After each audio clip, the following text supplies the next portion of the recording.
feeling reg, trying to keep it real instead of what you usually get from these talking heads. It's Grapsody, we're here to fill the void. 3 black fans, different perspective, gotta fill your voice. Coming with the podcast, talking majors, indies in between. Yeah, it's all that, and we're down with Fightful, better fall back. Coming for respect, we connect like a ball bat. No need to double check, these are all facts. You're listening to us talk raps.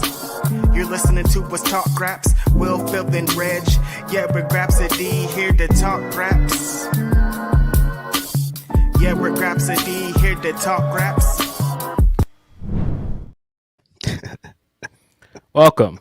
It is I. It is he. This is Grapsody. Hope you're having a good morning. Sunny outside. June weather. Yeah. Wouldn't be a Saturday without StreamYard giving us technical difficulties now. It's a thing now. It's a pattern now. I got up early to deal with it, and it still was an issue. StreamYard, fix your platform. I don't know what else to say. It's your favorite rapper, favorite podcaster, favorite commentator. Phil wants to kill StreamYard, and I do too. I don't know why they do this to us. They're making a tradition, Philip Lindsay, of like, these guys are here early for the pod, ready to get into it, and we're not going to let them. Yeah. Now, I was sitting in front of my computer almost 20 minutes early trying to figure out what's going on with this update, and it just kept crashing. It completely crashed Streamlab on me, so I had to figure out how to log in on my phone so I could see you guys' Humper chats. That was a big part of the hold up. Hold up. Yeah. But we're here. We're with you. Happy New Year. It is Saturday. First things first, I have to say, rest in peace to Chicago legend Stacey King. Absolutely. Devastating news earlier this week. This was very unexpected. Stacey hadn't been sick. I hadn't heard anything, but just abruptly to wake up to the news that he passed away was very, very sad. Stacey was drafted here, I believe, in 1989. They brought him in to help the Bulls get over the hump with the Detroit Pistons. He was the number 6 pick, Oklahoma boy, and he was a part of that first three-peat. He was here early on, and then the work that he's done since then as an ambassador for this team, as a commentator, there was a very long low point in the history of this city in basketball after Michael Jordan left. And there were some terrible, terrible basketball games for a long time. But a lot of people, myself included, used to turn these games on and watch them just for Stacey's commentating. Even when the Bulls were terrible, he made the game fun. He was always entertaining as a commentator. Derrick Rose's run, his emergence as a star in this city wouldn't be what it is without him on commentary. There are so many calls of him on there, and he brought so many of those moments to life. Man, I just could not imagine what it would be like to be a Bulls fan without Stacey King. That sounds like an exaggeration, but seriously, from commentating to him being around as a part of that first three-peat. When I was a kid, I had one of those championship shirts with all the big bobbleheads on it. Stacey King's on there, and it has everybody's signature next to it. And I always remembered Stacey's face on it, his autograph, because it was something about his autograph. And so Stacey's been a part of this organization for so long, and man, somebody that clearly loved this team, man, that loved this city, loved this fan base. And there's so many stories that have come out since his passing of people saying how he was so welcoming. They would just tweet him hey, I'm going to be at the game. And he responded and say, hey, man, come down, take a picture. I'm doing meet and greets after the show. He'd always make time for the fans. He'd always make time for people because, like I said, this organization and his team meant so much to him, man. And, man, there's so many people from those two championship teams, from both the three-peats that, came and went. Even Jordan, it's a struggle to get Jordan back in this city. And so it means a lot to the city that Stacey left and he came back and he lived here. He was a part of the commentary team for the past few years. And like I said, he was a part of, you know, bringing joy back to this city. Like I said, even when the games were terrible, he made a point of, you know, being optimistic and never being incredibly negative. And like his humor and his canter and what he brought to like these games, it just was just unmatched, man. Like I just don't know what Chicago Bulls basketball will be without him. Like I just can't imagine turning on the game and not hearing him. And like they did like a montage for him a few days ago, and it was like all some of his greatest calls. And I was like, man, there's just so many memories attached to Stacy. And like they ended it with him, like, you know, talking about, you know, what it meant to be here and like how work was fun if he got to drive in every day and be a part of something he loved. And then it ended with like his famous catchphrase to end the game every time we won: drive home safely, beep beep. And I was like choked up because like I said, I've watched so many games with him on commentary, and he's been around for so long. Just tragic loss, man. Rest in peace to Stacy. I think anybody that could make a city like Chicago feel like that when it's such a tough city sports wise, and fans, they don't let anybody in. Like you have to really earn the respect of the Chicago fans because Chicago fans are crazy.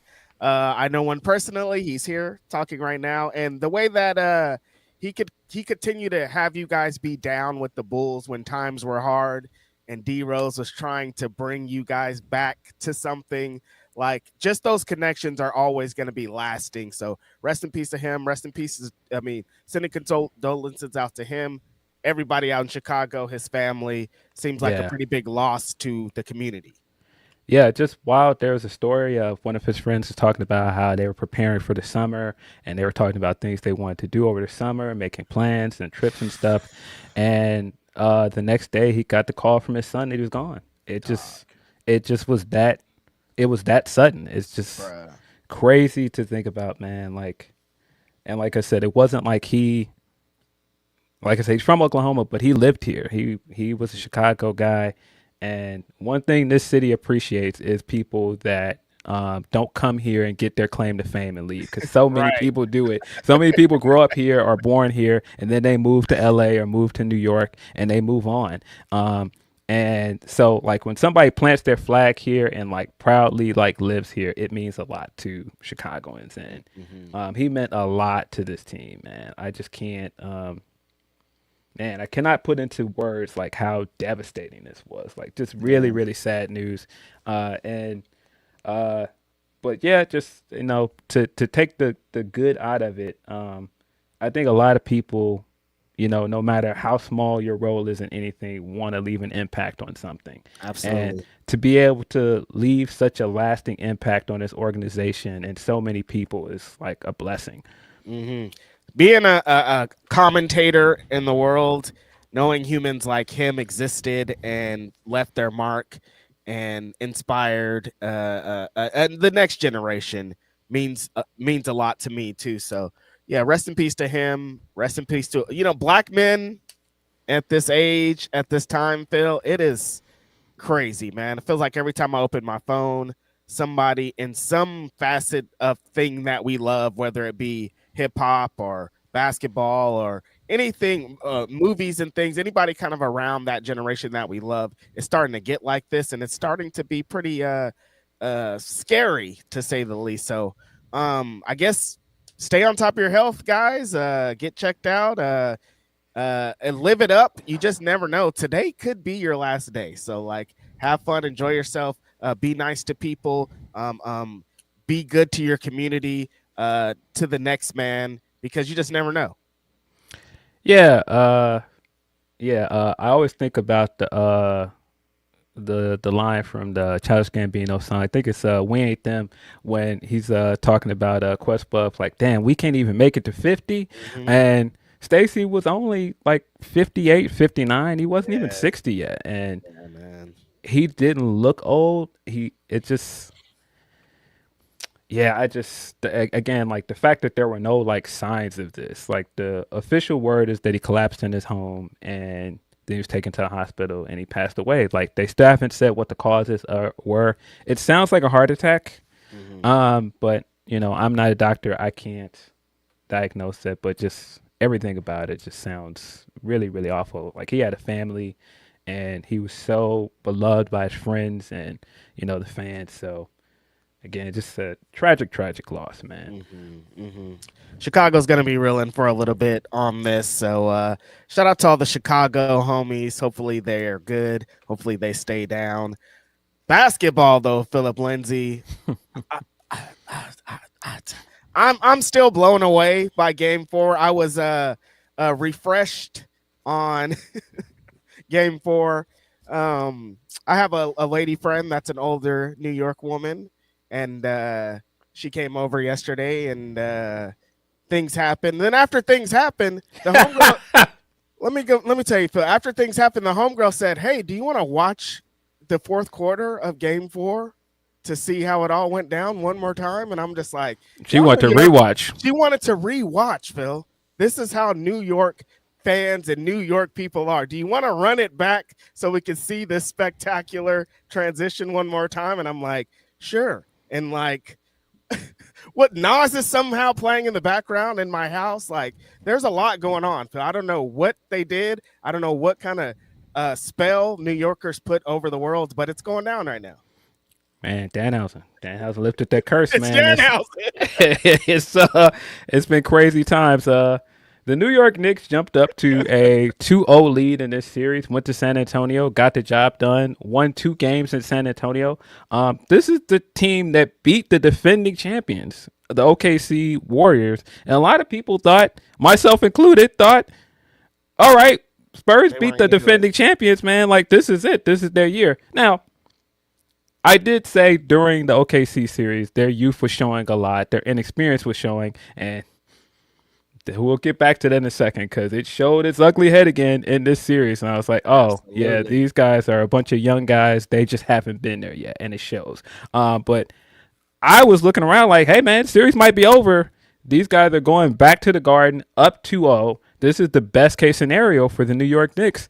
I don't know how you respond after this. Then certain bad luck charms showed up in New York, made it more difficult for the fan base. All of a sudden, there are gates up around Madison Square Garden. It's harder to get to the games. Traffic and everything is crazy because of this guy coming into town.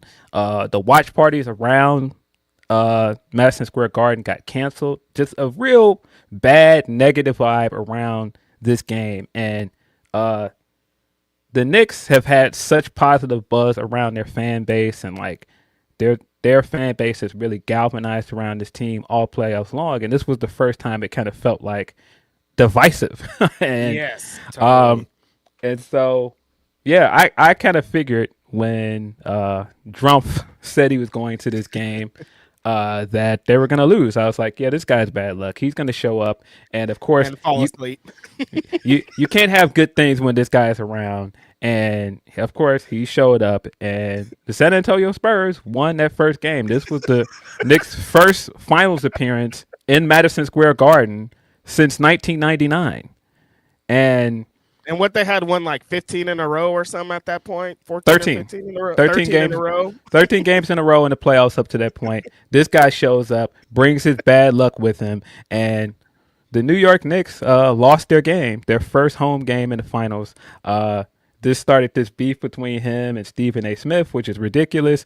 He called him low IQ, and I was like, interesting. Why is he calling this black man low IQ and unqualified to run for office? Where have I also seen him call another black man unqualified to run for office just because of his race? But I digress. I digress.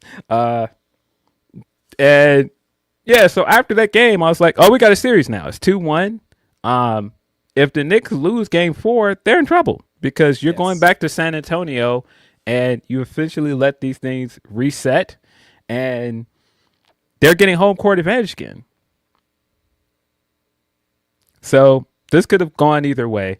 I turned the game on late on Wednesday night. I started right in the middle of the first quarter, and when I saw the score, I was like, "What's going on?" Then I was looking around, and Spurs were hitting all these threes. They were hot. They came out. They came out blazing. Towns had 2 quick fouls. He didn't get to play most of the first half, and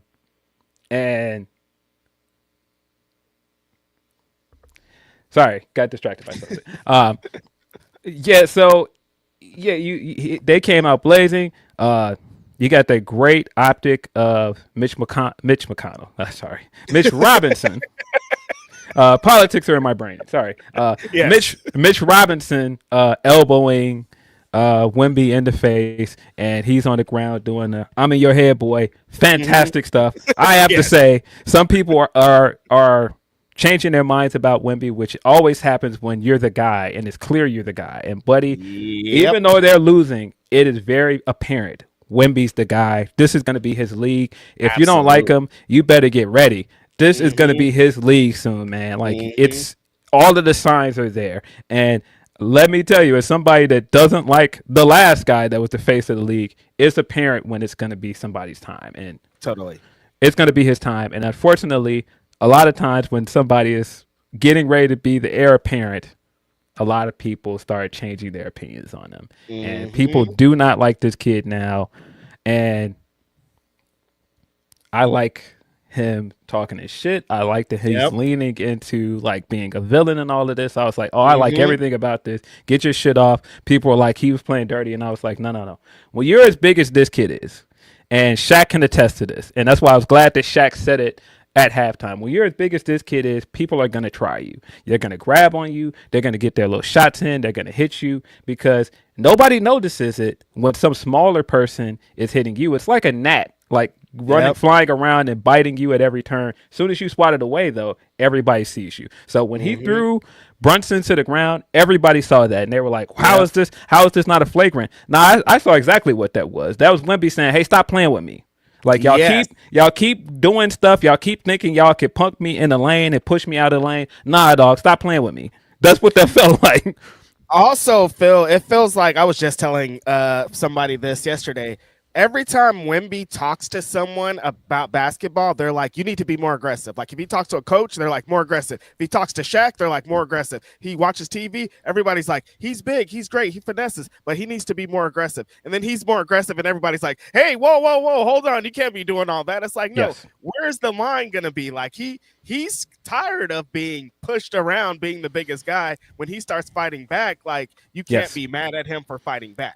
And it's been physical. It's been physical since the OKC series.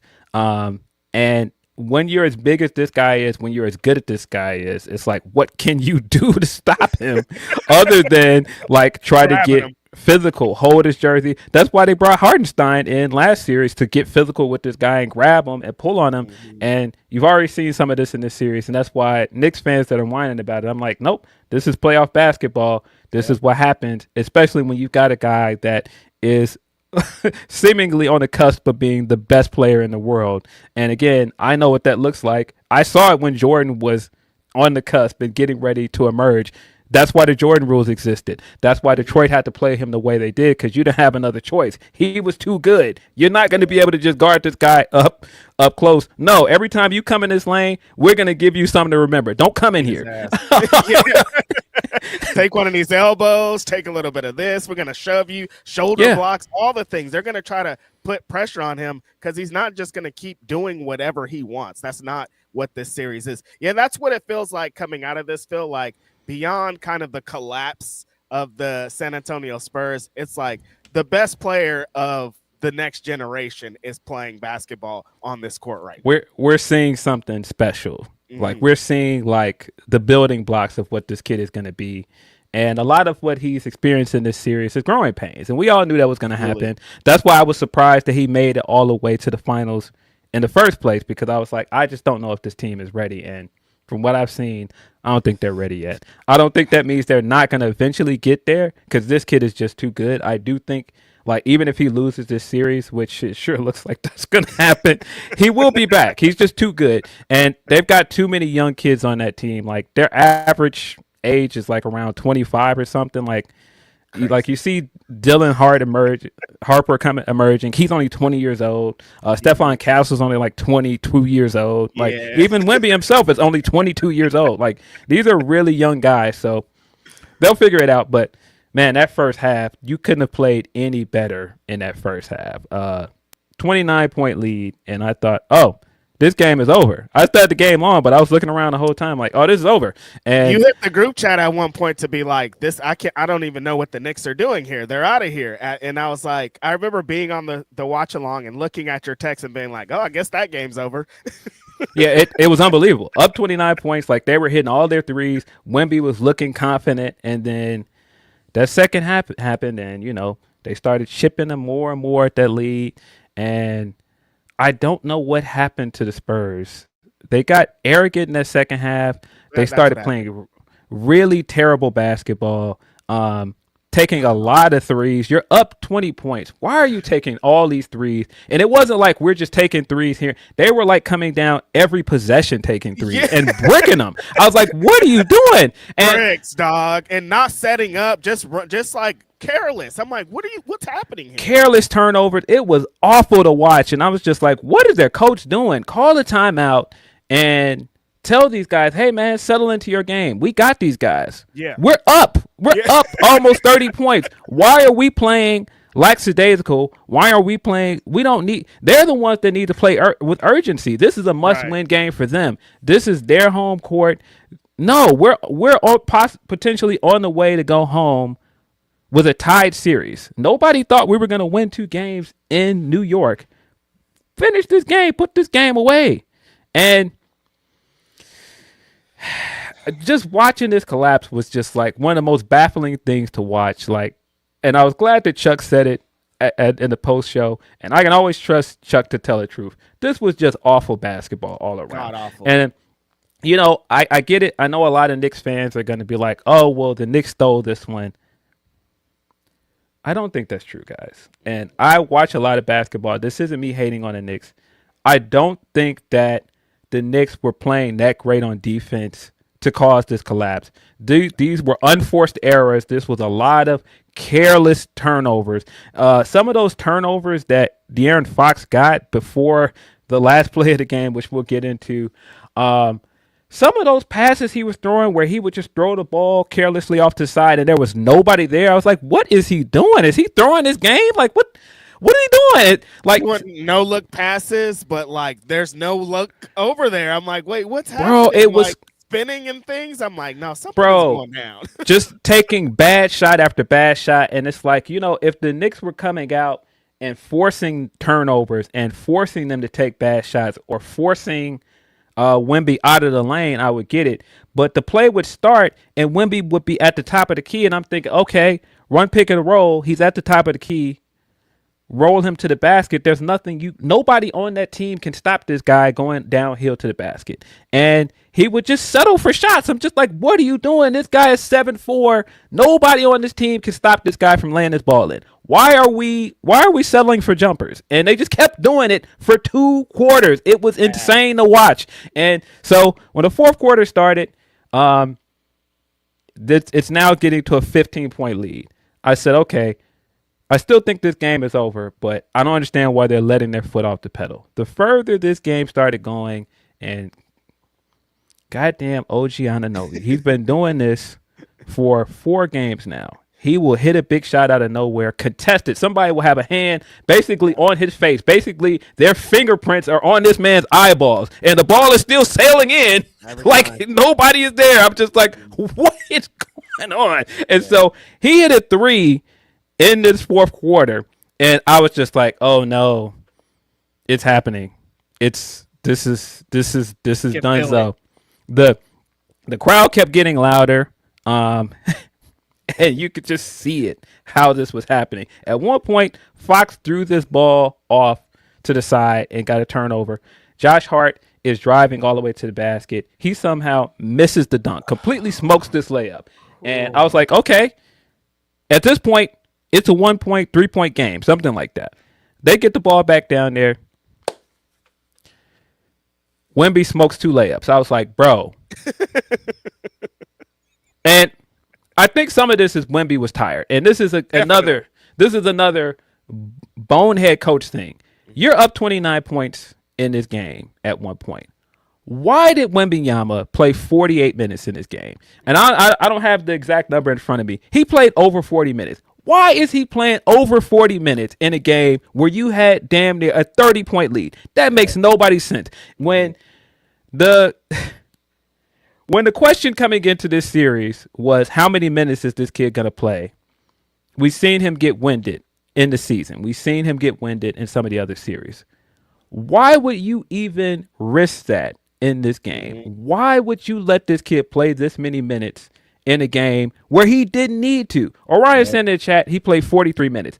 That makes nobody's sense. Why is this kid playing 43 minutes in a game where you had a double-digit lead? That makes no fucking sense. 43 minutes is way too many minutes. He could have been sitting down like it was. They could have put him back in a little bit refreshed, but they were just playing him, Phil, and all them shots he was taking were – the bricks were making my stomach hurt. I was like, dog, you got everybody got to clean shit up. They got to try something else because this looks ridiculous, and they didn't change anything up.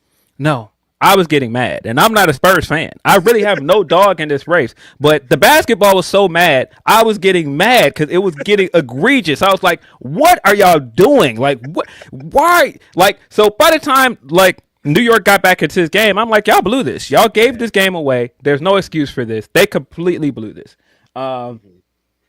They still had a chance to win this game. They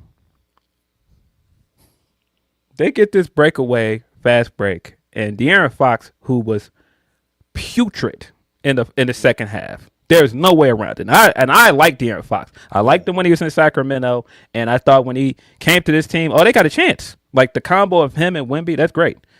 Got on this fast break, and he gets down there, and OG, who is the Knicks' best defender, hasn't been just hitting massive clutch shots in this series. He's their best defender. This guy tried to take it to the rack. It was 14 seconds left. The Spurs have a 1-point lead, guys. He tried to take it to the rack and lay it in, gets blocked. There's time. The Knicks call a timeout. They get a last shot. And I was just sitting there the whole time thinking, why did he do that? Why didn't you you've got the lead. You've got all the time. Force them to foul you. There's time. They have to foul you. You could have stood there and held that ball, and there's nothing they could do about it. You got the lead. You got a 1-point lead. You don't need that basket to win the game. It's 14 seconds left. What are you doing? And so he tried to take it in, gets blocked. Yeah, you could have been like, maybe they would have called the foul for him. They're not going to call that foul for you in the Garden in that moment. That's not going to happen. Mm-hmm. They get to play. Now, I will say, Spurs coach did a smart thing here. He brought Wemby out to the perimeter because everybody and their mama knew Brunson's shooting that shot.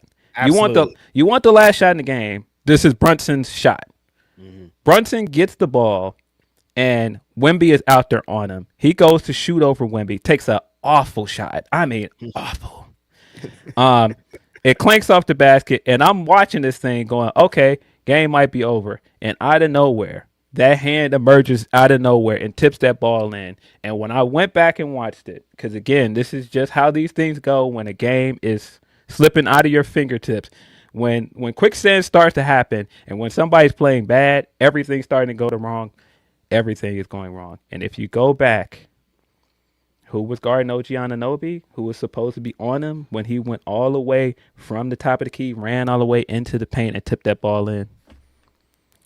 De'Aaron Fox. Because I was sitting there the whole time. I was like, how do you not box this guy out? People were saying, why wasn't Wemby in there?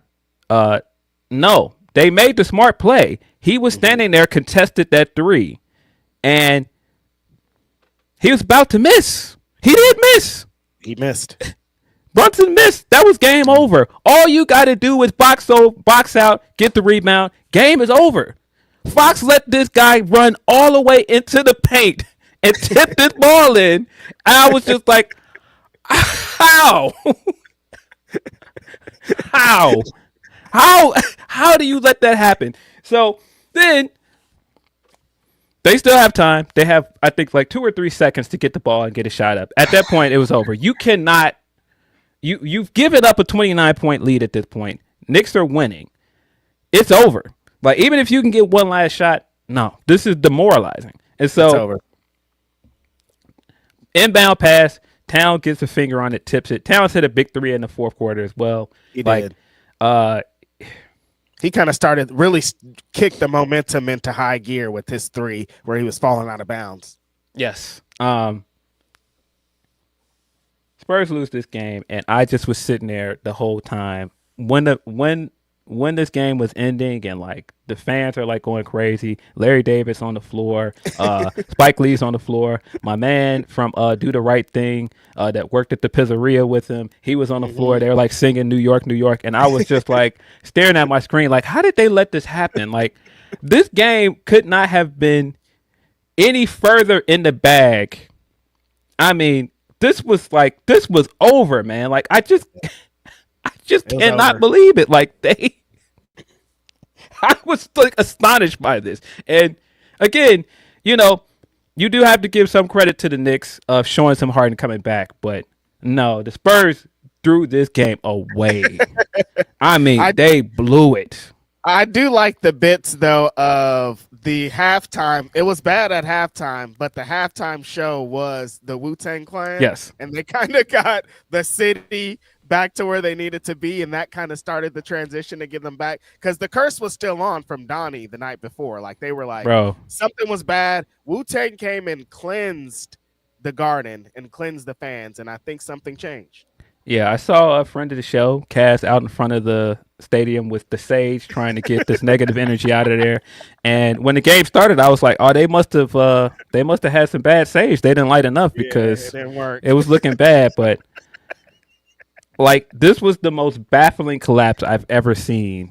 Horrible. Like, I could not believe it. And this has been a great series, fun basketball. But this series, this game, I was just like,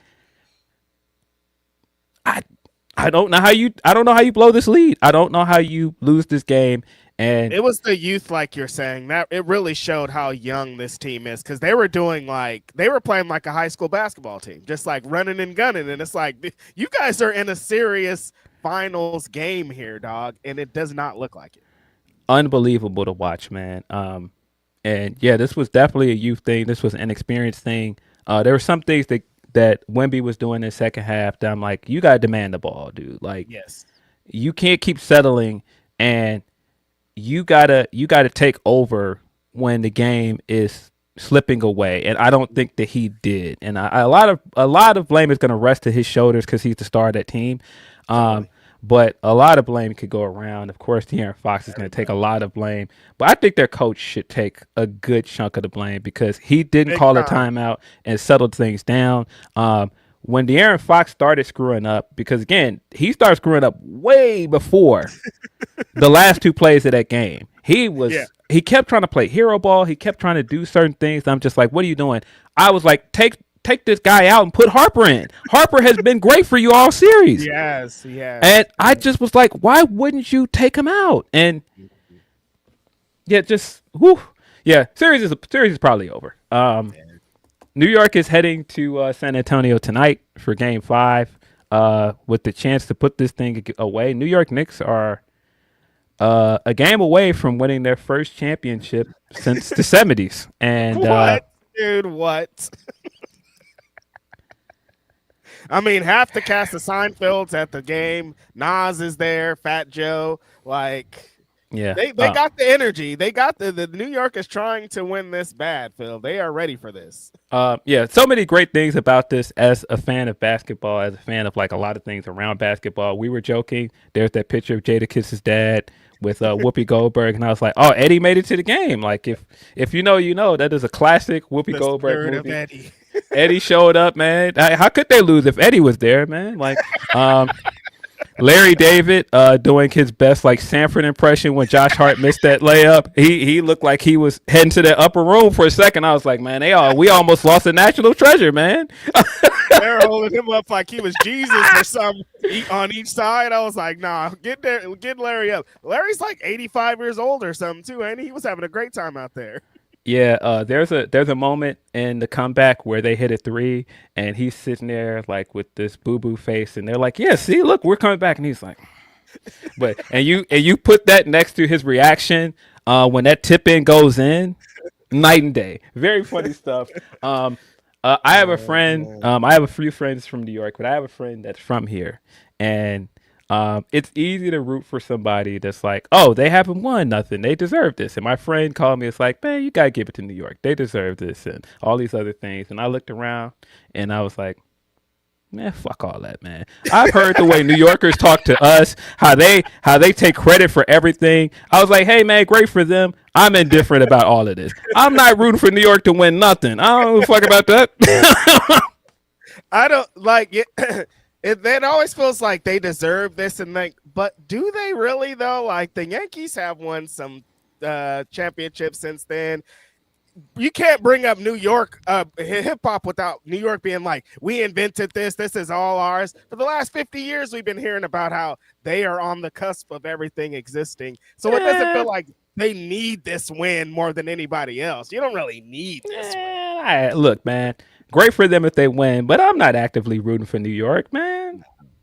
Not the way I've seen New Yorkers act in response to us, and like the way New Yorkers acted when we were on top, the way they still try to talk about Jordan, like.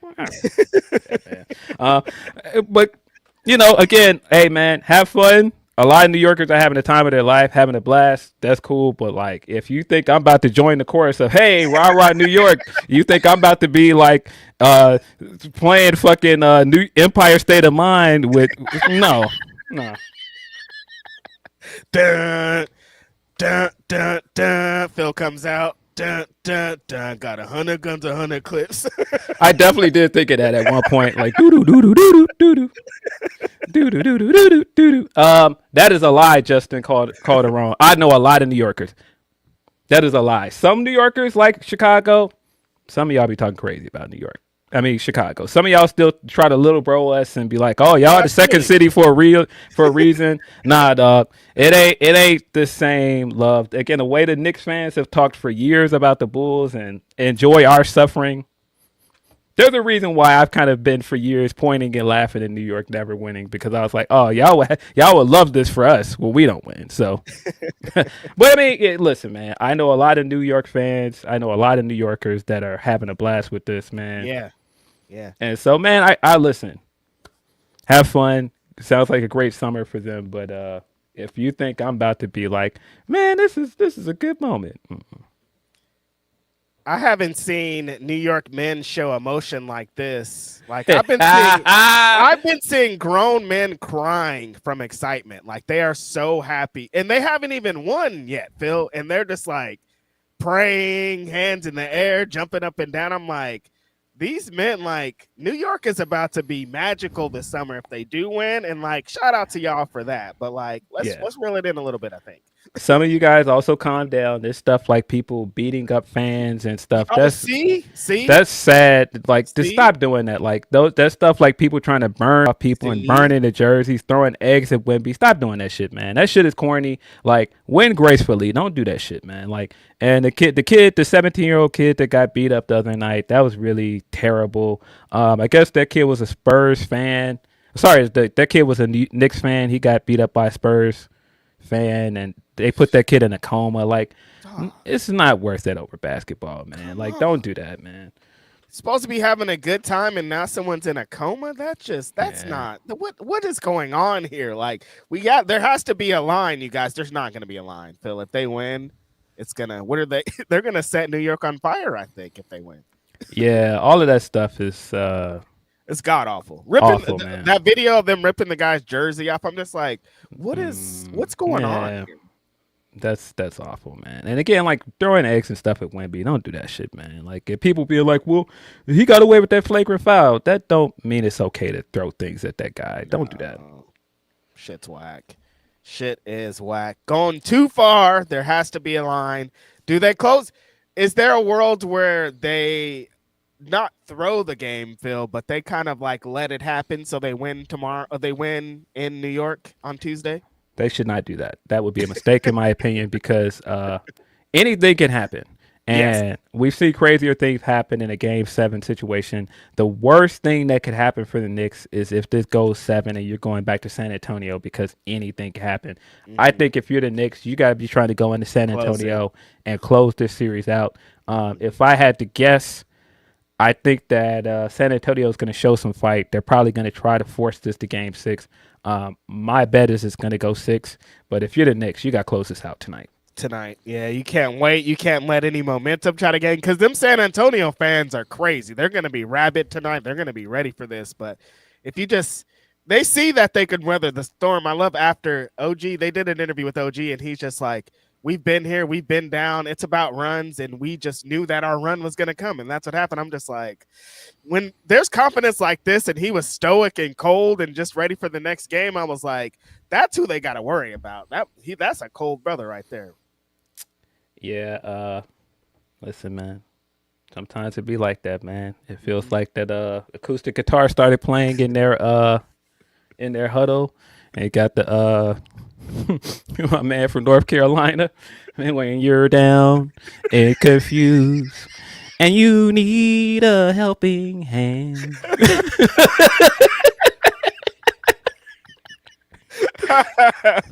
But yeah, moral of the story, god awful basketball from the San Antonio Spurs. I can't believe what they were doing.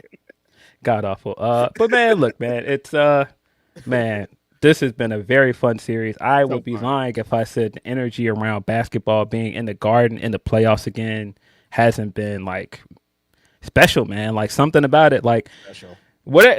Despite what you might think, like the Garden is a big stage, and having the NBA Finals again in the Garden has been really a cool atmosphere, and like everything about it, it feels like it just kind of feels like basketball is back. Not just because, you know, basketball is being played at this big stage, but again, you're seeing the emergence of the future of this league in Wembanyama. I think we're seeing something really special in this guy, and I've seen people say, "Oh, well, he should be playing like there's no tomorrow. There's no."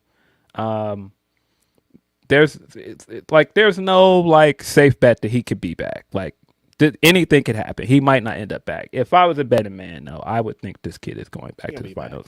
Mm-hmm. This guy has all the upside in the world right now. Buying something really awful happening. Mm-hmm. I think even if he loses here, he'll be back. And you know, it's growing pains. We've seen everybody go through it. We saw Shaq go through it with Orlando. He ended up eventually going back and creating a dynasty with the Lakers. We saw LeBron go through it. He ended up going back, and he's one of the greatest players of all time. Like some of the greats have had to lose, and those losses molded them into a better player. So again, though, Phil can't relate, right? Can't relate on your superstar. He didn't. Well, you know, Jordan had to get through the Pistons. He had to go through some fire in the Eastern Conference. So by the time he did see the Blazers in 1991, it was just like, nah, it's win or bust. We not leaving it to chance. And we saw how that went. We don't. The Garden is some really great energy, and I like seeing all the celebrities. This is how ridiculous the Los Angeles Lakers are. I turned on I was trying to watch the Sparks. Shout out to the Los Angeles Sparks WNBA. But before they had like the Lakers, they had like a podcast show or something where they were talking about the season. And the little thing on the bottom was like, Los Angeles Lakers celebrity row way better than the New York Knicks celebrity row. And I'm like, you guys got to try to create some kind of conflicts because y'all are at home. Like they're like, well, we got to create this story. We have better celebrities at least over here. And I'm like, but Nas is in the crowd and Hove is in the crowd a lot. Like, I mean, what we talking about? What we talking about? Like the LA, a lot of LA rappers don't really be outside like the New York rappers be. So I don't know. But Taylor Swift was in the New York crowd, Phil. So I don't really. Yeah. There was some controversy with Taylor being there. People were like, she's not a real fan. Homegirl Monica McNutt. Shout out to Monica. She wasn't having it. And when she said that, it was a hot mic, first of all. I don't think she was trying to say it just to be like rude. But even when she said it, I was like, oh, I know exactly what that is. It's somebody that knows a lot of black women. They're not Swifties or not very fond of Taylor Swift. I knew exactly what that was. I was like, oh, yep. And yeah, Leonard, my bad. Sorry, I don't want to misrepresent the GOAT. That wasn't the Blazers in 1992. 1991. We beat the Blazers in 1992. We beat the Los Angeles Lakers in 1991 to win our first championship. Yeah. They can't take away what we were, man. Can't take away what we were. That's forever. That's in the history books. Yeah, what a time. And you know, man, listen. What a time for New York Knicks fans. What a time for San Antonio Spurs fans. What a time for hoops fans. Send us your hoops, your humper chats. I have them on my phone after a lot of going back and forth with this app being awful. So send us in your humper chats. Also send us in your super chats. That is the best way to get your chats read on the stream. Maybe one day there'll be apparatus to send me hooper chats in the middle of the game, but as of today, humper chats is the way to go. Let me get 3 hooper chats while these hoops are on. We always appreciate y'all support.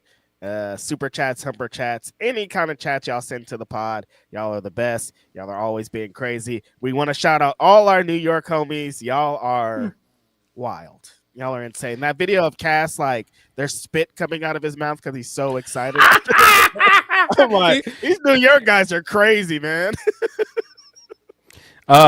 Yeah, I saw exactly what he did. As somebody that is used to losing, I knew exactly the move he did. He was like, "I'm not going to this game. I don't want to jinx it. I'll watch it at home."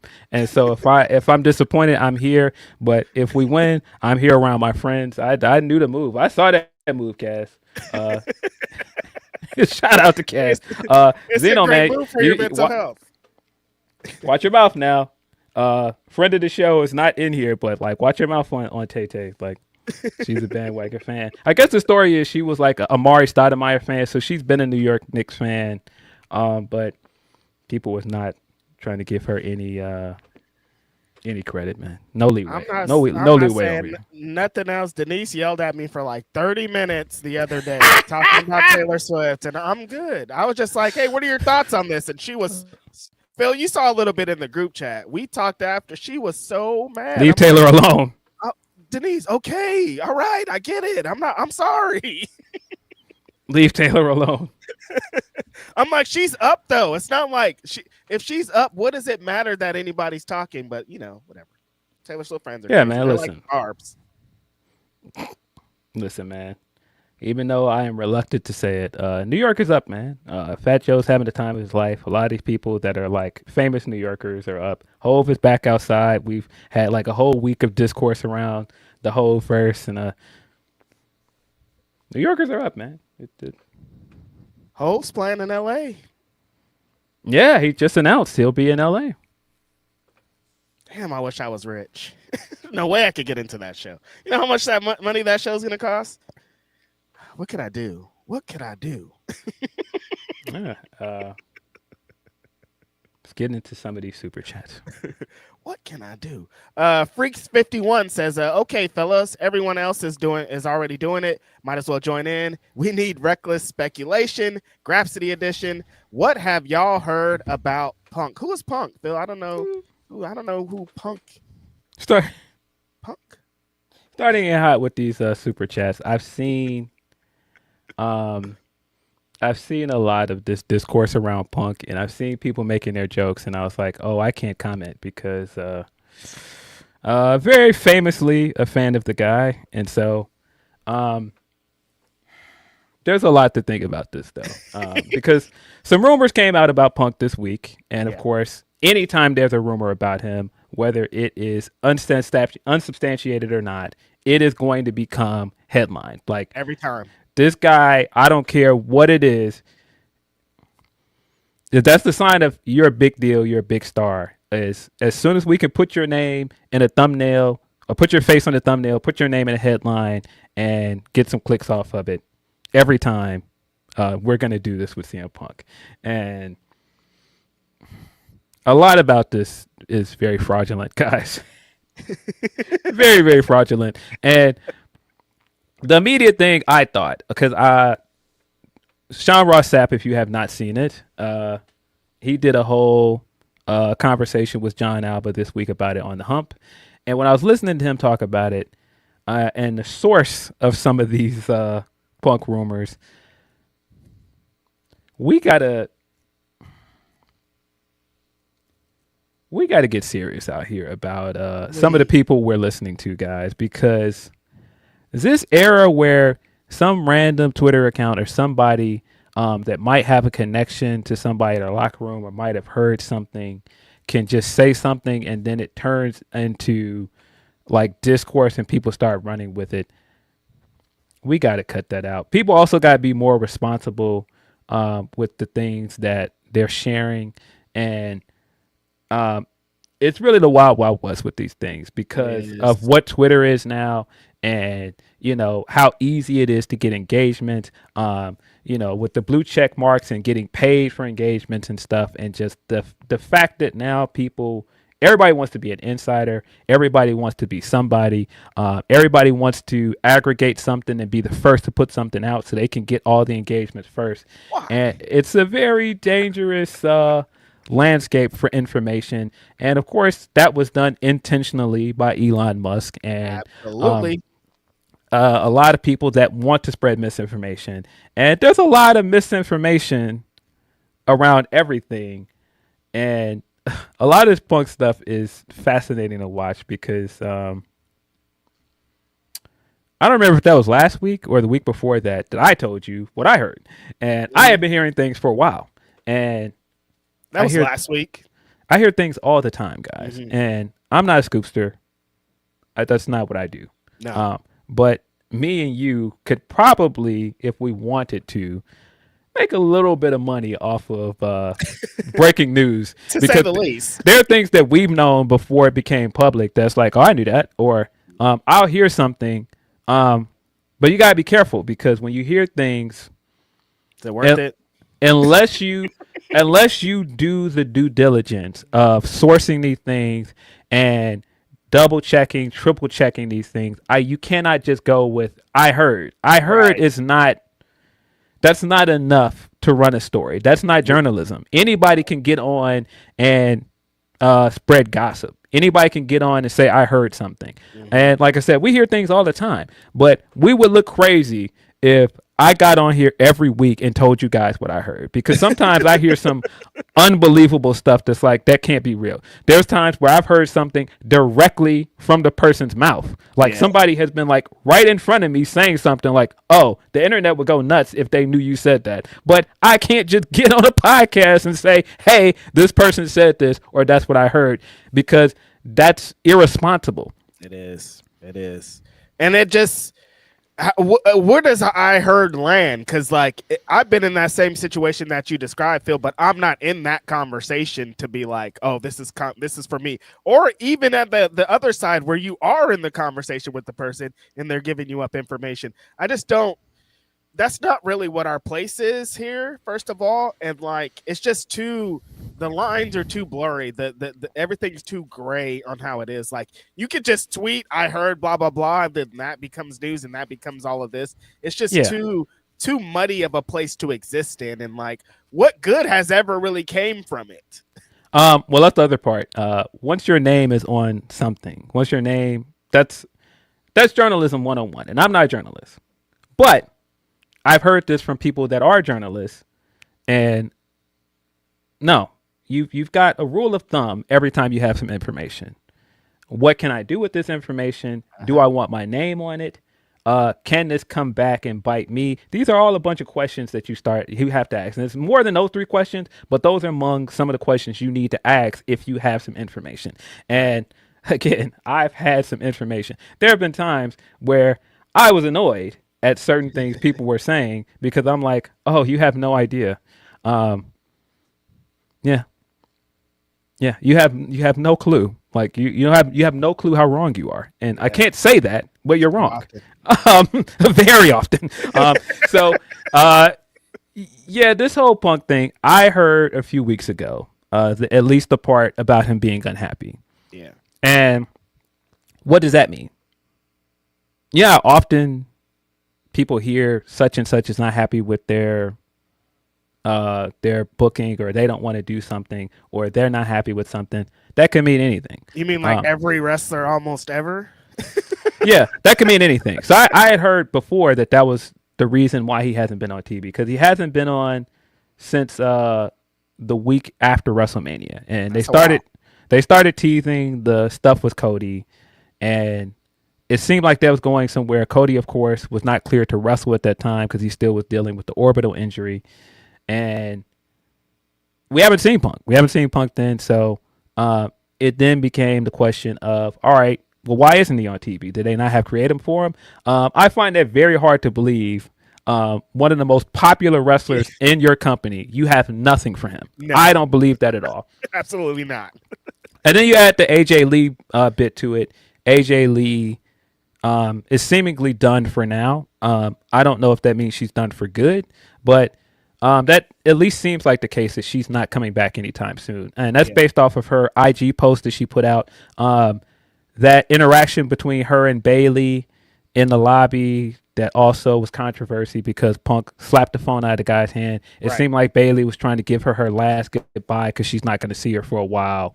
And based on like the creative direction for her, the way she dropped the belt back to Becky, and Becky has already dropped the belt to Sol Ruka, it just kind of felt like, okay, let's get the belt off of AJ because she's not coming back. Yeah. I could see that being... maybe not he's mad he's leaving the company, but frustrating things of like, you thought that he probably was he played a part in getting AJ back, and they probably promised both of them these things, that how her run was going to be and how things were going to go, and it didn't go that way, and you're like, well, what's going on? I'm just gonna go back with my wife and chill for a little bit and let things kind of blow over. But see, even that, you got to be careful with it because there's so much we don't know. Right. Yeah. This could have always been her plan all along, is to just like dip her toes in and then do some matches here and there, get a WrestleMania match, work with somebody the caliber of Becky Lynch, and then go away for a while and come back. We just don't know. Yeah. And especially after the fact, this is what this guy has been saying he wanted since 2014, guys. Main eventing WrestleMania in a big one-on-one match.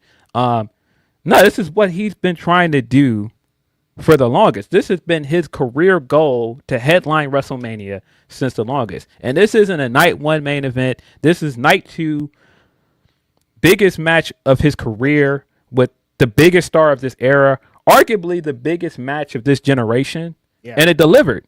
I can't see him coming out of that and then going, man, all right, now let me get my shit off. Let me get my grievances off, and I'm unhappy. Give me what I want. No, I don't buy that. I don't think that that's what this is. And like I said, I've heard multiple things. I heard the rumor that he was unhappy with the way AJ was treated, and there's no reason for me to believe that that's true without anything to back that up. And so I would never be like, oh, that has to be what it is. And there's too much of these rumors of what was said and certain things that I'm just like, why would we believe that though? I mean, crazier things could happen. I just don't see any reason to believe a lot of that. Funny.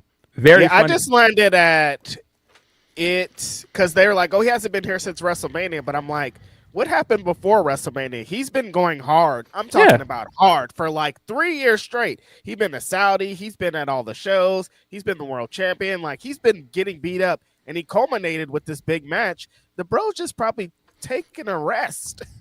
I mean, we just saw Mercedes talk about that on her magazine, and how people were doing all this crazy speculating after she dropped all of her belts and she was gone for a while. She was like, I can't just take a vacation. Tired. Like, chill. It is what it is. And if you remember, a big part of his complaints when he left the first time, and like, there's no time off. Like, there's like, they run you into a wall, and there's nothing after that. There's no reprieve. And so I could see him wanting to take some time off. And even if it's not that, there's just too much here we just don't know. It's a lot. But we also know he's got contract stuff coming up. I don't know when his contract is up, but you got to show him the money at this point. And, there was conversations about, that was the other unbelievable rumors. At some point, somebody was like, well, he's upset because they asked him to take a pay cut. Buddy, if there's anybody in this company that I don't believe TKO would ask to take a pay cut, it's CM Punk. I don't believe that at all. No. Those two top guys, him and Roman, are fine. They're over there. They main event in WrestleMania. They are the top guys around here, Cody included. They're not asking these guys to take. They're not asking CM Punk to take no pay cut, buddy. I don't believe that at all.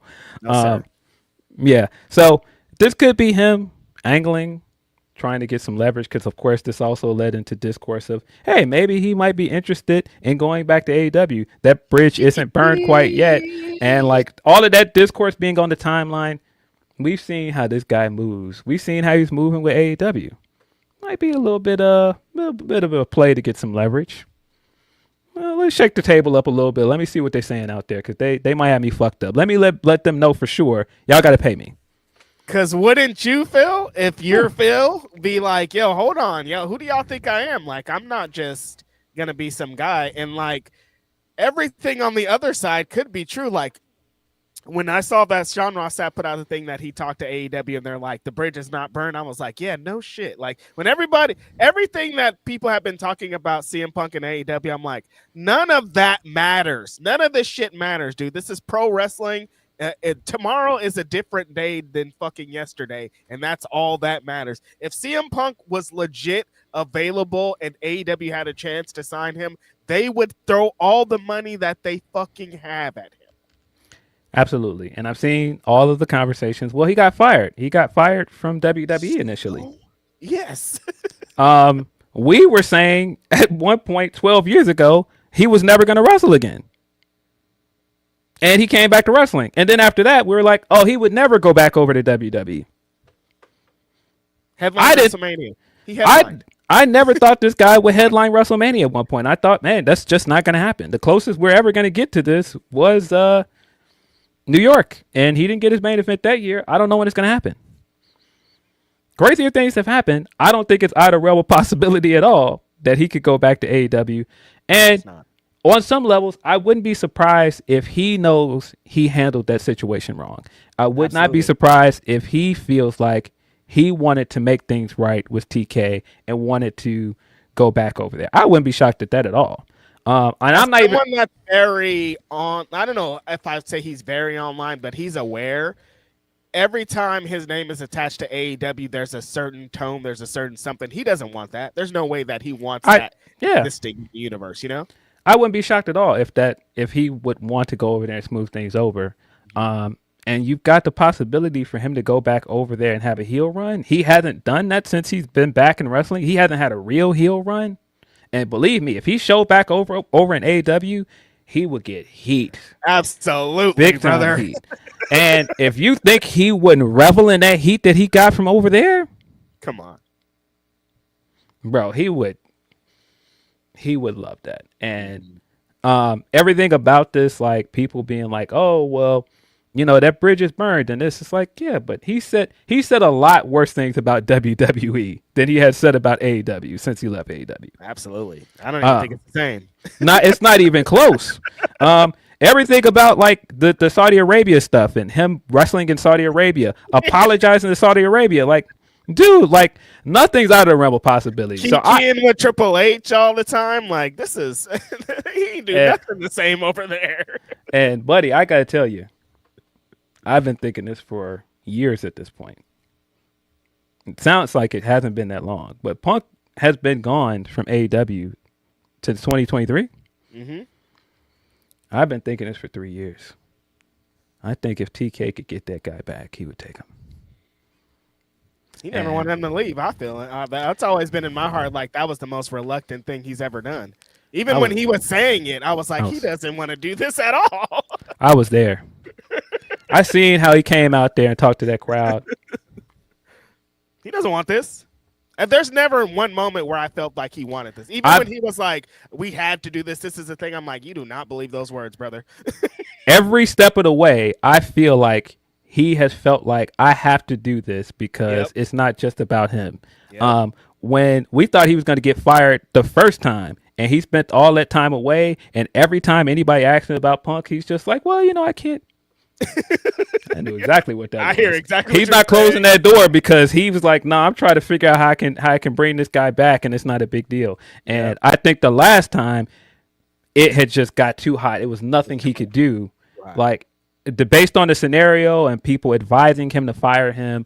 This is the stuff with Brian and other wrestlers saying like we have to move on from this guy. I feel like he felt like his hands were tied. But if none of that happened, if there was time to cool off after Brawl In, like there was after Brawl Out, I think he would have still been there. Me too. And so, and some people are not going to like that, but I definitely think he would have been there. And I saw it. People were sharing that Jack Perry IG, and I said, I bet.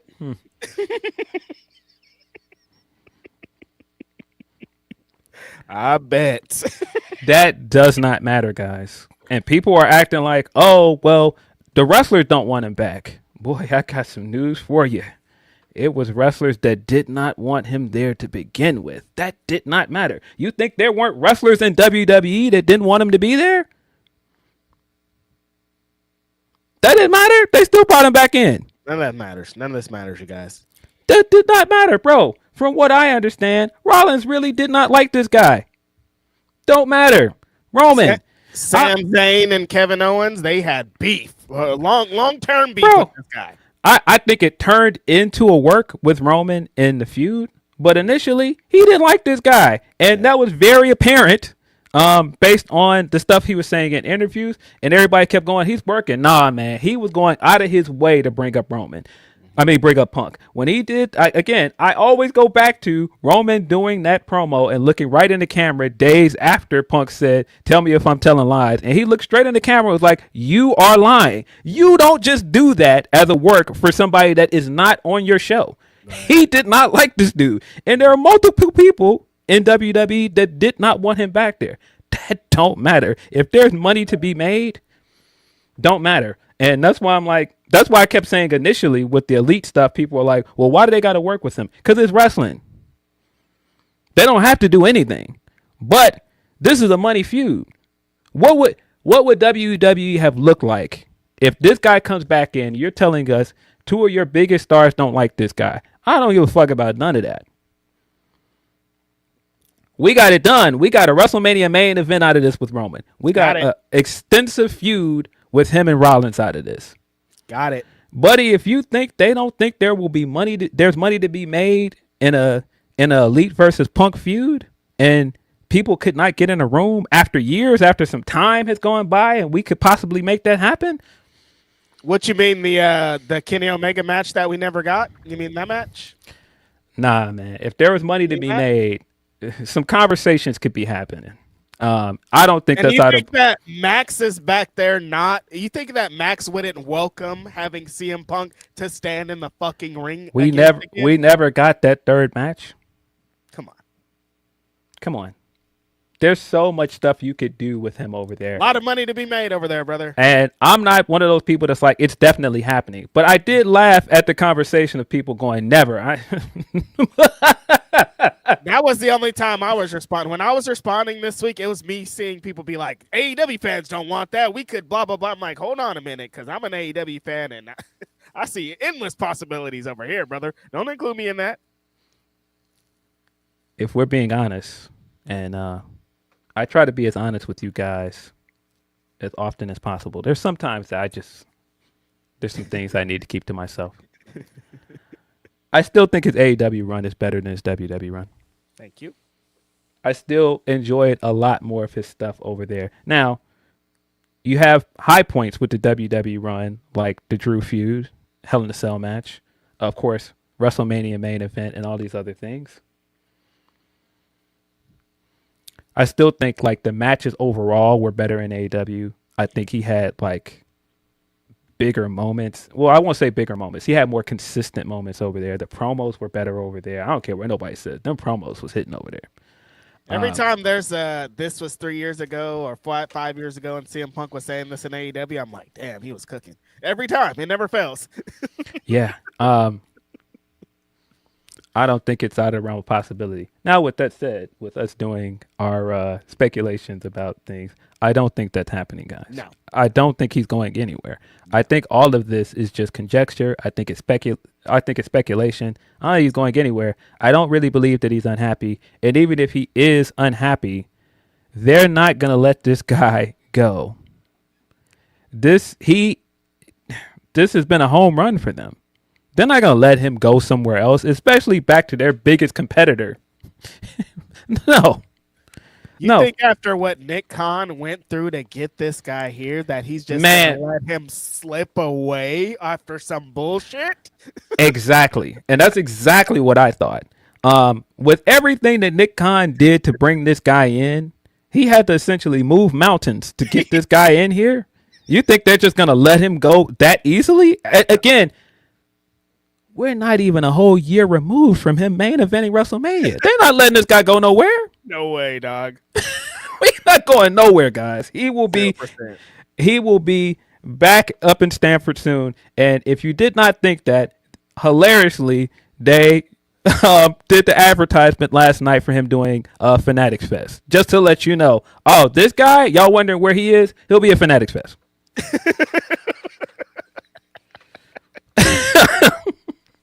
It's fun. It's fun to speculate, Phil. I wasn't mad about it. I'm like, oh yeah, this AEW talk is funny. I like all this. We're having a good time. I'd love to see him wrestle this guy over here and this guy over here. But he's staying in WWE, dog. They did, like Phil said, they moved mountains. They pissed off their own internal people, some of their own top stars, to get this guy over here. They're not going to just let him go for nothing.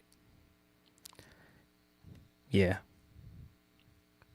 I just don't see that happening, guys. I mean, they've rolled out the red carpet for this guy since he's been back. Brought his wife in.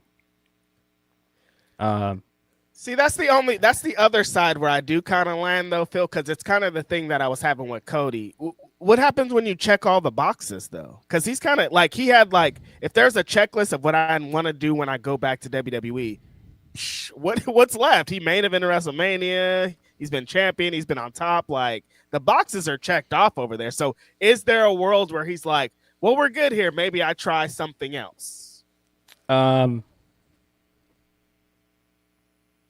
This is what I thought initially when I saw these rumors. Because you're right. If you're just looking at the check boxes, you got to assume he's got it. There's nothing else really big left for him to do in wrestling or in WWE now that he's got his main event. And it's not just that he got his main event. I think this is important as well.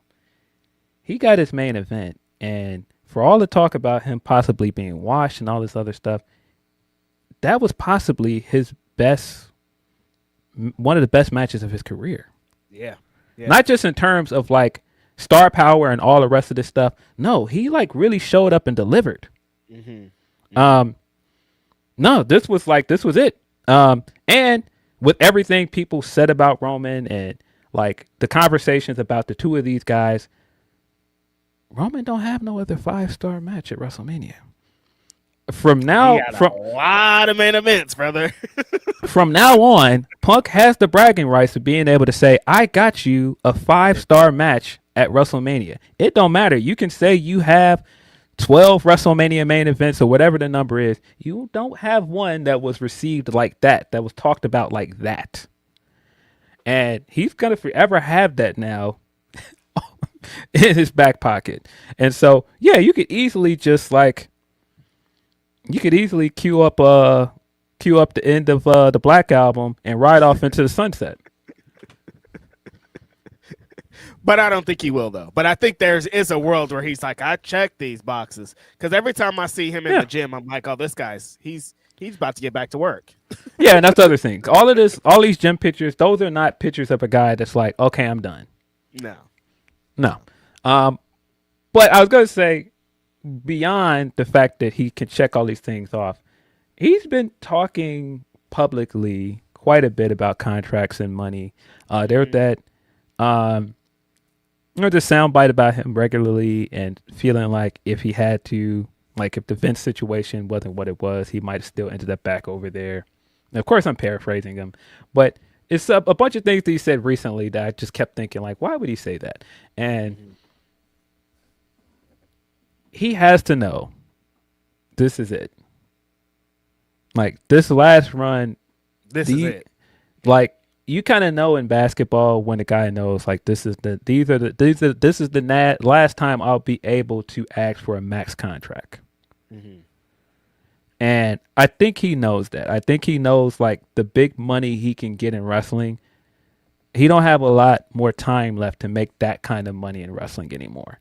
Mm-hmm. And I think everything at this point is about him getting his paper. And I don't think that, because again, I think if this was just him being unhappy, he probably might be unhappy with some things, but unhappy enough to not get his bag? No. He's not going to leave. It's too much money you're leaving on the table. Yeah. And the way he's talked about certain things publicly, I just don't buy it. I just don't buy that he would even leave it up to chance that he can say, hey, man, well, I'm done here.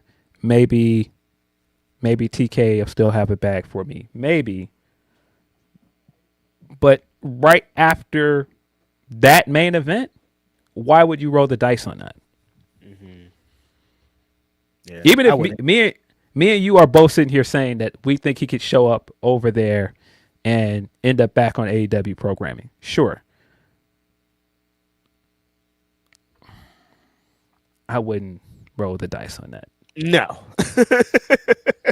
He shouldn't take that chance. Not with what he rebuilt over in WWE as a top star. Like, you'd be leaving as a top star, and that'd be crazy as hell. And like, the foundation you laid, you should just continue to walk on that foundation.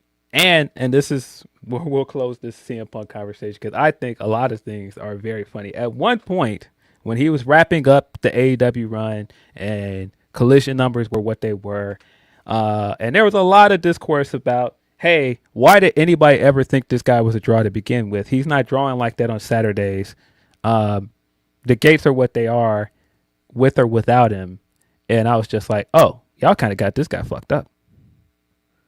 And if nothing else, you can say a lot about this run in WWE and how parts of it has felt like a humiliation ritual, and how some of it has been cringe, and how some of this is stuff that I've never, ever wanted to see him do. If he has not proven anything in the last 3 years, he is every bit the star that he has said he is. And that has been shown in just like his popularity at this point, everything he's gotten up to this point, like he kind of forced a hand. And I'm thinking about all the moments, because wrestling has been. The other day, Bully Ray said something, and I was like, damn, Bully Ray's kind of right. And that's when I shut all my phone down, because I was like, if I'm agreeing with Bully Ray, then what the hell's going on? Wrestling is boring kind of right now. Like WWE, even AEW, it's not terrible, but it's like everybody's just kind of moving along. Like we're at this time of like, the wrestling's every week, and we have a show and we have to do it, but there's no real thoughts put into it and behind it.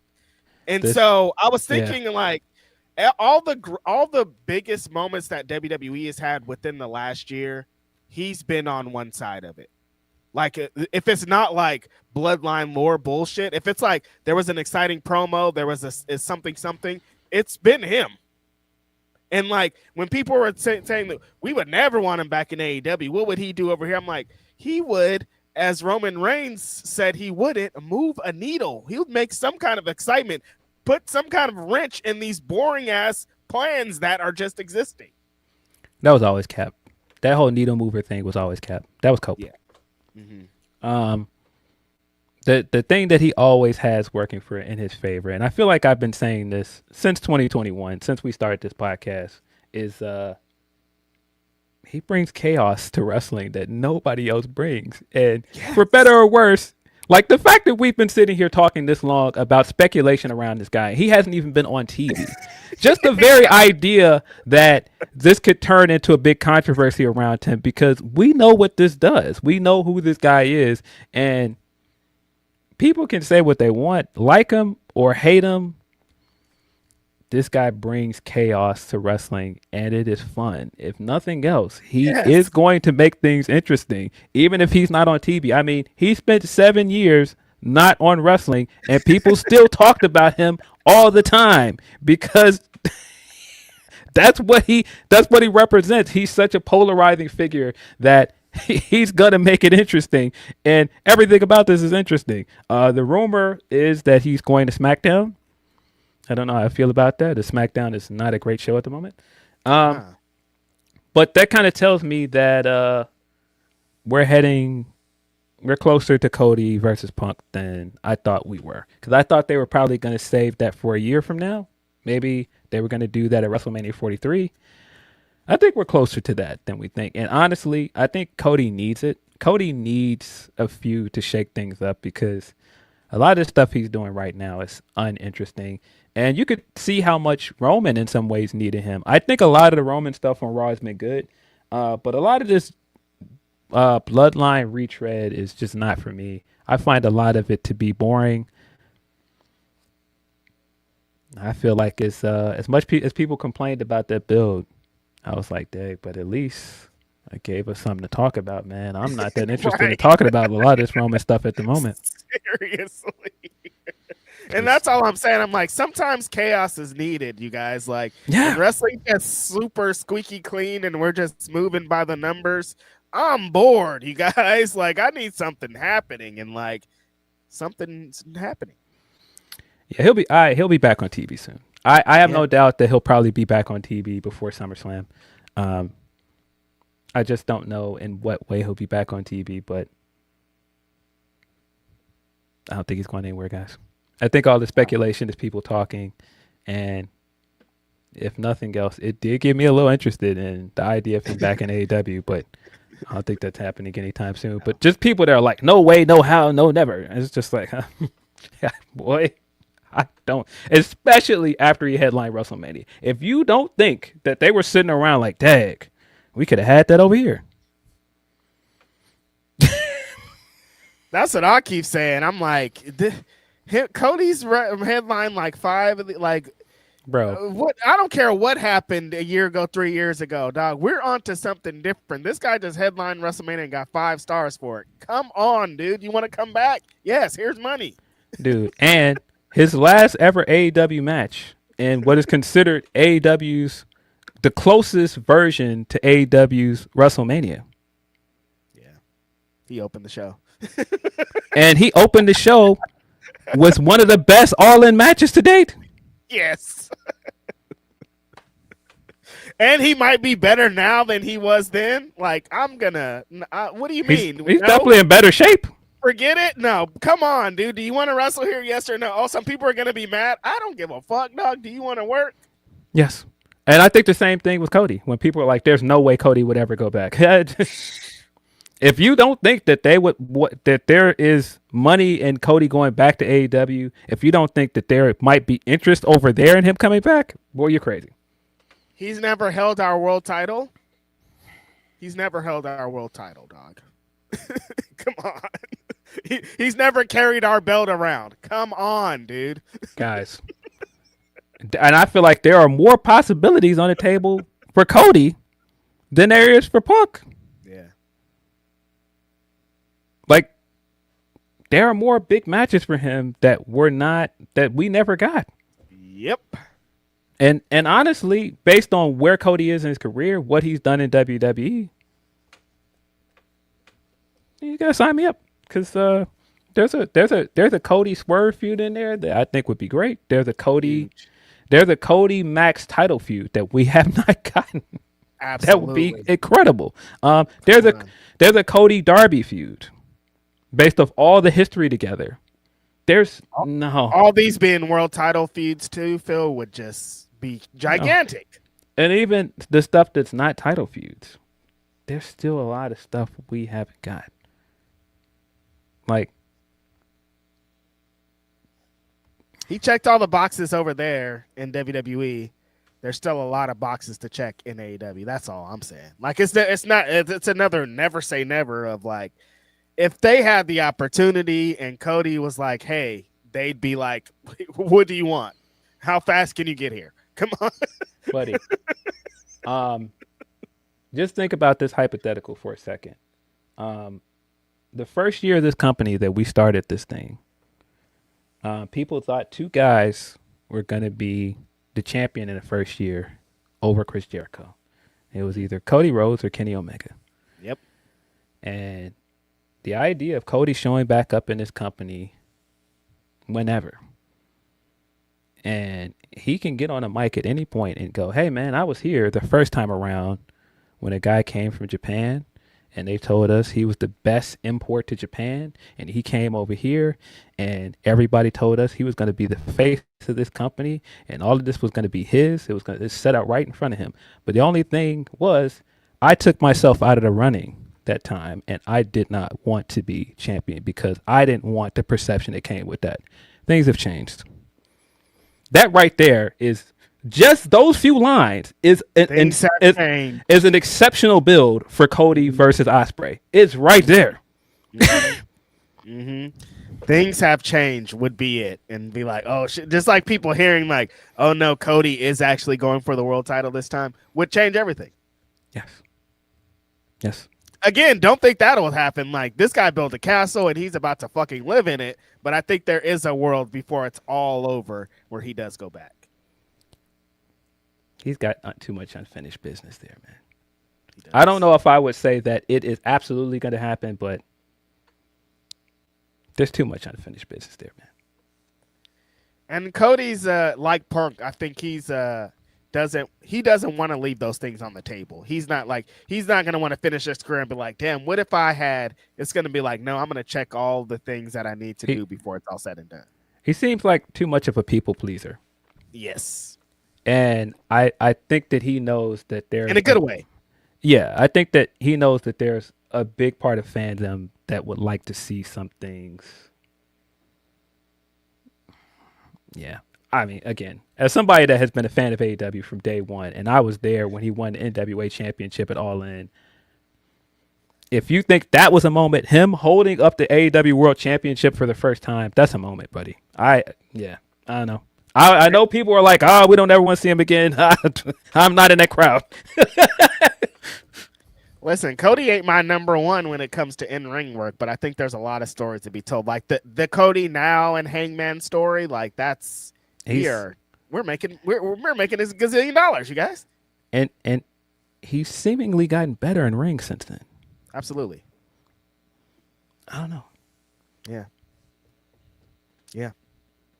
That's what it'd be the most exciting thing about Punk is the way that he's working now is like, I think with a lot of AEW guys, it meshed really well. Again, this is pure speculation, you guys. Nobody's going anywhere, but there's some fun things that are on the table. I tell you, Ospreay and Punk, come on.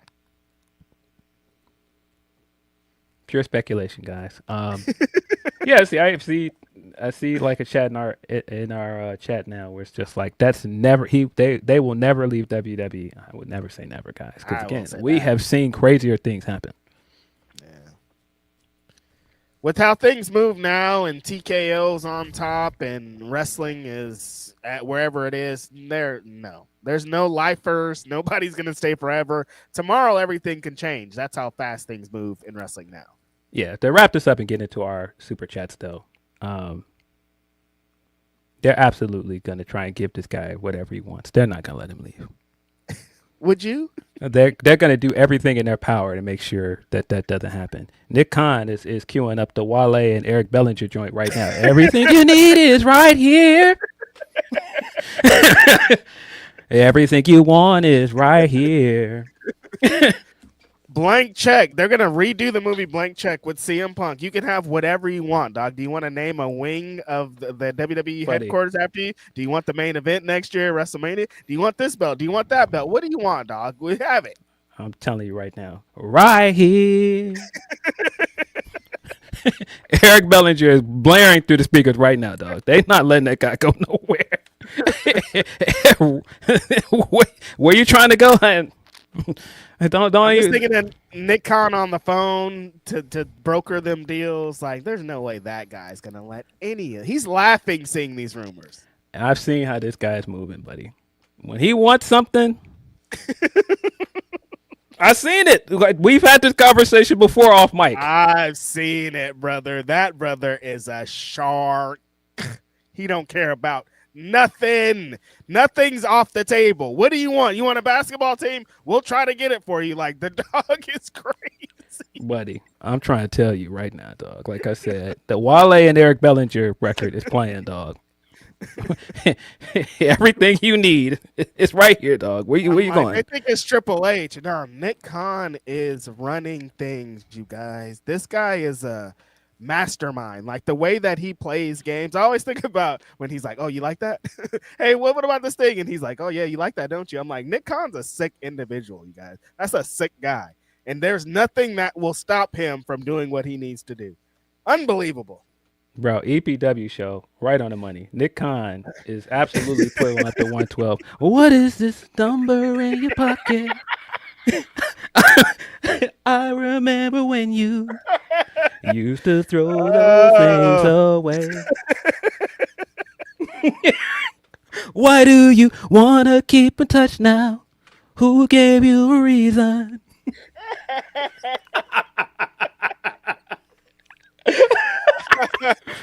Oh my God, y'all are crazy. Oh my God. What a record, man. That's a great record, man. Great record.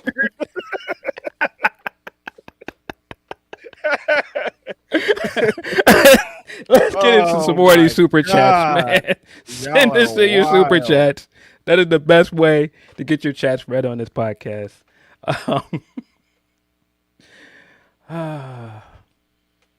Listen, believe the people you're supposed to believe. All this keeps feeling like fake news stuff, Phil. How like this story inspired that. They're saying the Matt Hardy thing from a few weeks ago. They keep trying to fake news the real news, and I don't like it.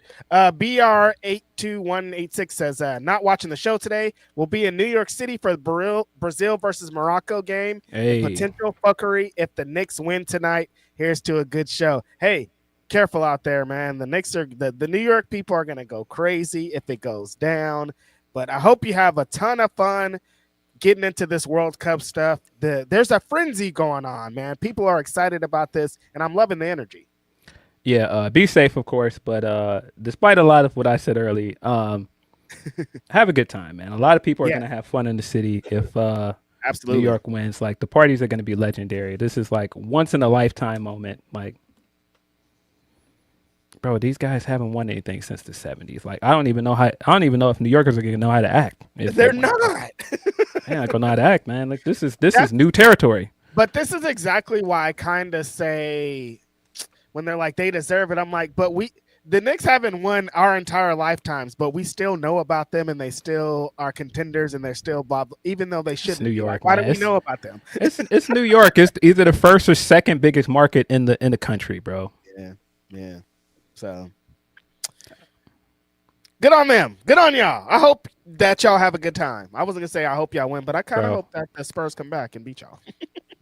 Bro, Danhausen in the Garden also very funny stuff. The people he was hanging out with, he was with Ben Stiller at one point. The way he's being talked about, like, if they win, there's no way this guy is not showing up to the parade. He might end up on the float. Can't rehash the conversation we keep having about this guy, Phil, but some mistakes were made. Well, every time people do the fumble conversation, there's not too many people I think AEW fumbled. Danhausen, they absolutely fumbled. Yeah, usually I'm like, whatever, shut up, who cares? But Danhausen, I'm like, oh, some mistakes were made. Yeah, people aren't gonna like that, but no, they absolutely fumbled Danhausen. This guy's he's in the forefront fighting with Stephen A. Smith. No other wrestler in the world could say that. What, dog? What do you mean?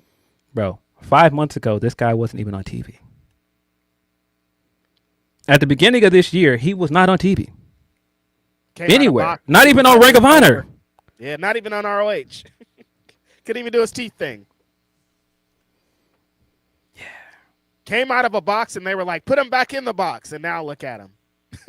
I never believed. When he jumped out of that box and people were like, they're born, I was like, give it a little time. Don't worry. Give it time. Give it 1 week. It'll be fine. And it was fine a week later. Yeah. Ooh, man. Grapple Geekery says, I missed last week's show due to a family emergency. Hope everything is well. Everyone is home now, though. 2 weeks later, how are you feeling about Jet and the Don Callis family? I still don't like it. I still don't like it. It still just feels too quick. And the stuff this week with him and Max and setting up the 6-man match at Forbidden Door. Nah, I still don't like it. This week kind of made me not like it more. It made me hate it more. Sorry.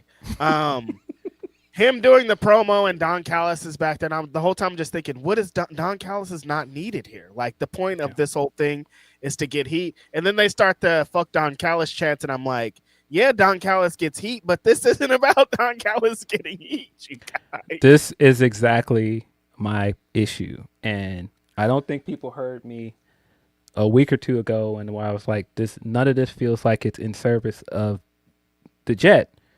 At every turn, you're telling us, all right, the Jet couldn't get heat, even though he was getting good heat the week after Double or Nothing.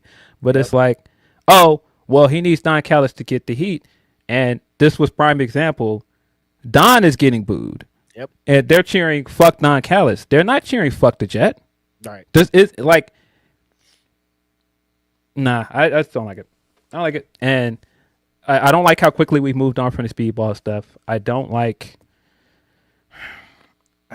It just feels like he's just in the mix, just another heel of the week to show up next to Don Callis. Like, you could put anybody in that role. There's nothing that makes that unique for the Jet. I do think still this is going to guarantee he's going to be on TV and all this other stuff, but like, that spot is interchangeable.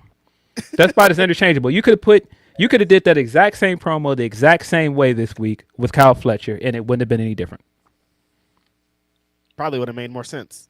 Yeah, just if it's for service for Jet, I'm in, and I can already see that it's not service for Jet. It's just like he's just another Don Callis family member, and that was like our worst nightmare out of all of this. Of like, I don't want him to just become another guy for Don Callis to get heat for, and that's what looks like it's going on. I mean, there are some bright spots. They're teasing the Andrade stuff. They're teasing Max stuff, and it's like, so this could go somewhere, but where it's landing right now, and if this is going to continue, I don't like it. I hate it. I don't like it. And that's not to say they can't turn this around. They can. Of course they can. But as of right now, I'm not feeling it. Not in. Ventoble says, sending a humper, read mine before Tony's essay, LOL. Yeah, we'll get into the humper chats in a few, Van. Shout out to Van. Shout out to Tony P. Van also says, also World Cup, baby. Let's go. Insert team of your choice. USA won big last night with the 4-1 blow over Paraguay. Fuck Donald Trump, always. To the end. Yeah. It was stuff. When he was yelling at that one reporter this week, the woman, and like everything about it just made me feel uneasy. I was like, why is he so close to her? Like, it felt like... I ain't like nothing about it, man. Oof. He falling asleep everywhere. I'm like, what is... This is our real world. We really exist in this space, Phil. Go home, dog. Go home. You sleepy. All that stuff you was talking about, Joe, yeah, go home. Go home. You can't stay awake nowhere.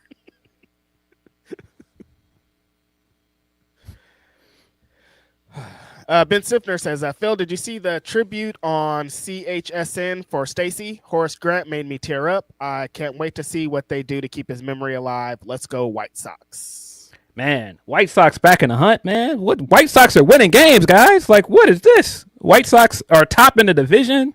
What? Southside is back. Worst team in the league last year, guys. We're back. Southsiders are up, man. I did see some of the tribute to Stacy. Very touching stuff. Him and Horace have been friends for years. Like if you know, you know. They've been friends for a long time, so I wasn't surprised that he was that broken up, and it was very sad to watch him stumble through that segment because he was barely keeping it together. Yeah, again, just really, really sad stuff. When you see how his colleagues talk about him, and like nobody has a bad thing to say about him, everybody talks about like how good he was to them personally, how good he was to their family. Like the kid Modest Buzelis, he talked about him all the way from Lithuania. He called in and did the Zoom call, and he was talking about how good he was to his family, his sister, and like not just him. And like Io Sumo was saying the same thing. Not even on the team anymore. He's a Minnesota Timberwolf. Called in to say great things about Stacy, and yeah, that just again says how many people's lives he touched, man. Rest in peace again. Shout out to Horace. Yeah, every time we start doing this Stacy thing, I feel like this is where Joe would start playing outstanding because it's like, man, it's just so sad, man. But yeah, man, high point of this, White Sox are back, buddy. I had a feeling when they won those games in the Crosstown Classic, I was like, wait, they beat the Cubs. What's going on here? Shout out to the Sox. The White Sox. Tough sledding for us at one point, but can't keep these Chicago teams down. Absolutely. Van also says, and now a joke. How do you fit an elephant into a Safeway bag? You take the S out of safe and the F out of the way. Okay. Oh, man.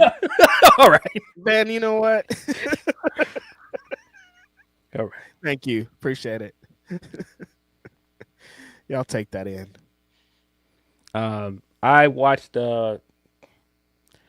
every time, speaking of, every time you want to count this guy out, I keep thinking like I'm not a regular watcher of Joe Budden's podcast anymore, and I used to watch religiously. Same here. And there's been times where I pulled it up and I was like, oh no, still incredibly entertaining stuff. When the episode where they talked about the Roots Picnic and the whole freestyle, their breakdown of it was great. But then they got into the stuff with Daphne Joy and this leaked sex tape. Didn't see any of this. Very, very funny. They're very, very funny, man. Really, really funny stuff. Their jokes about Diddy and this thing,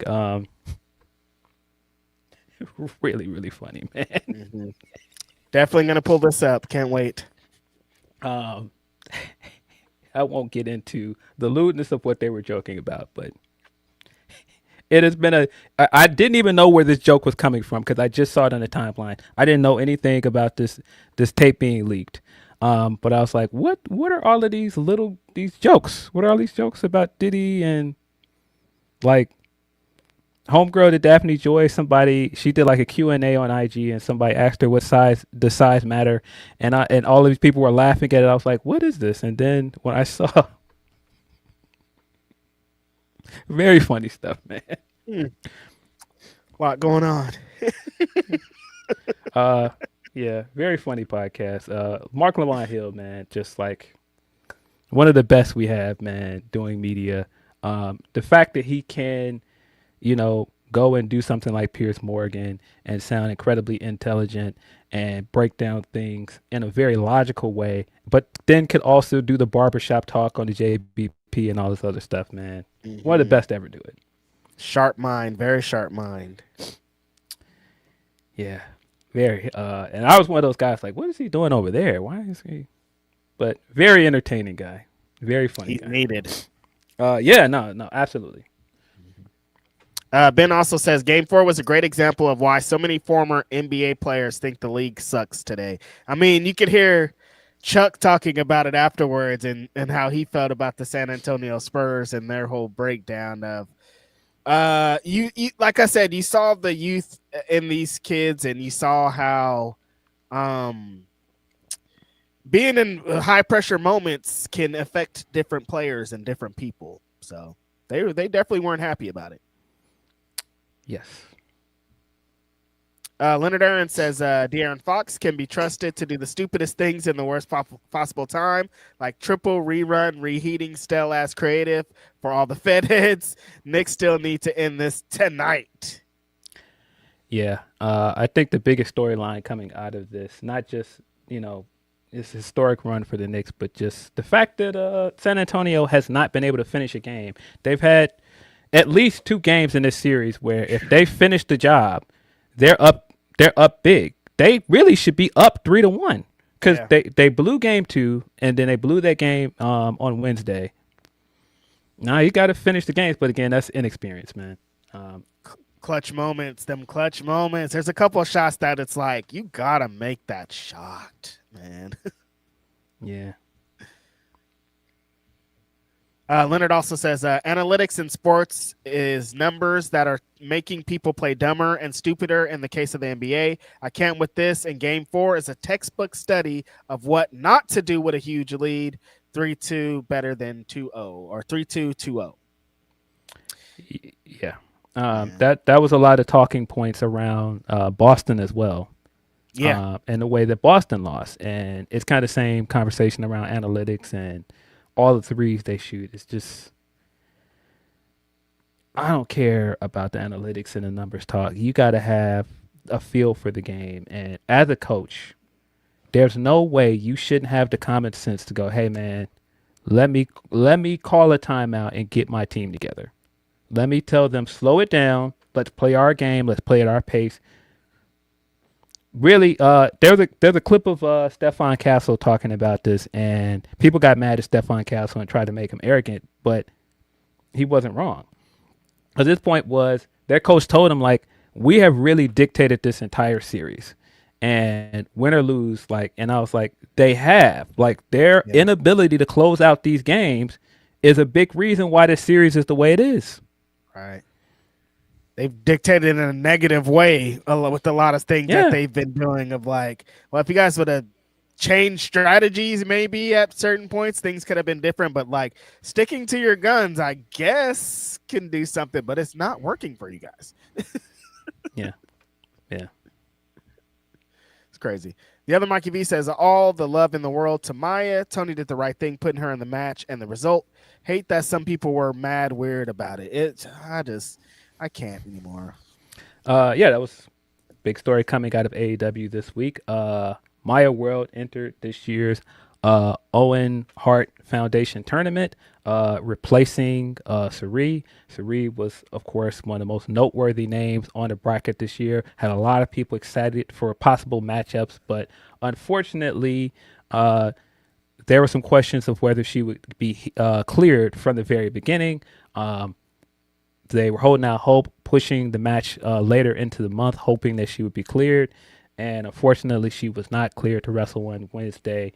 Sari talked about it both for Tokyo Sports and another outlet that I'm drawing a blank on at the moment. But she talked about feeling like, she wasn't entirely ready as well, but she was cleared by a doctor in Japan. But then when she came stateside, she wasn't cleared by AEW's doctors to wrestle. And so, very unfortunate that Sari was not in this tournament. I was very excited for her and the potential for Sari versus Athena. But I think Maya World was a perfect replacement for her, not just because of the tragedy this week with her, but she has immediate ties to Athena and Mercedes. And so that's an easy storyline for you to do. But the other part of it is she announced this week that her brother tragically passed away. She's had the GoFundMe out there. I believe that's still available online if you want to donate. But that was really sad news, and to see her show some real tenacity and show up on TV and get the big upset over Sky Blue, that was really cool to see, man. Really happy for her. And if you have not seen any of her work with Athena on Ring of Honor, we're in for a treat in the next round. Absolutely. Yeah, you brought up a great point there too, Phil, about Maya. She has connections to both Athena and Mercedes. When she came back a couple weeks ago, she did a live after, and they were asking her about first-time opponents. And one of those first-time opponents that she mentioned was Maya World. So there's been Mercedes has had her eye out on Maya. They have a few pictures together. They've been in a few the same places, and I know that Mercedes thinks highly of her. So to insert her in this, I think is awesome. We know the deep connections that she has with Athena, trained alongside her, been on the move in Texas, trying to keep up her legacy and create her own. They've had the stuff in Ring of Honor. They just had the end of the last pay-per-view, that Survival of the Fittest match, and they just have so many connections. So Maya getting in there, getting to take her mind off of this big tragedy while at the same time paying tribute to her brother in the ring on the show, I think was an awesome moment for her. She really took the moment in and still was exactly the Maya that you know, and still was the person that we know and love, and still gave that same fire that she always will in the midst of this crazy stuff happening. So want to send love out to Maya, send love out to her family, her friends, but super excited to see her here in this tournament. Like if she would have been announced initially before all this, still would have been excited just because of her trajectory and where she's been. Yeah, I believe her brother was in a car accident. Again, very sudden, tragic news. According to Mikey V in the chat, he's saying that her GoFundMe hit its goal yesterday. So that is excellent. That's awesome. Yeah. But yeah, condolences to her and her family.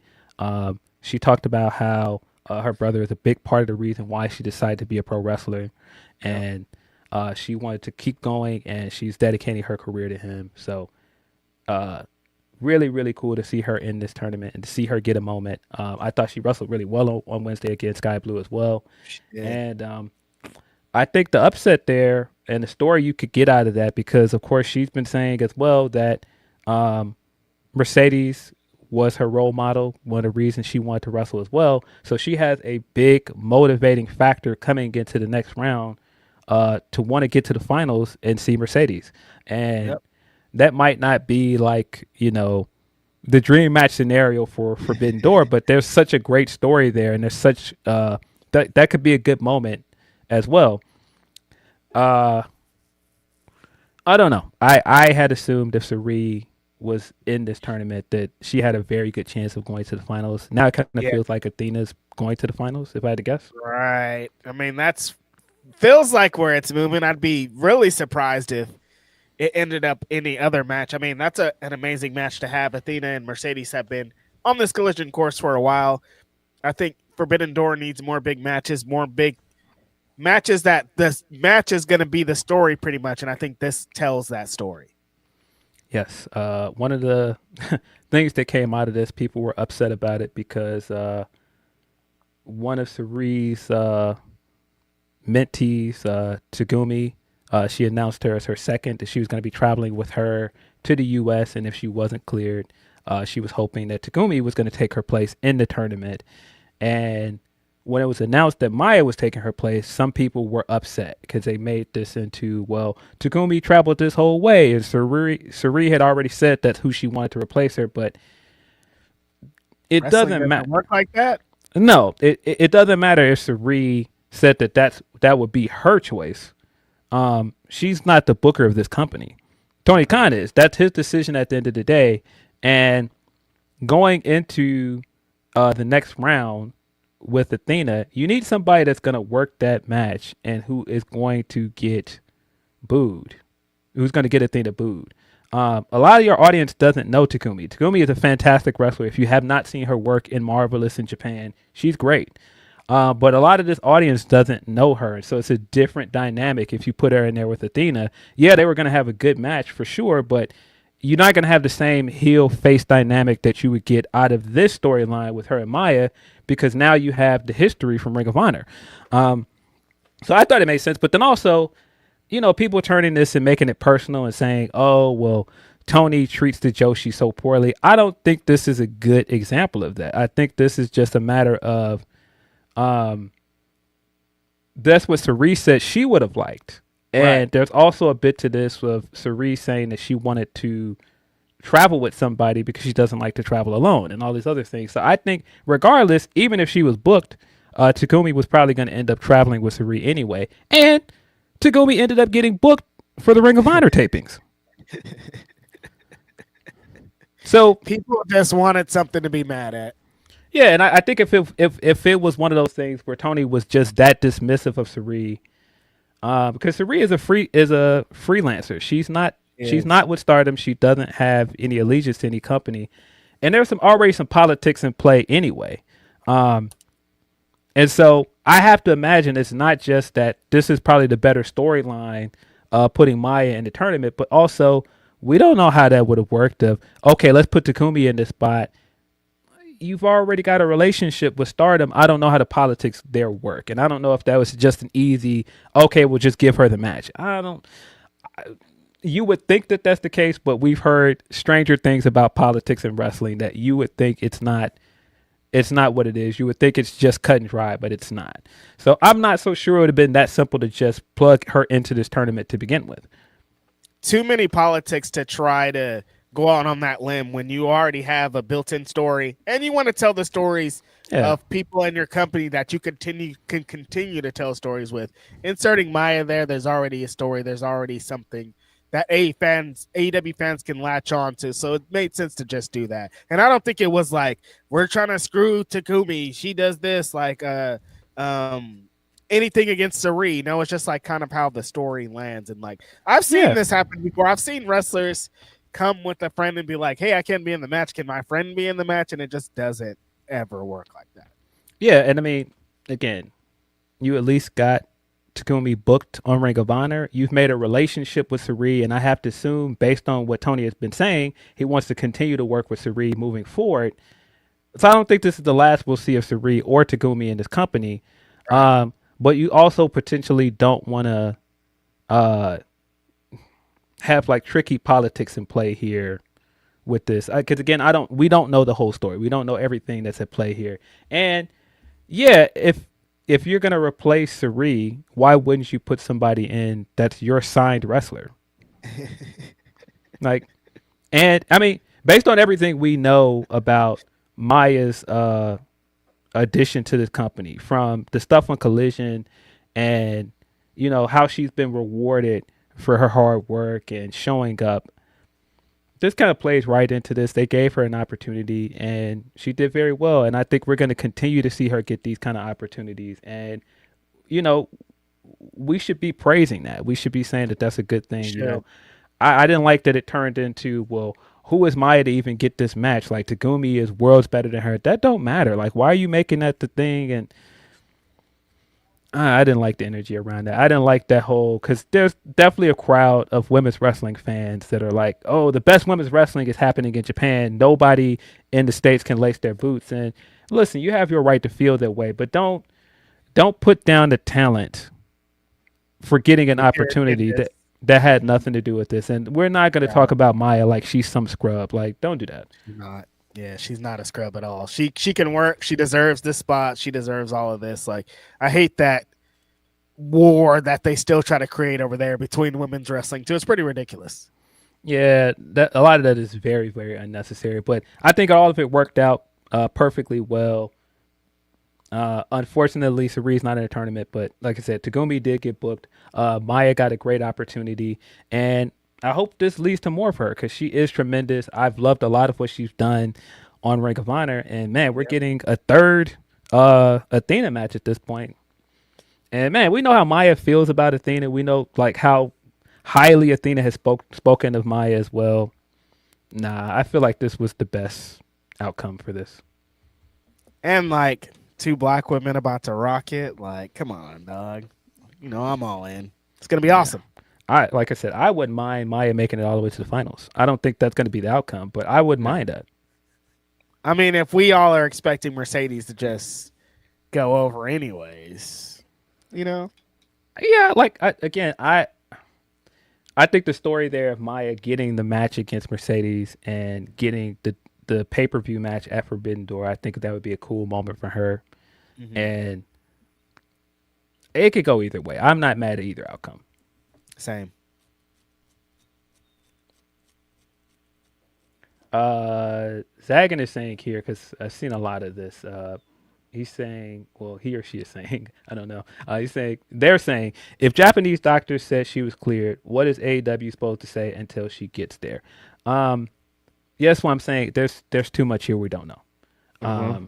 And it's a neck injury. Those neck injuries are tricky, man. So can't play with them. It might have been like she could go and she's well enough to go, but we've seen this before where some of your favorite wrestlers that have had nagging neck injuries, they were good to go, and then we don't see them for another few weeks after that match. They disappear from TV. Yep, because one spot could screw up all that injury, all that helping that you've done. So, like, necks are just... I don't think you even want to take a chance with it, even for a one-off match or whatever it was going to be.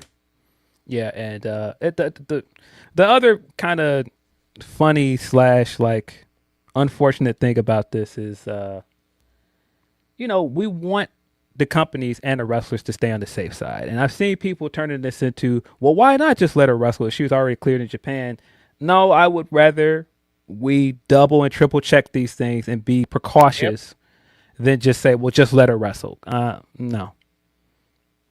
Not worth it at this point. Let's get into some more of these super chats, and we're going to move forward.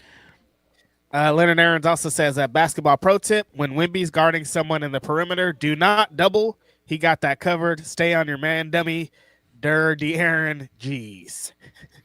Yeah, that's what I was saying with Fox. He was OG's assignment on that one, and for some reason, he drifted over and tried to double on Brunson, and he didn't need to. It was he already forced him to take a bad shot. You didn't need to double him. Just stay home and box OG out, and the game's over. Sure, they watched that tape and yelled at him.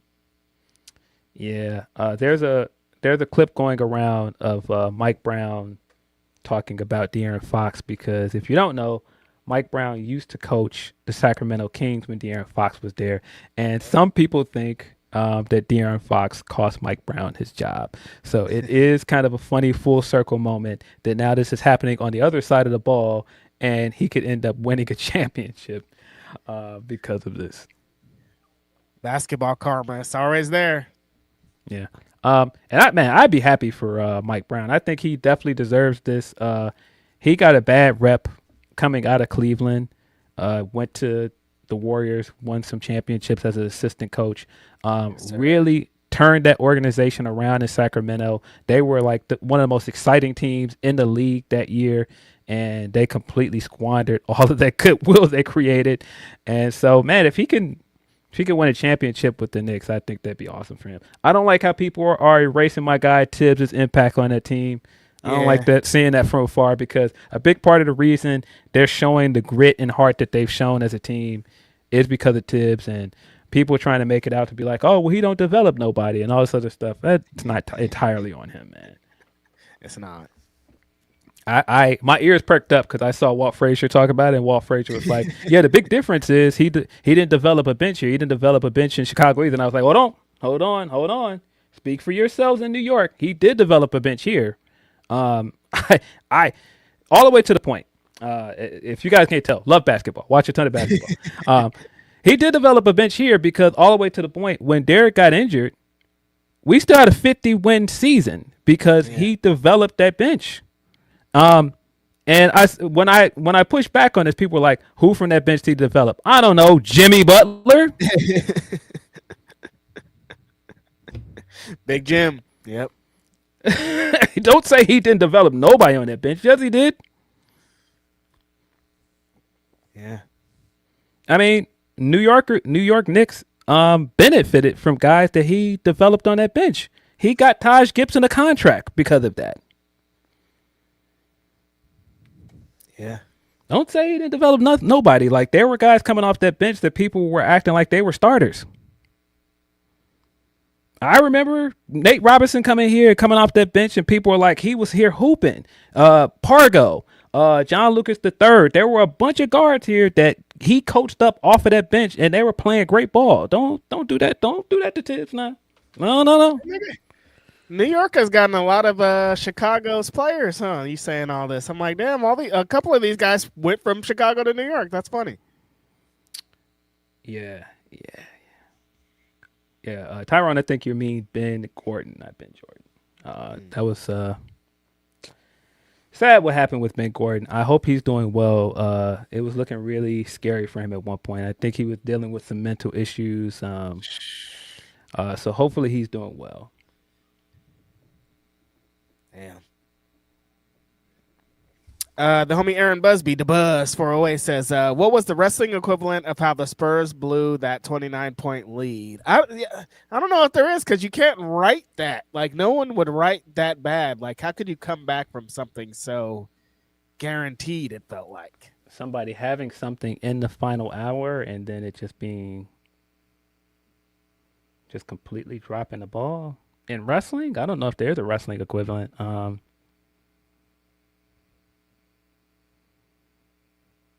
going it like that. Might be something like Baron Corbin's failed cash-in and how John Cena Yep. showed up. Maybe WCW. They did run up the lead. The 83 weeks thing, they were running shit for years and years, and then they it was kind of like they were just shooting, like, why are you shooting that? Why are you shooting a 3 like that? Why are you doing that? I'd say WCW probably. Oh yeah, my bad, Tyrone. That was the nickname at one point. People were calling Ben Gordon Ben Jordan, which, yeah, I remember. Sorry. You wanted to forget that. That's why. I never bought into that nickname, but people were doing that. Oh man, Who ended up being my guy? And if you would have told me when he got drafted that he would end up being one of my favorite players on that squad, was Kirk Heinrich, man. Like Captain Kirk, buddy. That guy ended up being a fun guy to watch play for a while. Wild boy, man.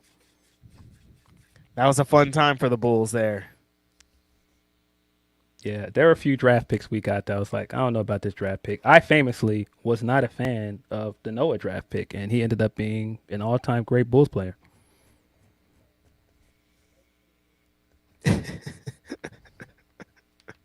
Sorry, I'm reading ahead of a few super chats. Y'all are funny. Meet Norman says Danhausen going to be on a float in the Knicks parade. Yeah, Danhausen is representing for an entire company over there. That's crazy. Like, he's the face. He's like, when they think of WWE now, they're going to think of Danhausen, and that's like crazy to me. I can't believe it, man. Like some of those pictures from him in the garden are just still just like, how did we get here? Again, 5 months ago, this guy was not on TV, was not seen anywhere. Yeah. He was still doing indie shows. Still doing indies, trying to get on AEW TV in some capacity, and they didn't. I saw a picture of him, Tracy Morgan, and Tina Fey, and I was just like, what, dog? Yeah, Tyrone Kid's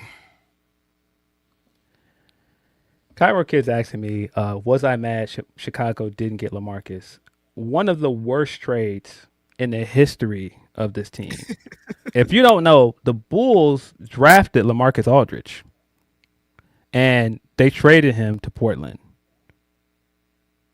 Might you be asking why he didn't end up playing for this team? He had a really good run with Portland, one of the best scorers in the league, and all those other great things. Why didn't we end up? We traded him for Tyrus Thomas. Awful trade. Why did they do that? Awful trade. Every time people bring up that Caruso trade and say that that's one of the worst trades in the history of the franchise, and I was like, no, it's not. I've seen much worse trades. No, it is not. Mm-hmm. That's crazy. Ben Sifner says, 35 years ago yesterday, first Bulls championship. What a time, man. I want to get back to a place where we're going back to Grant Park and there's confetti on the streets, but it doesn't seem like that's going to happen anytime soon, man. Crazier things have happened. Don't seem like where we're at that's going to happen anytime soon. Yeah. Meet Norman also says, shout out to Maya World for getting a W after losing her brother. Reg, I was dying watching Denise figure out the Betty Crocker classic, respectfully. Yeah, because she was like, what does Betty Crocker make? I'm like, what does Betty Crocker make, Denise? Mm-hmm. She makes cakes. Just so you know.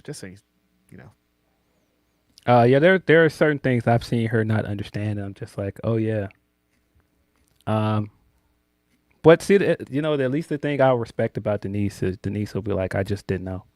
Yes. I've seen people try to argue with me about things, and they can't just say they didn't know. That happened this week, and I was just like, hey, it's cool to just say you misunderstood me. It's fine. You didn't know what I was saying. It's fine. Oh, I thought you meant. That's it. We're out of here. That's okay. I don't know why it's so hard for people to just say my bad, man. It's cool. My bad. I misunderstood you. You don't get rewarded for saying my bad anymore. That's not a thing. You just move forward. It's fine. If you guys don't know what I'm referencing, it's because I said that Chad Gable might be out of here. They got to ride the wave with this guy on Twitter. And for some reason, people thought that I was saying that he might leave the company. And I was like, no, that's not what I meant. by he's might be out of here. He might be out of here. That means I forgot about your tweet. This guy is over, man. Like you gotta, it's off to the races with this guy. He's out of here. And it was so funny because I was like, I say that all the time, and people are like, oh, that's slang. I was like, bro, I say someone's out of here all the time, guys. I feel like we say it on this pod. That's one of our things that we say on this pod. He's out of here. I died at people being like, what do you mean he's out of here? He's out of here. Like, and people like, I've never seen anybody use that slang. No, I'm not. I didn't invent that. You did not invent that. No. No, I've heard countless other black people say it. Joe Budden says it all.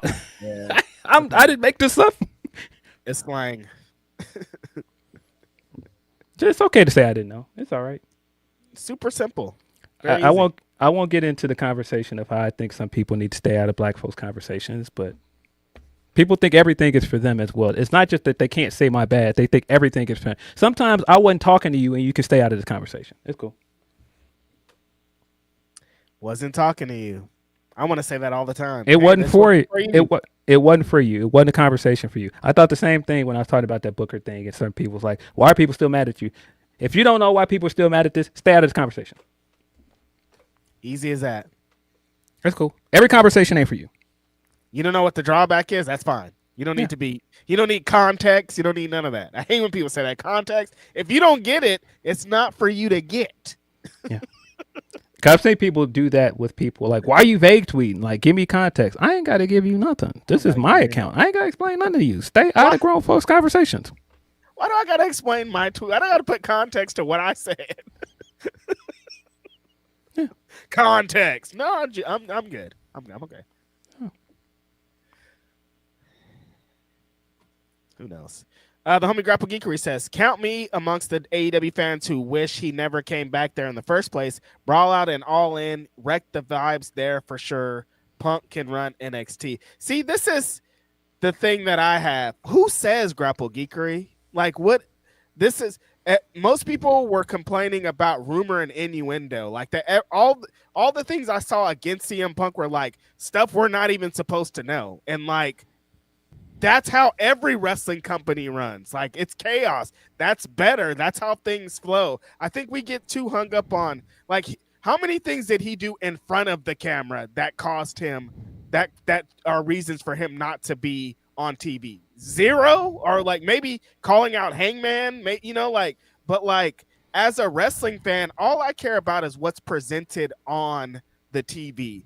If there's stuff that happened backstage, brawl out, all that, that's fucking wrestling, dude. This shit happens almost every week on this point. Who gives a shit? What's going to be presented in front on the camera? That's all I care about.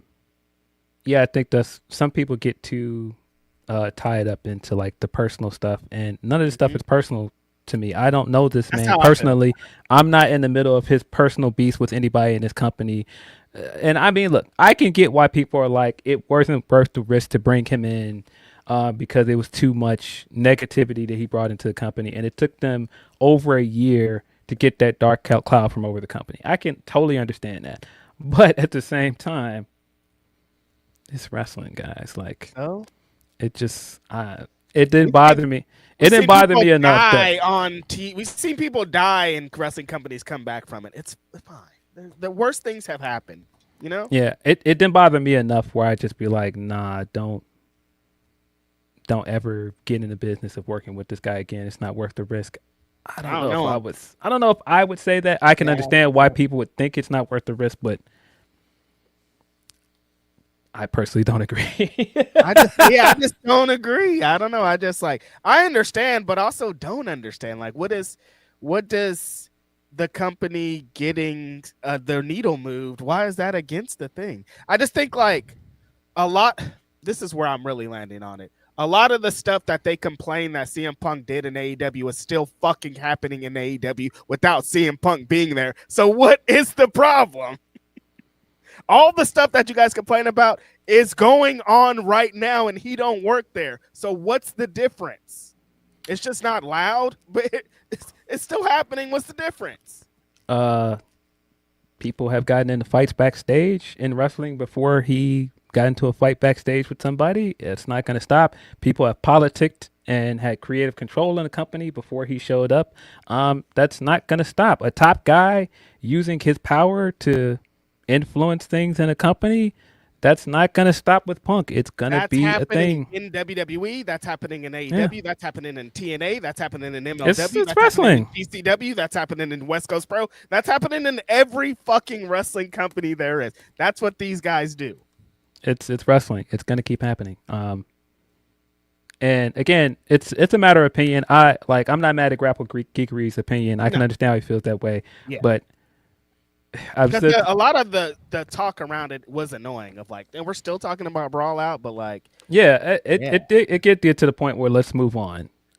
Yes, but to say I wish he would have never showed up, I can't agree with that. This is as me. Like I've said this more than once. As a guy that, I was a fan, but I didn't get to do any of the live experiences around Punk. I didn't get to go to Money in the Bank in 2011. I didn't get to see some of his biggest moments. I've been there for so many of his moments since he came back to wrestling. Like I was there when he came back at the Rampage taping. I was there for his return to Collision. I was there for him main eventing WrestleMania this year. So many things he's done. I was there for him winning the championship in Vegas. Like, no, I've had a blast as a fan of this guy. But if you're not a fan of him, I get it. I can't relate though. Sorry. It's just really funny because like the reason that the homie Grapple Geekery is even talking to us right now on this podcast. 1,000%. This of CM Punk. 1,000%. This podcast wouldn't exist if Punk didn't come back to wrestling. That is a fact. That's not us just like saying that to say it. No, that is a fact. This podcast would not exist. Grapsody is on right now. If Punk did not come back to wrestling. That's why we can say these things to you, Grapple Geekery, is because of this guy. Bro, there's so many things like that. Like, bro, think about it this way. At one point, the guy that got me a ticket, and I didn't even use the ticket. This is getting so funny. I ended up giving the ticket away. The guy that got me a ticket to Punk's debut in AEW used to be our co-host on this podcast. He sold me his ticket, and then I ended up going as media, and I ended up giving that ticket away. But to think about that, and that guy giving me the ticket, we ended up recording a podcast the day after he debuted that led to so many things, including him getting hired over there. And then a year or so later, we're both sitting next to each other in a scrum with this guy eating muffins and going off and looking at each other like, what is going on? No, there have been too many memorable moments over the past 5 years with Punk in wrestling that we would have never gotten. Like there's a viral video I have of making some dude cry that happened at an AEW show, and I wouldn't have been able to ask him this question at a fucking WWE show. I'm like, these things, I have been having a great time. I don't know. I'm sorry. So too many moments, bro. Like too many moments. Moments of me being in a room with somebody. There's stories. One day I'll be able to tell you some stories that I can't. There are too many things that have happened since Punk came back to wrestling that wouldn't have happened. And again, I don't personally know him, so I don't know, man. If he's a dick, who cares? Half these wrestlers are dick that I do know. So what do you want? Bro, I've gotten questions from people of like, what were you thinking in that moment when he's sitting there? And every time I think about it, yeah, he's going on this tirade and saying all these things, eating muffins, and I'm sitting there holding a microphone thinking, I got to ask this guy a question in a moment. You're next. I don't know what I'm going to ask him. Because do I ask him about what he's saying? Do I ask him about the match? And I was sitting there the whole time like, he's going off and Phil's on deck. Yes, literally was holding a microphone while he's saying some of these things. Like, I got a question for this guy in a few minutes. Like, and I already had my question I wanted to ask, and I was like, I don't know, should I change my question?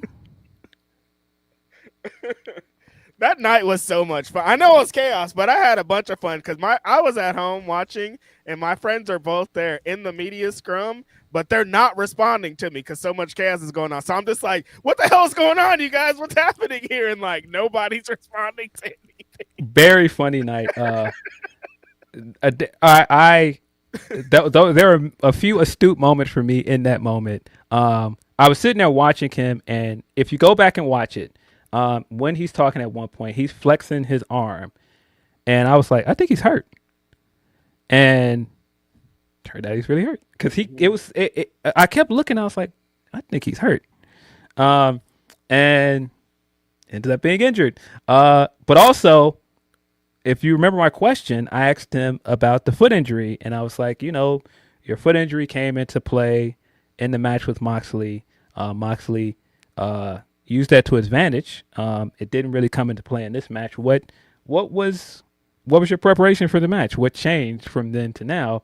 And the way Tony looked at him, and he had this look on his face like, oh no.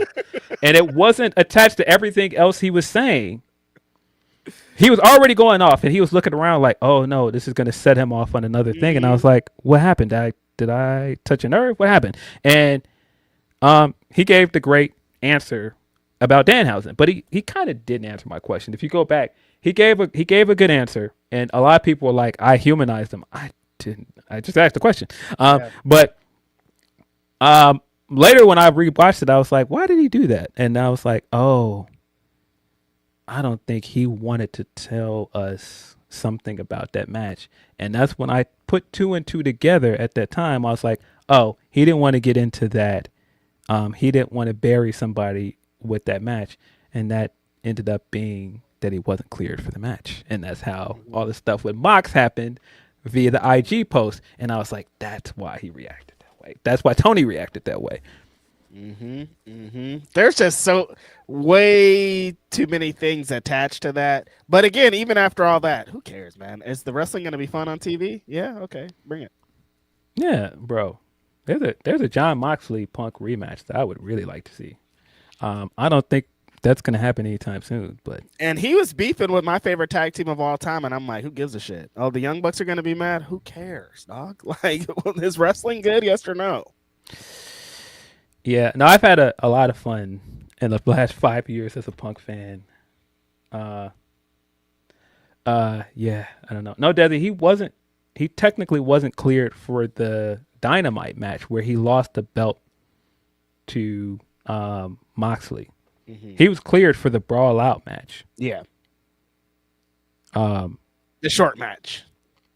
It was the short match where he lost quickly. But that's all, of course, we don't know the whole story with that as well. But from what he said, he was saying that he wasn't initially cleared for that match.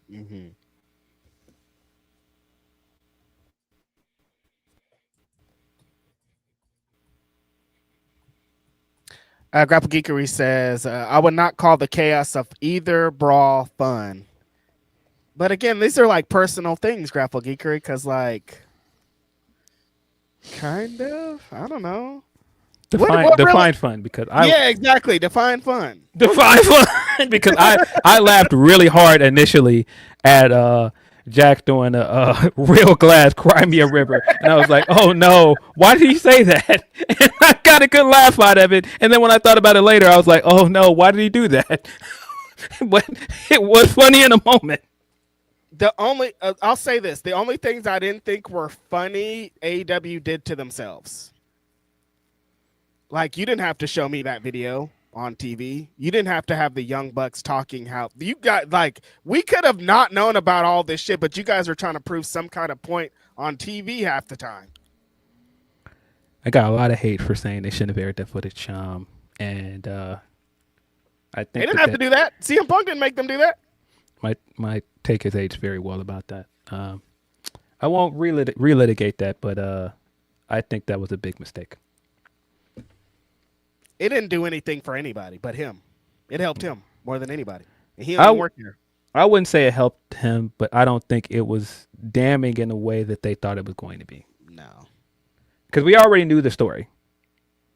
We already knew what happened. And once we saw the footage, I was like, this is kind of a nothing burger. It's basically how he described it on the Helwani interview. We didn't need to see this.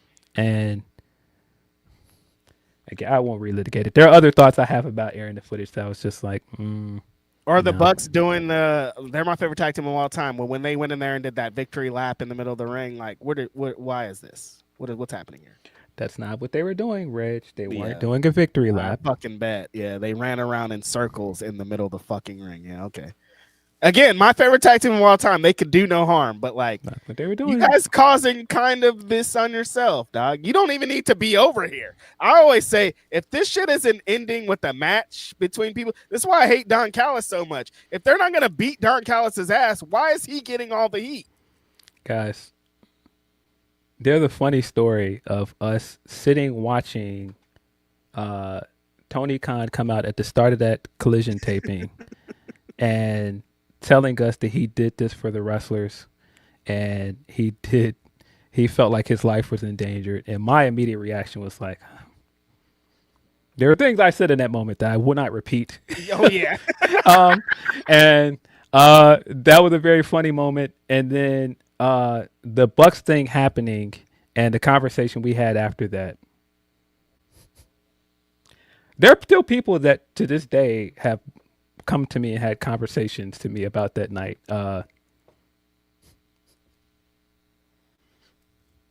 This was me, you guys. Yeah.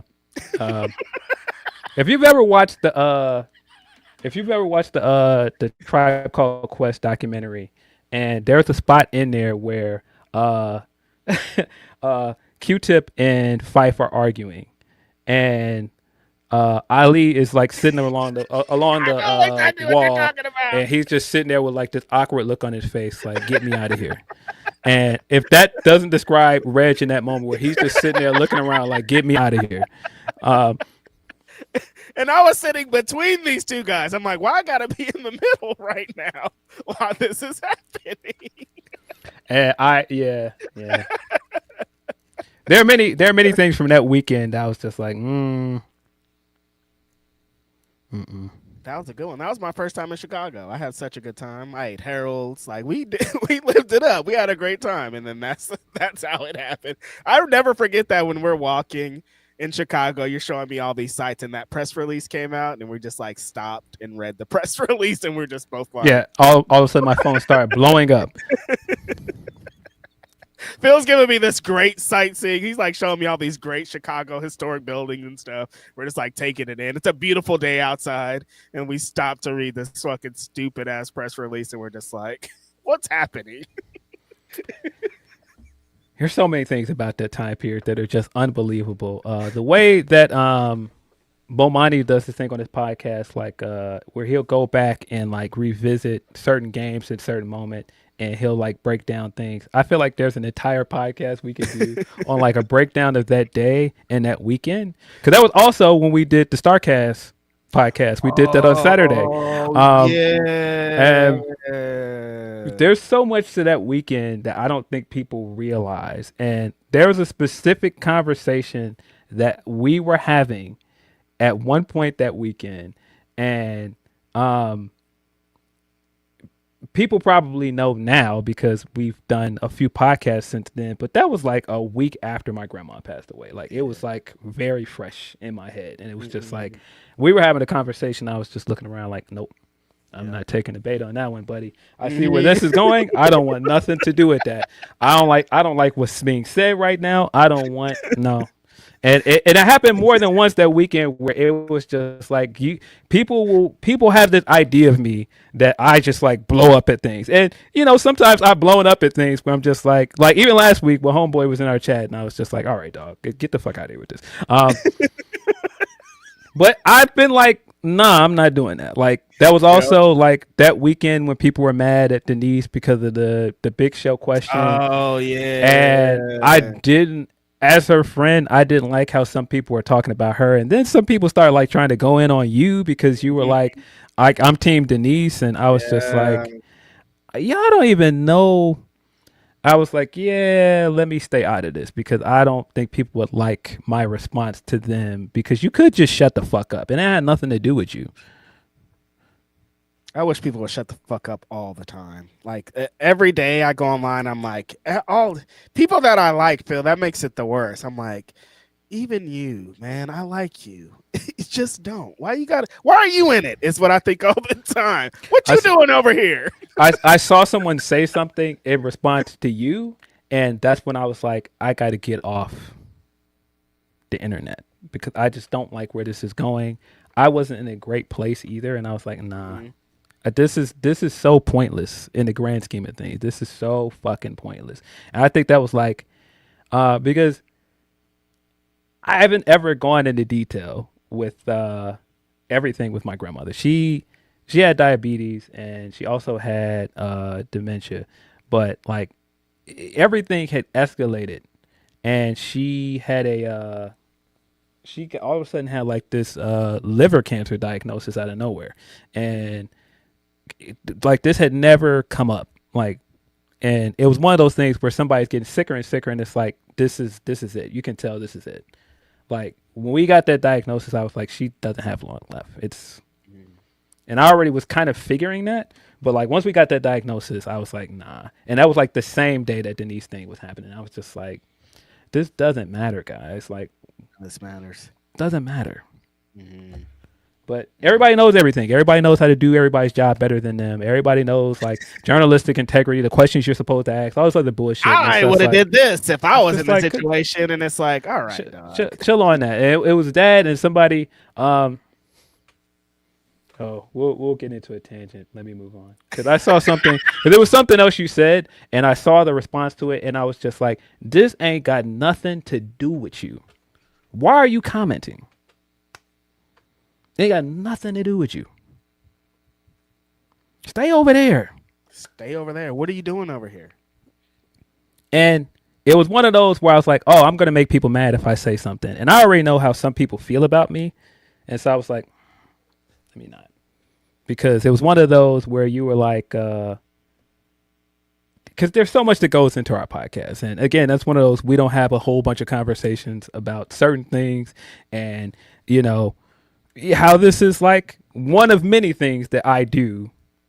It's one of many streams of income. It's not like a sole stream of income, and I don't think people realize when you say, all right, this sometimes doesn't feel like it's worth everything that we put into it, like the travel and a lot of this shit. And like sometimes, like, you know, I come out of this losing money for certain things, and people don't recognize that, and people will turn it into, oh, this person is begging for money. I saw somebody say that in response to something you said, and I was like, again, this ain't got nothing to do with you. You don't even know what the fuck you talking about. If your podcast is not profitable, if you don't make any money on your podcast, why the fuck are you talking? Yeah. We see your numbers, dog. They're out loud. Like it again. That's one of those. There have been many times where I've seen certain things people are doing and saying because they may or may not like you as a person, or they may or not like me, or they may not like Sean. It's just like, dog, you can't shut up though. People are still running with I scam people for car money in the car that I drive all the time. Yeah. I love it. Yeah. I saw a certain podcaster do that, and one of my favorite, I was listening to a lot of Wale this morning. That might be why I thought about the Wale Eric Bellinger song. And Sue Me is one of his best songs. Sue Me, I'm rooting for everybody that's black. And I deeply, on some levels, believe in that. There are some people I don't like, and I still root for them. Absolutely. And there are specific people that I saw running with that narrative about you in your car, and I was like, this is just a nasty and cruel thing to do. It has nothing to do. I don't give a fuck if you don't like somebody. I don't give a fuck if you don't like their takes. I don't give a fuck if you don't like their podcast. That's just not something that you do. And I'm human. Like that's just not something you do. Try to kick somebody while they're down.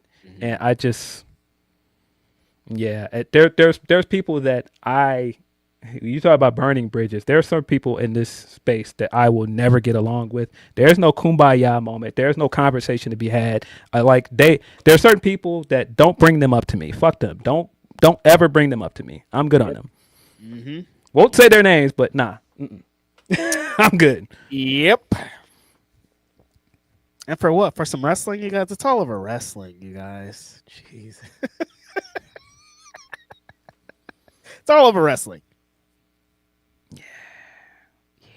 Yeah, we've that is another podcast we can get into the timeline of certain beefs with our podcast.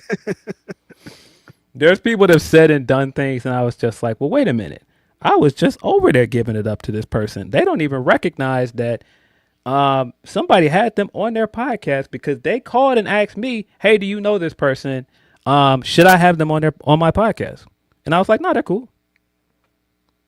And then I got on the internet and saw them like kicking your back end or kicking my back end. I was like, damn, they don't even know behind closed doors. I was like giving it up to them and like being like, no, they're cool.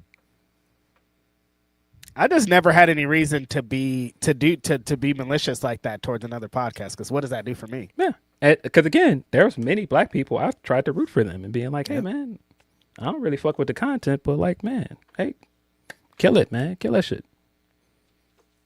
I remember you did like a thread where you were like, here are all the podcasts that I fucks with. Even if I don't fucks with them, you should fuck with them. And it was a gigantic list of people. I heard a friend of the show. He's black. He sent me a message, and this was like, I want to say 2022. Mm-hmm. This was like, I sometimes think 2022 was like our best year with our podcast. Like a lot of stuff we did in 2022, we were smoking shit. Yeah. And friend of the show, won't say their name. It's not important. They sent me a message and was like, hey man, I see what y'all are doing over there, man. I think it's dope. And it was like right after we got the Tony Khan interview, and they were like, man, that shit is dope. Keep killing that shit. And they were like, I wanted to say that on the timeline, but I couldn't because, I see how people shoot at y'all and I see how people talk about y'all, and I just didn't want to be in the middle of that. And I was like, how nasty is that? You can't just give people props because people are fucking weird. But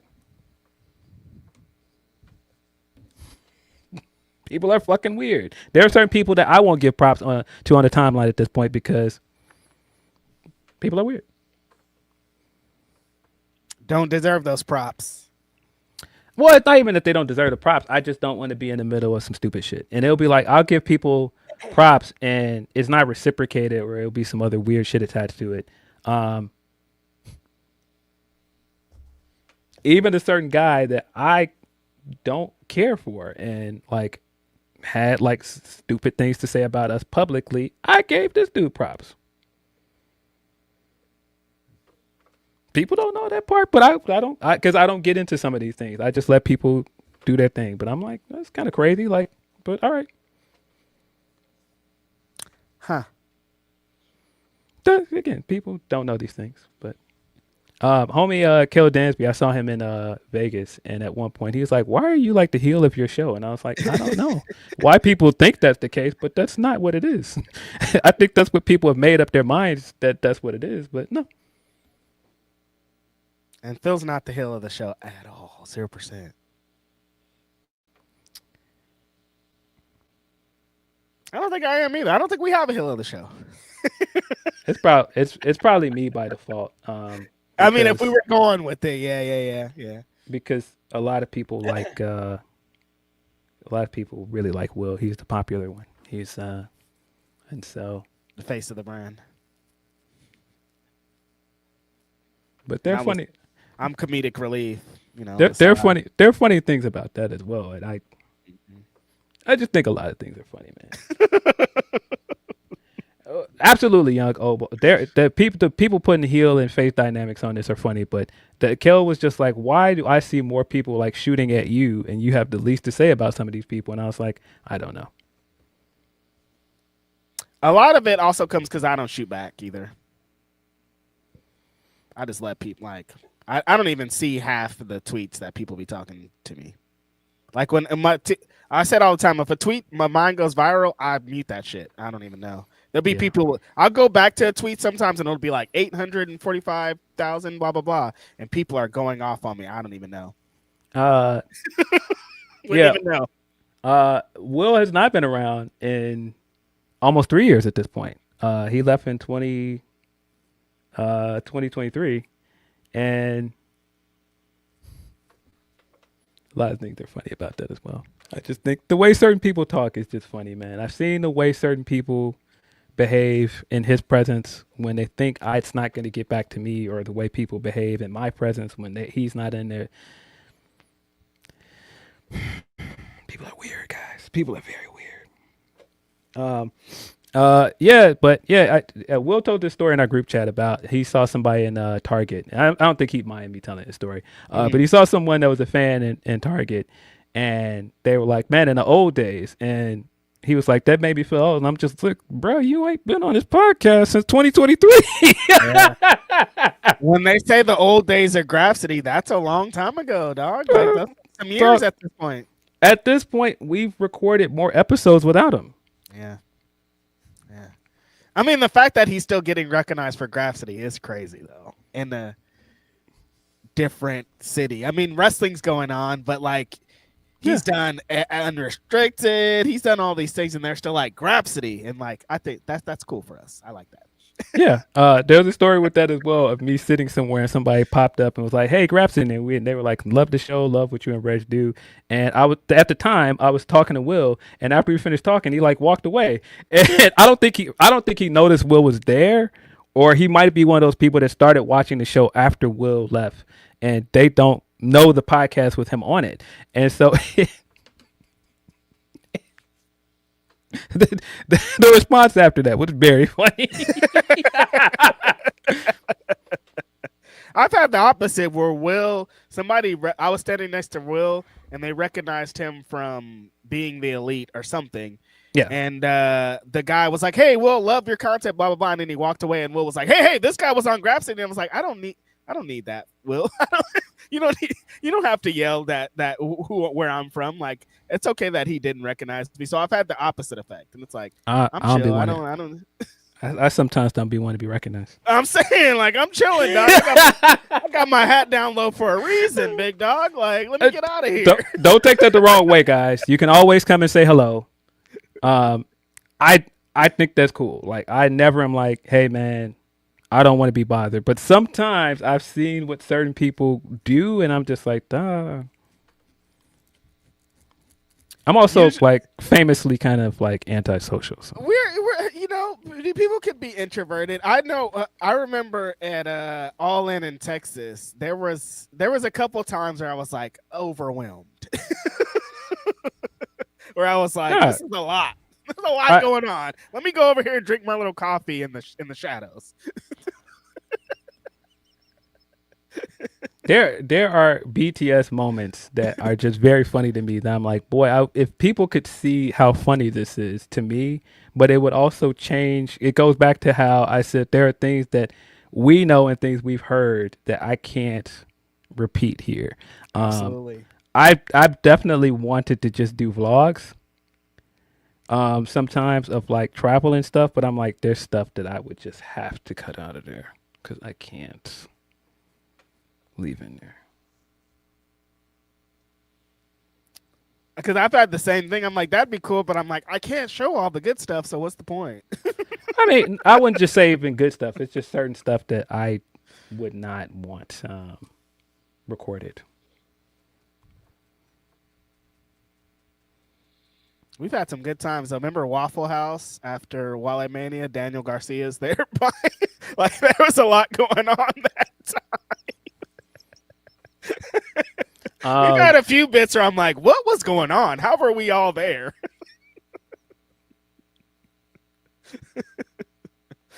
Yeah. That was Dallas, right? That was Dallas. Mm-hmm. That was Dallas. There's a lot of Hennessy inside of me at that point. I have an immediate story. About Dallas that's also funny from that night. That like that was a wild night right there too. We could do a whole pod on just that night.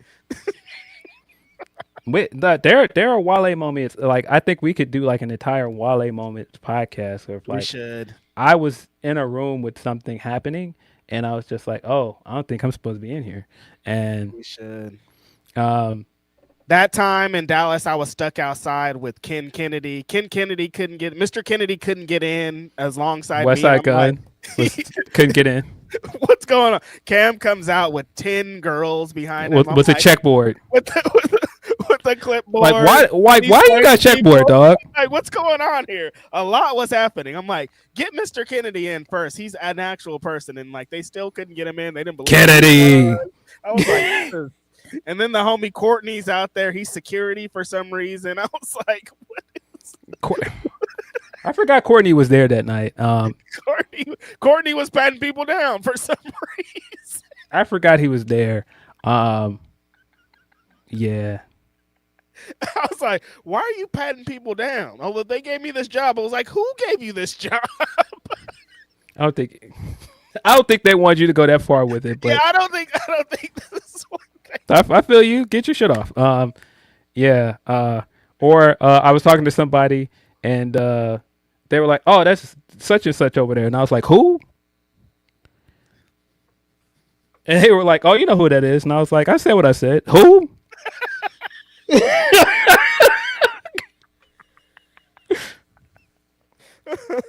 was like, "Oh, they got their own dark corner. Or is their name going to be up over there too, or what?" It wasn't Dallas. That was that was a different one. That was Vegas. Oh, that was Vegas. Mm-hmm. That was. You can't. Nah. Mm-hmm. We got super chats, man. That went on way longer than it should have. We got super chats. Absolutely. I don't know how we got from Punk to that, but life is like. Oh, I do know how we got from Punk to that. Grapple Geekery says some of us who weren't watching during Punk's first WWE run are baffled by his free pass from his fans. His Max match was great, but I'm good forever. So you didn't see any of the WWE stuff? I don't think anybody's saying he should get a free pass. That's at least not what I'm saying. No, I don't think he should get a pass. I of course I'm saying that this is wrestling and crazy things happen all the time. I think people do this thing a lot where they're like, you couldn't do this at a job. Like, yeah, absolutely. If I got into a fight at work, I'm going to get fired. But wrestling isn't a normal job, guys. It's not the same situation.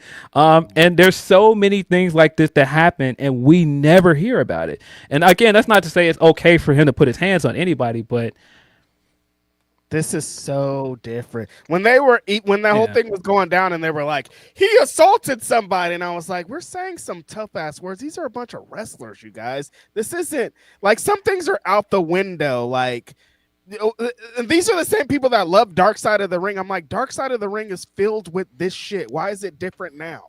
There's definitely going to be a Dark Side of the Ring about certain things we saw in the past 5 years. Absolutely. There's going to be a whole 30 for 30 episode on Punk. I mean, not Punk, but Trump going to the Garden. Absolutely. Yes. There's a whole story there. The Taylor Swift sub story. There's so many things that are going to be connected to this. Yeah. Grapple Geeker says, I'll take Homelander over Crown Jewel Carlos Silva. Listen, wrestlers. That's it, wrestlers. I just want to enjoy the shows sometimes. That's it. Sometimes I'll be like, I don't want to know. That's cool. There's some stuff that I know that I don't want to know. That's cool. I didn't want to know that. I don't want to know that. Shane Monster says, Dynamite was good, but man, Jericho opening was a terrible decision. He had the chance to not fall into bad habits and went, nope. Tommy's mommy. Ugh. Yuck. I didn't like it, Phil. Didn't like it one bit. I thought Ciampa's part in it was good. I think that when it actually got into the meat of the... When it got serious. When it got serious, I was good. But like him trying to do the catchphrases and stuff, I was like, where are we going with this? And getting there. Ooh. It took a minute to get there, but Jericho's very hit or miss for me, man. Which, needless to say, very hit or miss. I mean, I guess there can't just be one thing. Like, he can't be super serious. It has to be in between. He can't be super funny. It has to be a mix. But he's got to figure out a different way to present it. Because it feels like it's just classic Jericho shit, I guess, is what it is. I was it feels different, but it doesn't feel different. It feels like Chris Jericho shit as he's always been doing. And it's like, I thought Tommaso was going to bring out something different, but then the second half of the promo, he does kind of. So I don't know what this is. Hate it. Paul says, feels like Cerie's situation could have been handled better when her injury was known weeks ago and having to change the card last minute. Was there no communication between Japan doctors and AEW doctors? I think they were trying to hold out and see if she could get cleared by the time before Forbidden Door, and I think that's why they pushed the match out as long as they could. I think they were trying to hold out hope that they could use her, and it just didn't work out. Yeah, it felt like they were like, if there's time, maybe it'll work out. Because I remember every time they would talk to Cerie, she would say something about it. She'd be like, my neck, though, don't forget. So, like, she wasn't hiding it. Yeah, it just didn't work out, man. I don't think it's like a communication issue. I just think that once they announced the bracket, they were trying to accommodate everybody. And, I mean, that happened with Persephone as well. Because initially, Persephone had, like, some health issues. Right. And... yeah, and I mean, these things happen. It's fine. Definitely. The homie Eloquent says, shout out to Eloquent, says, we sure Monet beats Hazuki? Her at Forbidden Door makes sense. Absolutely. Very happy for Hazuki after last week. Big fan of her, so looking forward to the match this week. I definitely think Mercedes is beating her, though, Eloquent. Yeah. I think that match is going to hit based on their last match, which was fantastic. I'm just glad she moved on to the next round. It wasn't just like put Hazuki in the tournament for the sake of putting her in there. Yes. I love Mercedes against opponents like this. Hazuki brings out, when they bring out something different out of Mercedes, it's always exciting. So I'm sure this match is going to be fire. But yeah, I think Mercedes is going to win. Yes. Charles Jackson says, what's up, guys? New here. Do you ever see WWE giving Montez Ford a big title push? Also, what's your thoughts on Ricky Saint's main roster run so far? It kind of feels like we've passed the moment with the Montez thing. Like, I thought for sure they were going to be off to the races with him as a singles wrestler. And when it didn't happen, I've been just kind of like, it kind of feels like this is just not going to happen at this point. I like what they're doing with him and Rollins. At one point, people were speculating that Montez was one of the hooded figures, and people were getting excited about the idea of putting Montez with Rollins. And I almost think that that's part of why they're doing stuff with him and Rollins now, because they saw like, oh, people want to see this. That picture they put online of them in the all white, like the belly poster, hilarious. It looks like a mixtape cover. Really great stuff. I want them to push Montez as a singles wrestler. I've kind of lost hope though, Charles, unfortunately. I still think there's a ton of potential there. I just don't. If they haven't done it now, I don't know when it's going to happen. And the problem now is there's so many guys ahead of him. Right. Like you've got Oba, you've got Braun Breaker, you've got Jacob, you've got so many guys that have like more momentum, and they're stuck at a certain spot. Like there's a ceiling for them at this point because they're not even moving up to the world title picture, and it's like it's kind of hard to fit in that lane. Now I'm like, well, you got Royce, you just mentioned Ricky Saints. You've got so many guys now that it's kind of hard to now move him on from a tag team. And then the other problem is tag team wrestling in this company is not great. They kind of need the Street Profits. Yeah. And like even like the younger like Javon Evans and those type of guys, there's a bunch of guys that have kind of jumped ahead of where Montez should be, and that's a little bit unfortunate. But yeah, I think that's the most important thing is the tag team wrestling thing. Like you're gonna have to, if you want to get him back to that, you're gonna have to reestablish who the Street Profits are as a big time player. Get him into that mind state of the WWE universe, and then move him into the heavyweight title thing. And like that's a lot of stuff to happen in this amount of time, Phil. And I just don't know if they'll do all that. Ricky Saints is an interesting case because I still think he has a load of potential. I don't think that they've exactly played to his strengths. I think he can be a good promo, but the problem over there is it gets so reliant on catchphrases and like everything is like so safe and cookie cutter. And I don't think he's had one of those promos over there that he's managed to do either in NWA or AEW. Like when you think about like that promo he cut on MJF, like the thing that like really push people to like, oh, we got to do something with this guy. Like at one point people were like, he should be like a real contender for the world title off of his ability to talk. And I don't think he's had one of those promos yet on the main roster. That's what's so funny about them, because that clip came out this week of Cope being mad at him.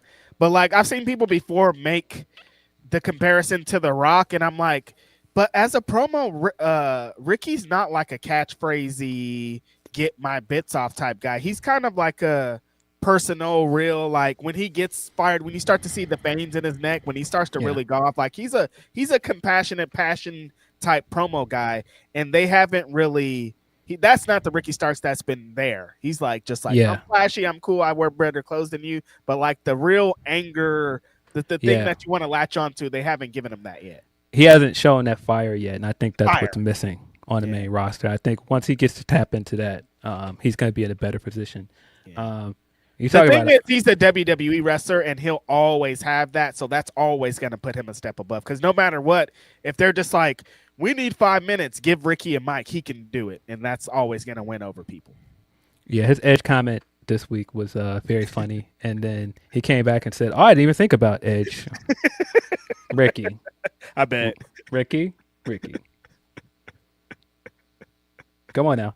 That's one of those unpopular opinion things, by the way. Every time I see people on the timeline go, see, Edge was right about Ricky.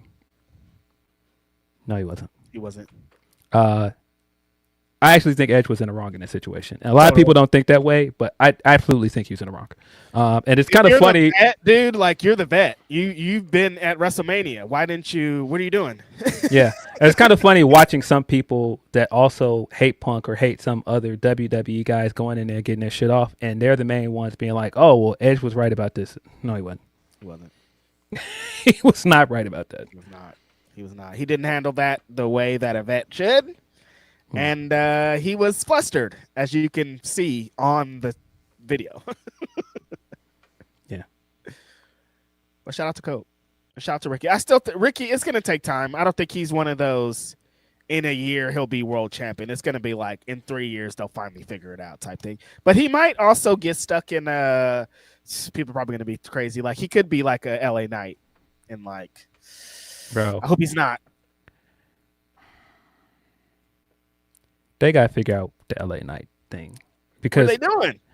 Every year when we get to these matches, whether it be Royal Rumble, Money in the Bank, King of the Ring, whatever it is, people still want this guy to get his big win. Every time, Phil. And it never fails. It's been like 2 or 3 years at this point. Like, he really took off in 2023, and every time we sit here and go like, I don't know why people are picking LA Knight, and then you see the reactions this guy is getting. It's like, oh no. No, they've got to figure it out with this guy. And every time he's still running in place, and I just don't get it. This guy fans do not want him to run into place. Fans are mad that he's running into place. They're like, let him shine. And the company keeps being like, that's not what we're trying to do. He's so organically over, man. And they just can't figure out what it is to do with him. I think one of the biggest issues WWE currently has is that, and it's not even a new problem. They've had this issue for a long time. Once they establish somebody as the guy, they won't budge off of that. And they hyper focus on this one wrestler and keeping them in their one spot. And that's been Roman for a long time. Now you could put Cody in the same conversation. It's like, because Cody and Roman are like in their spots, firmly in their spots, it's hard to believe anybody can beat them. And I think that harmed Jacob a little bit in the last 2 matches. Nobody really believed that Jacob was going to win those matches, because you just don't believe that WWE is going to take that kind of risk. And the same thing happened with Gunther at Clash in Italy as well. It's like, for everything they've done with Gunther, and that is a conversation about how they've kind of squandered the career killer thing. It felt like going into that match, Gunther's not going to win. Right. And I hate that about their current. That was Drew McIntyre's problem for a long time. You never believed that Drew was going to win. Yeah, I hate that about the current product, that everything feels so predictable. Yeah. Especially with the main eventers. And like, when Brock came back, it was like clear as day. Brock is going to beat Oba. Like, they're not going to just move forward with this guy. They're not going to just take the risk of having him beat him twice. They have to give him the win back and turn it into a trilogy of matches. And there's so many wrestlers that feel like they're stuck in the same place because of that. Like LA Knight, Drew McIntyre, Braun Breaker. Like Braun Breaker. Yeah. there's so many guys where if you're giving us the visual cue on your TV show that this person is up next, but then they won't actually go the full length and make them the next up. They keep doing these half measures with wrestlers, and it's so frustrating to watch because at the end of the day, it's still Roman. And they've shown us that multiple times. Like, nope, Roman is still the top guy. Roman is still our guy. Like, I mean, even with Cody, like, Cody is top guy adjacent. But as long as Roman is still around, Roman is their guy. And then Roman says it every time he comes to Phil. He's like, you guys are big stars, but I'm the biggest star. And none of you guys are ever going to touch me. And it's true. Yeah. Yeah, it's so many things like that where it's just like, man, there's so many wrestlers that they could move forward and they're still in the same place. And LA Knight is prime example of that, man. Like, your fan base has been telling you for 2 years at this point, we want this guy to get his moment, and they just won't do it. And I've seen people say he's old. It's like, yeah, but bro, 2 40-year-olds just main evented WrestleMania last year. If it's age, then it's not age.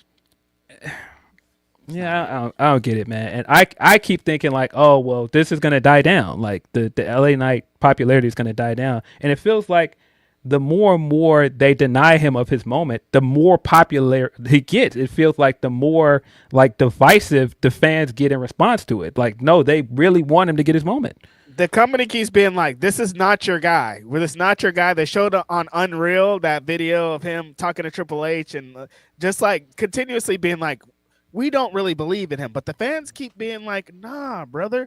You're so right, Phil. Every time we talk about a Money in the Bank, every time we talk about dude, an open possibility of a winner, everybody's like, LA Knight, though, LA Knight. And then when he gets screwed out of the moment, they let them know with boos and things that is not what they wanted. Like, having somebody strong that fans are behind and you're not doing something about it is the craziest thing in wrestling. I don't know how Zack Ryder, Matt Cardona went back. I'm like, LA Knight is the prime example of what your career could be. Like, you're over with people despite what the company does, but they don't give a shit. So, like, are you going to be okay with just taking that?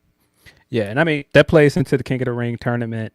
We haven't talked about it a lot on this podcast, but, like, going in, it's like you have guys that would benefit immediately from winning King of the Ring. Like, Oba, obviously, Carmelo Hayes, Trick Williams, Ricky Saints, Royce, Finn Balor. Like, you got, of course, LA Knight. You've got so many guys in those initial first round matchups where it's like, oh, this guy could really do a lot with this. And it just feels like, regardless, even if you give this to LA Knight, for example, are you going to go all the way and give him the world title win? Like, if you're coming out of this and one of these guys from Raw wins King of the Ring, are you actually going to give them the win over Roman? In most cases, the answer is no. And so it's kind of hard to even buy into these things. And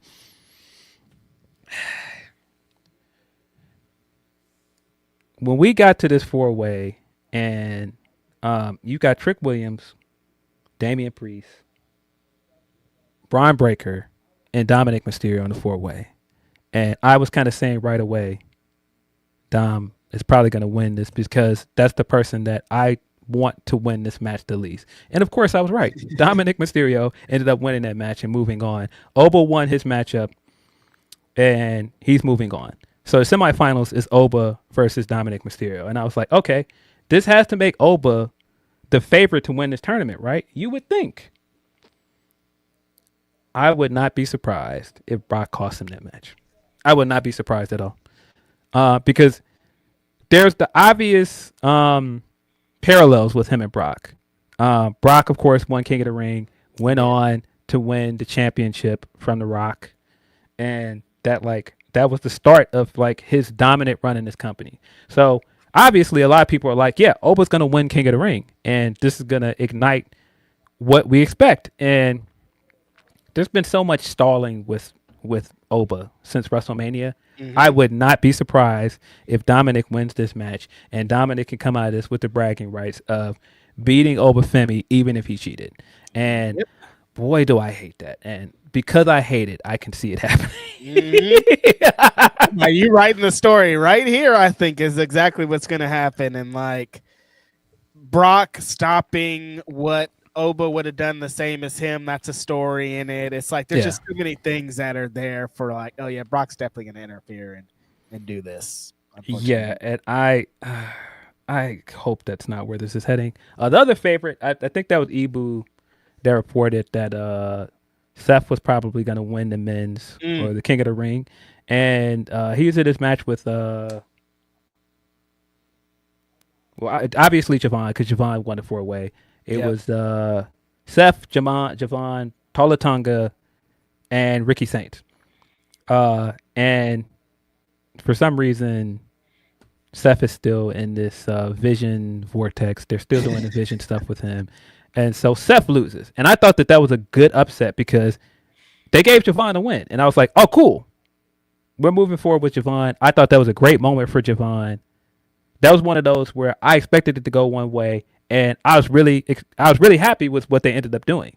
But now you're setting up Javon versus Jey Uso in the semifinals based on last night's outcome. And I think Jay is going to beat him. I don't want that to happen. I think Javon should just beat Jay. But I get the feeling that Jay is going to win, especially with the stuff that they're pushing with the bloodline. Because the storyline they did last night was that Roman sent Jay into the King of the Ring tournament. Like, yo, go do your thing. Like, you've been World Heavyweight Champion, but you've never won the undisputed WWE Championship. So go get that one too. Like, I'm rooting for you. And he was like, nah, Jimmy, I need you to stay behind. And he sent Jacob to SmackDown. And so Jacob shows up to SmackDown, and Jay's like, what are you doing here? Because Jacob has very much made the point of, I don't listen to you. I didn't acknowledge you. I follow what Roman says. I think they've been doing, and I've been pointing this out since the Punk feud, they're doing a lot of things to set up Jay versus Roman. That's going to happen sometime this year. I don't know where, but that's definitely happening. Like, they keep like giving us little bitty like seeds here and there to like create tension between Jay and Roman. So Jacob is there to confront Solo, and he's like, man, it's time for you to come home. That's what Roman says. Which, more bloodline lore that I'm not really into. But I get where Roman is coming from, because if you just look at it like, okay, Jacob lost the tribal combat match. And so because of that, he had to fall in line. Solo also lost the tribal combat match on the debut episode of Raw on Netflix. So really, he was supposed to fall in line by now. And I think Roman is looking at it like, we can't be divided. Like, we should be a united front. We can have somebody on both shows. Cool. Solo's whole point is, why should I? Like, that guy don't care about you. And I was looking around like, wait a minute. Solo's right. Because Solo's like, wait a minute. He's not doing this for you. Why don't you see this? He humiliated you. You had to kneel for him.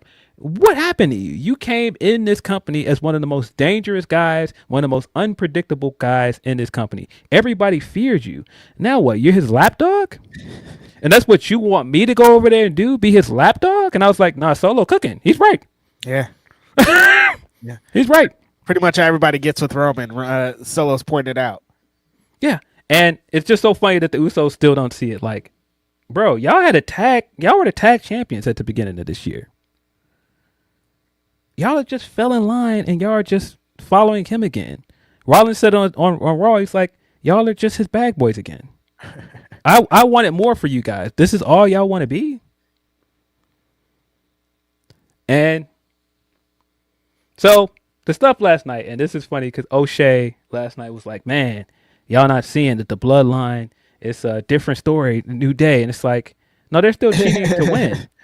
They're painting it in a different way. But look at it this way, because this was my response to O'Shea. And I rarely respond to O'Shea. But I just thought this was a funny.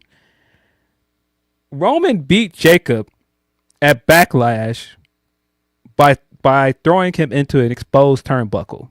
He cheated. No, nobody came out there to help him win, but he still cheated. Same thing. Yeah. He cheated.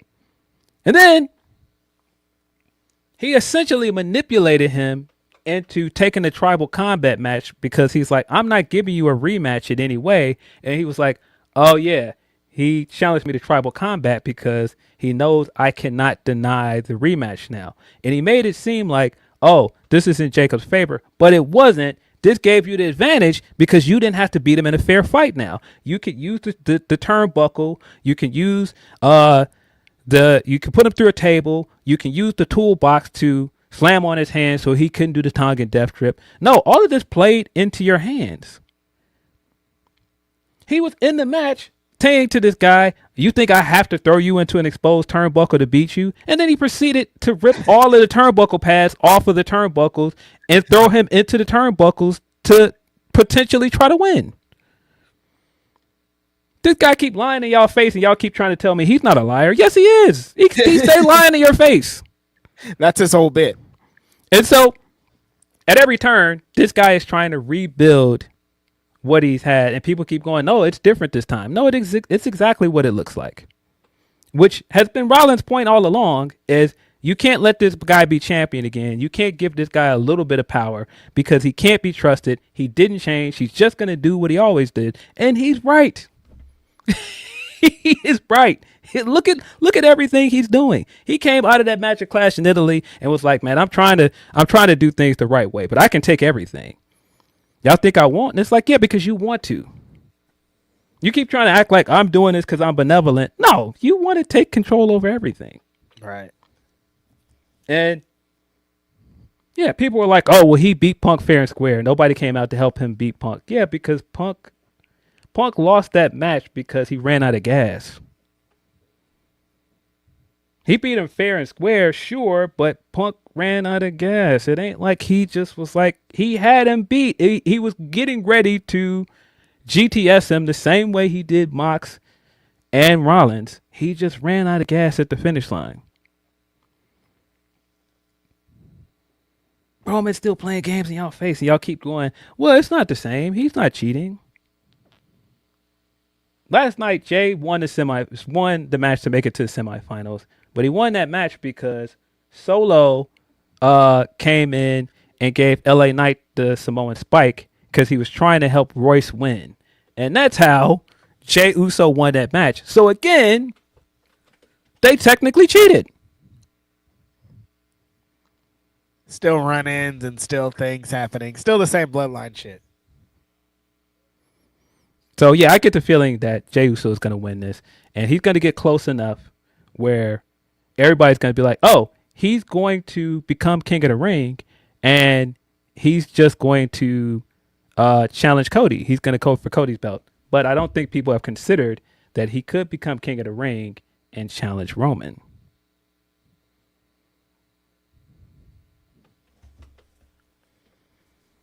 Huh. Because he has all the right to be like, wait a minute, things were working out very well for me before you came over here. I was world champion. I was doing my own thing. I left SmackDown to do my own thing, and I was doing very well. I was Intercontinental Champion. I was world champion. I won a Royal Rumble. I didn't need you guys. You needed me. I just needed my brother. That's it. You needed me. So I still, if I'm a betting man, I still think that the SummerSlam match is probably Roman versus Rollins. But I think something's happening. We're still planting the seed for a Jey Roman match. I just am not sure where it's going to happen. But potentially the final for at Night of Champions, I think, should be Oba versus Javon Evans. I don't think that's what we're getting, though. I can't see it. I don't think that's what we're getting. It's kind of up in the air. On the Queen of the Ring side, Liv Morgan is in this tournament for some reason that I don't understand. Winning this tournament gets you a world title match. So why is the world champion in the Queen of the Ring tournament? I don't understand that at all. But I guess. And she won her first round matchup. And again, how funny this company is. Liv Morgan against Becky Lynch, Alexa Bliss, and Chelsea Green. All of those, the other three opponents are much more interesting options for Queen of the Ring than Liv Morgan. But of course, Liv wins and moves on to the semifinals. Knocks 3 contenders out. Yes. Last night, Sol Ruka, Lyra Valkyrie, and Charlotte Flair versus Jade Cargill. Charlotte went on to win. She's moving on to the next round to face Liv Morgan. As of right now, Charlotte's my pick to win Queen of the Ring. It's kind of surprising she hasn't won yet. I mean, her whole gimmick is I'm the queen. That's her. And it's only a matter of time before she re-enters the world title picture. So I think this is it. I think this is her year to win Queen of the Ring. It's the way to do it. Because you can't keep having this tournament and not have her win. Because like if you do it in 5 years, what's it going to mean? Time is now. I think this is the year. This is possibly the most popular and most interesting she's been as a babyface. Yeah. I think this is it. Like, I honestly think it's time to move her back in the world title picture. I know people have been like, I don't want it. It's time. Like, there's only so much time you can stall with it. Like, it's time. Like, the big matches are there. Like, the Jade matchup is there. There's an Alexa match that's there. There's a lot you can do with Charlotte as champion. I think the moment's there. I see people also saying that Liv could win the semifinals matchup and face Raquel in the finals, which is right up there with the Dominic outcome that I don't want. And I could easily see it happening because the Judgment Day could be the through line for both tournaments. And I could absolutely see them having both Dom and Liv as King and Queen of the Ring, which I hate, but I could absolutely see them doing it. That stinks, but yeah, that sounds like a plan they would have.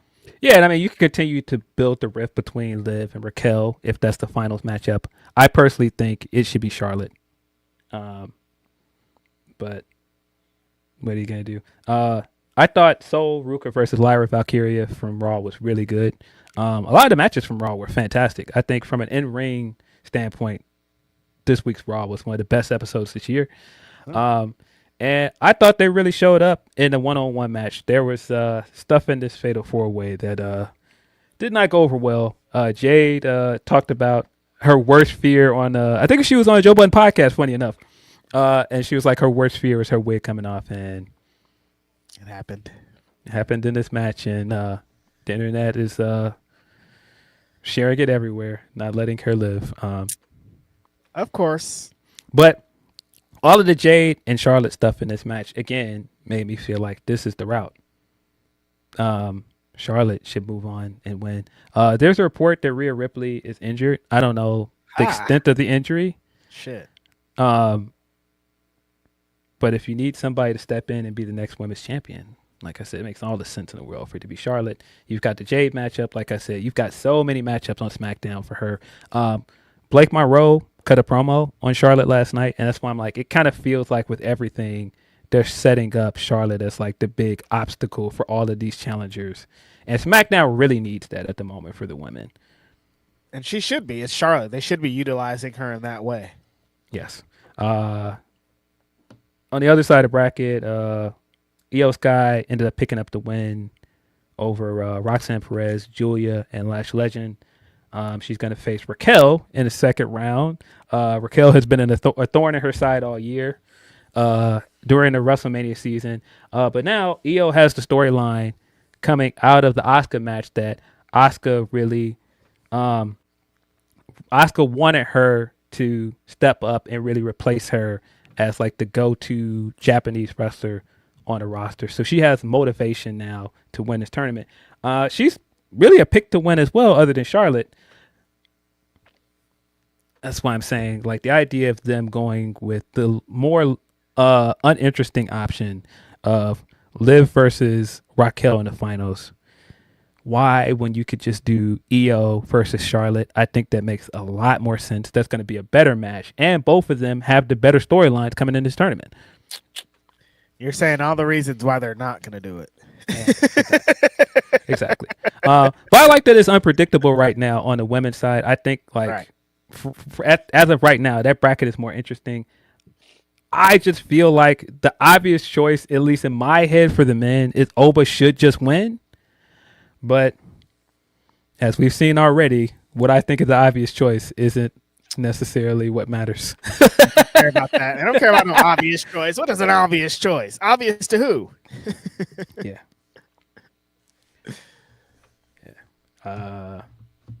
We got some more super chats. We got a bunch of upper chats that I did not get into. Here we'll go. I was gonna say maybe I should go through some of these super chats first, but we can shoot through some of these super chats first. Yeah. The homie Raghav says, happy Grapsody Day. Appreciate you guys. Member for 36 months. Appreciate you always supporting Raghav. 36 months, that's a long time. Appreciate you. Grapple Geekery says, I'm not saying he can't or won't come back to AEW, and I don't think they should have played the footage. Yes, what I said was personal, aka my personal opinion. I don't want him back. Sorry, we disagree. Yeah, we all know it's all personal. It's all good. Yeah. It's fine. No harm, no foul, as they say. He also says, love you guys, and didn't mean to touch a nerve. No nerves were touched. We're chilling. No, I think the tangent we went on was about something else, and it was mostly like, my experience as a fan, I can't speak for anybody else. I've had fun as a Punk fan for the last few years of him being back in wrestling, but I can also see people being like, I don't like this guy at all. I think he's messy, and I don't like the energy he brings to any of the companies he's in. But that's a personal opinion.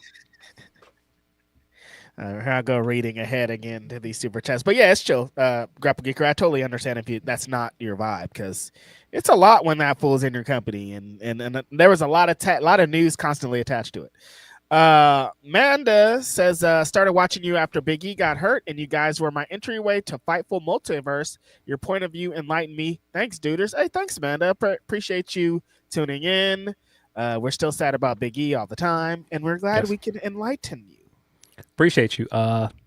It's very much every time I see that, that reminds me of another hater thing I see people say about us all the time, and it's just like, oh no, I hear the opposite quite often, because some people are like, oh, the only reason your podcast does the numbers it does, or people know who you are, is because you're on Fightful. And I was like, well, for one thing, why are we doing an if-then scenario on us going to a big platform? We should have took our podcast to the biggest platform available, and that's what we did. And you're like, you're only getting this. Yeah, that was the move, but that's why we wanted to work with Fightful, because it's one of the biggest outlets in wrestling. And I've heard more than once that certain people weren't listening to Fightful. They started listening for us. I hear that all the time. But you can't tell certain people that, because people just think, the only reason people mention you guys is Fightful. No, I had other things going before Fightful that people knew about. Will had a whole podcast that he was doing for over a decade before Fightful. So, we had things. It was fine. It's fine. It's I sometimes think it's a super team type thing, and I don't think people recognize why it's a super team, because they're in their bubble. But I don't.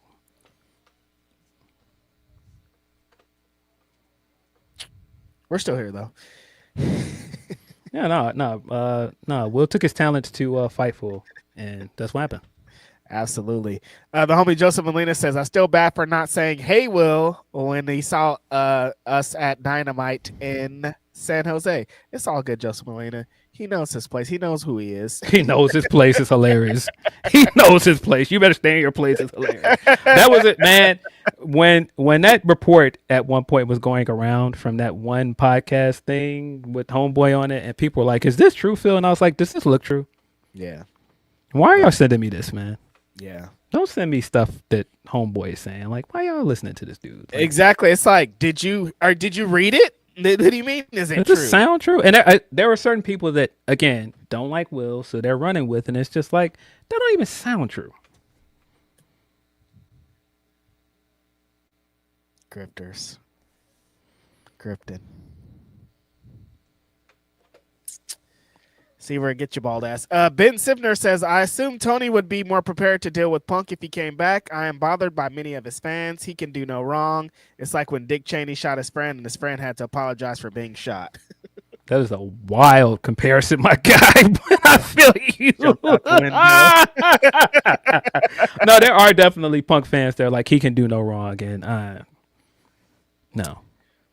It's hard I don't to feel that way. It's hard to play because I recently, and then I guess in general, a lot of because I'm tired of saying I wouldn't like this company if it wasn't for fans or fans things. We can't keep comparing fans because they're all horrible. Roman has horrible fans. Punk has horrible fans. Sasha, Mercedes has terrible fans. Charlotte Flair has terrible fans. Becky Lynch has terrible fans. MJF has terrible fans. Everyone has terrible fans. Listen, that was Righteous Reg that said Mercedes has terrible fans. I don't want no smoke with the crew. I don't know. I don't want no smoke with the crew. I think she has great fans. I don't know what you're talking about. That's my favorite wrestler of all time, so get off my ass. But y'all need to relax. I have no clue what he's talking about, guys. I think she has wonderful fans. The crew. When I saw the crew, when I went to the show, the New Japan show in San Jose, and the crew was there, I was like, the crew do not fuck around, dog. They were all like, this is the first time I've ever been to New Japan. I don't know any of these people are, but we're here for Mercedes. And I was like, oh, yeah, y'all do not fuck around. Yeah, Roman Abbeys are... They are the scourge of the wrestling internet and have been for quite some time. Joseph is saying the same thing because there was something in there. Still feel bad for not saying "Sup Will" when I met you at Dynamite in Sacramento, Reg. Oh, it was in Sacramento. That's right. I know it was somewhere in California, but we've had a few of those. Vice versa, like I was explaining earlier, where somebody will come and say something to me and not know him, and somebody will come and say something to him and not know me. So it's part of the game at this point. Yeah. I mean, if you remember, that's what Punk said to him in the scrum when he asked his question. He was like, "Sup, Phil? Sup, Will?" Yep. Did exactly that way. Very casual because he knew Will at the time, based on other relationships. That's why there's so many more funny things attached to this. Yes. Grapple Geekery also says we can at least agree that Jericho segment recycling his Ricochet ball jokes was dire. It's time wasted that could have been a women's match. See, that's my problem with the Grapple Geekery. It's like you're not only in the Jericho vortex, but he forces you into some uncharted territories that like you shouldn't be in. Like Tommaso doesn't need to be building off ball jokes and trying to do this over here. But if you're in it with Jericho, you have to be in it with Jericho. And like they're probably going to be in a 6-month feud at this point. And Tommaso don't need that, man. What did he ever do to deserve this? What is this bit he's doing now where he'll be doing his promo and then he'll blurt out something, like he'll be saying something that's like a lie, and then he'll blurt out what he really thinks during the promo, and it's so awkward. And I get like it's supposed to be funny, I guess, but it's like, what is this? Why does he keep doing this? It doesn't land for me. I don't like it. Like you're doing like a sitcom-y joke bit, and it's like, not really hitting for me. Yeah, it doesn't hit for me at all. Chris Jericho. Grapple Geeker says, also, I have a friend named Don Callis, so that's why that's some of why I love that group. Imagine how much mileage I get out of wrestling headlines and rants. See, you have a different dog in this fight, Grapple Geekery, because I would think the Don Callis shit was the most hilarious thing ever if I had a friend named Don Callis. And my friend named Don Callis would hate me from how often I'd be talking shit about some Don Callis to him. Yeah. If people are confused by me hitting that, that's what Don did when we saw him in Vegas that one time. You remember what I'm talking about? I know exactly what you're talking about because I think about that shit at minimum once a day of like us standing there and Don and who was he with? Alex Marvez. Yeah, Marvez. That's who it was. Marvez. We're standing on the one of those walkways in Vegas. Me, Will, and Reg, and we're talking. And Marvez and Callis are coming out of New York, and Will makes eye contact. He's like, "Oh, hey guys," and Marv says some stuff to Will, and they're walking away, and Will's like, "All right, oh hey Don, see you later," and Don turns around. It's so funny to me for some reason.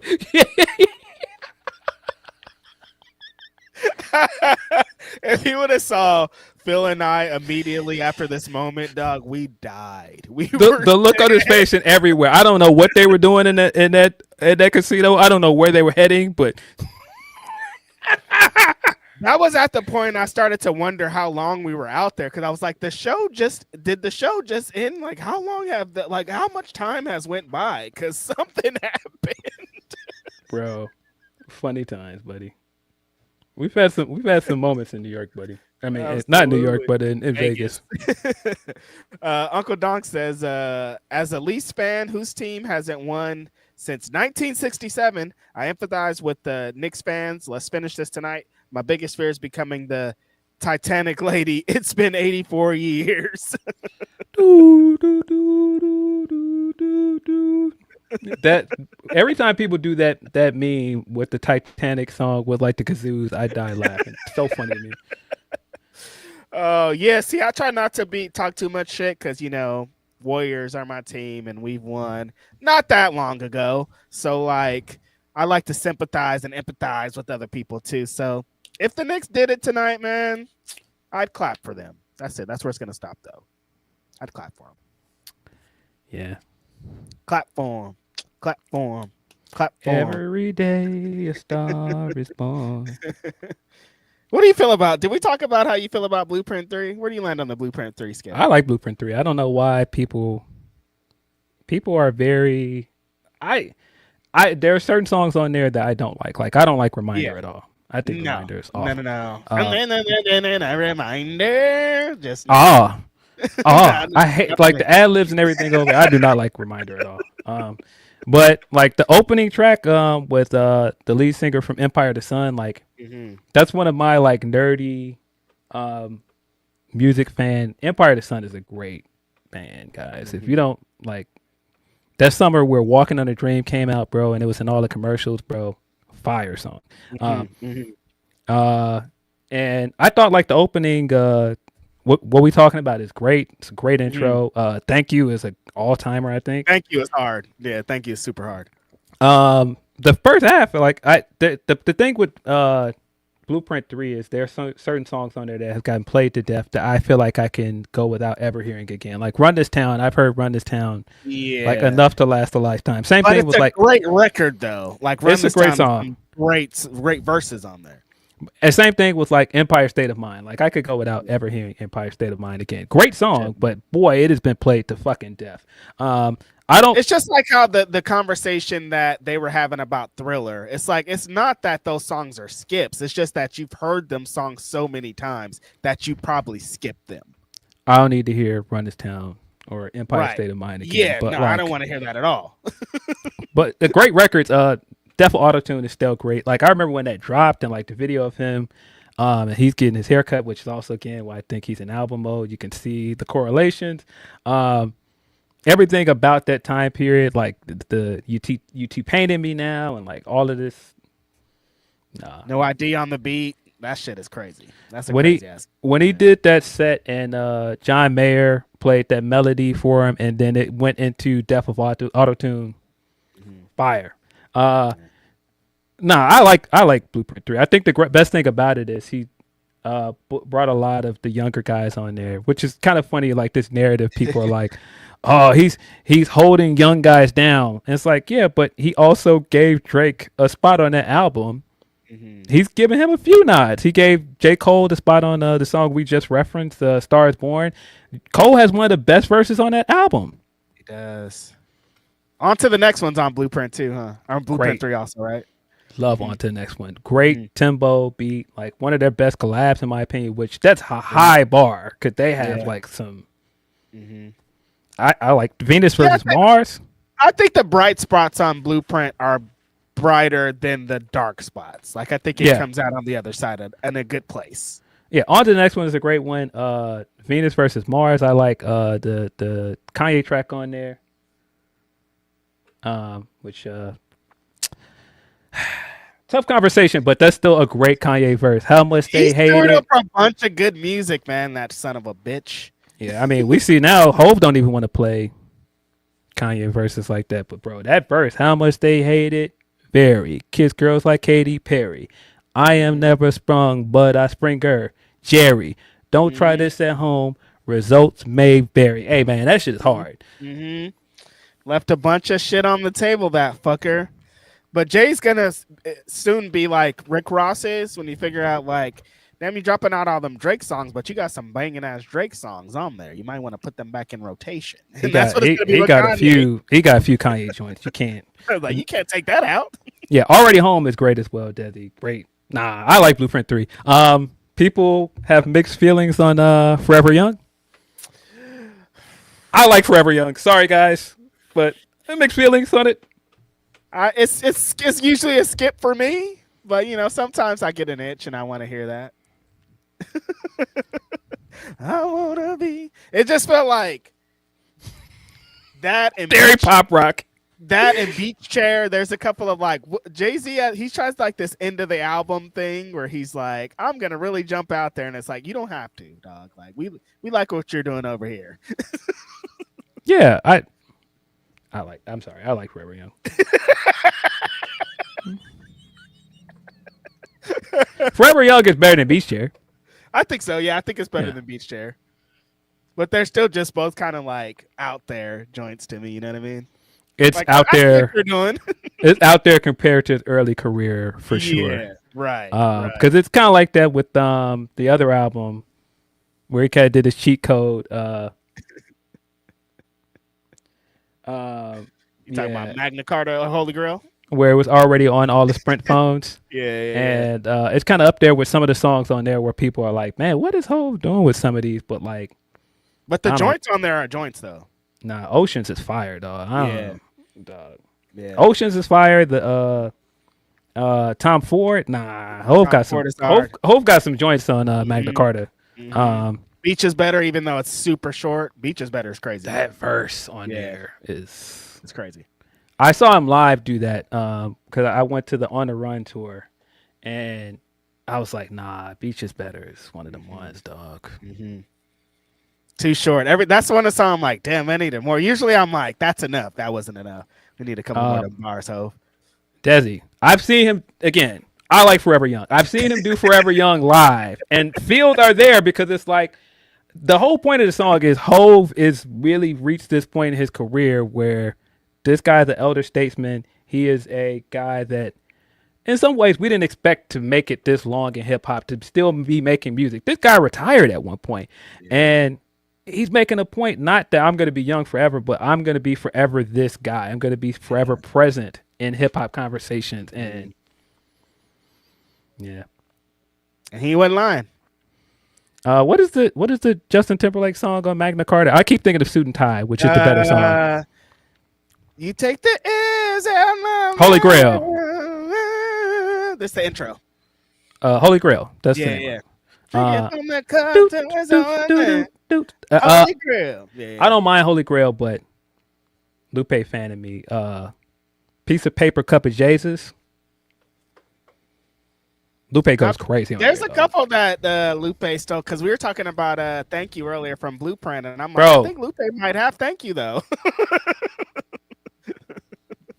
There's a couple of them that he stole them beats. Yeah, no, that's on which mixtape? That on Enemy of the State. Yep. Mm-hmm. Yeah, his verse on there is crazy. I'm like, don't rap on my shit. He had the verse over the other Hov beat from Volume 3. So Gangsta. He's got. Oh yeah. The Swan for Chili Chill, Food and Liquor Flow. Strong like it's been Steel. Hey man, nah, Lupe. I won't get into my Lupe fandom. If you've never heard it, Piece of Paper, Cup of Jesus goes crazy on there. Shout out to Lupe. I saw some Lupe hate online this week, and I was like, "Why did they be mad at Lupe?" I'm not jocking any Lupe slander, guys. I'm sorry. I'm not jocking no Lupe slander, guys. No sir. No sir. They were calling him a hypocrite. I'm like, he's a rapper, you guys. Like, that's what rappers do, man. Come on, what do you want?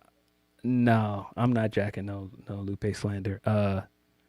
The problem with the Justin Timberlake song, that's one of the things that started the beef between Hove and Kanye. If people know, they know. Kanye was very unhappy that he made that song with him, and there's sound bites from that time period where I'm just like, you could be just happy for your guy. Is this your friend or not? Like, what are we doing? But that's the worst of the two songs to me, because Suit and Tie is such a better Suit and song. Tie is a banger. The whole verse on Suit and Tie is way better too. It is it's a completely different thing. Yeah. I don't know how we got back on Hove. We're the Hove Avengers, you guys. That's how it happens. Did you ask me what I thought of Blueprint 3? And like I said, I like Blueprint 3. I think it's the Blueprint trilogy is interesting because, of course, the first one is a classic album, certified, one of his best albums. Blueprint 2 has a lot of good music on it. It's just a lot of it. There's a lot of filler on there, but he does have great moments like Hovey Baby. Like when I saw he opened the Roots Picnic set with Hovey Baby, I was like, nah, dog. Hovey Baby is, and like, excuse me, miss, maybe could be a top 5 Hove song for me, and like that's a Blueprint 2 song. You know what I mean? 1000. He's got the better Nas response on there as well. The better one. After Super Ugly, which Super Ugly is not very good, but no, he's got the other one on this one with the Unleash the Flutes on Him Guru, which is a classic Hove line. And he's got so many memorable lines off of that. That's where I gave you light when niggas was forgetting you MC came from. Nah. It was just too much. If he would have made one album, we would be talking about that completely different at this point. If he just could put all the great songs into one record, we'd be like, Blueprint 2 is one of those albums. Yeah, Hassan. What happened to this guy? Suit and Tie is very good. Timberlake album was good. Forgot 2020 or something. 2020 Experience is a fantastic album. What happened to this guy? He just completely jumped off a cliff. He went and made that Man in the Woods album. I was like, nah, come back, Justin. You've drifted too far off, man. I think my guy was on that stuff, dog. If you watch that, the police body cam video, I'm like, oh, my guy's on that stuff, man. I mean, Phil, this guy was like a Mouseketeer, in sync. You just imagine the shit that he's seen in his career. Just imagine what has went down in some of the places he's been in. I understand. Yeah. Why aren't you trying to get that NSYNC reunion bag though? Like, I get it, but like, he in the bag, dog. Remember he did. Remember he got that, and then that soundbite came out, and that was when that story came out that he convinced Britney to have an abortion. Or remember that came out at the same time as them doing those reunion shows, and yeah. That book came out, and then that stuff started coming out. Oh yeah. Did the Troll movie ruin him? Because that you talk about a song I got tired of, boy. I can't stop the feeling. I was like, all right. When you dance, I was like, please turn this off. Come on. It got to that level of Pharrell. Don't let some kids bring around though. Some kids are around you. They're about to get this off 10 times in a row. Yeah. Your boy KJ says, hey, Reg and Phil, I just wanted to say that I truly enjoy the content. Y'all do amazing work. For real, much support. Always keep it up. Appreciate you, KJ. We're just talking shit most of the time. We're glad you guys are continuously along for the ride. Sometimes I'm like, we just talked about basketball and fucking hip-hop. Like, do they like this? And you guys still like this? Very tangent-heavy episode because a lot of the wrestling stuff isn't that interesting. I was getting ready before the show and was like, there's nothing to talk about in wrestling. I'm like, I think we're going to just talk about the Knicks for a while. And so that's what happened. a lot of wrestling stuff isn't that interesting currently. WWE's in this lull period after WrestleMania where a lot of stuff is just them setting up storylines for the rest of the year. And it just all feels very predictable. They're not taking a ton of risk. And no risk. Nobody's trying anything. But like AEW is good, I think. But this is also in that period of the year where people do their annual, do we really need Forbidden Door anymore? And boy, do not want to do that discourse again. Y'all don't get tired of asking the same conversation every year. Is Forbidden Door even needed? Like, it's one of their annual pay-per-views. It's not going away. They don't get tired of it. They keep doing it. Yeah, I don't want to, but yeah. Let's get into some of these Humper chats. Van, I did not forget about you. Van Twinblade said, I would just like to say, fuck summer and it's the worst season, especially in Mississippi River Valley, where the baseline humidity for the next 4 months is roughly 40%. Will only go up with temp. I do not like drinking my air, guys. I won't say it's the worst season. I have for a long time thought like summer is low-key overrated.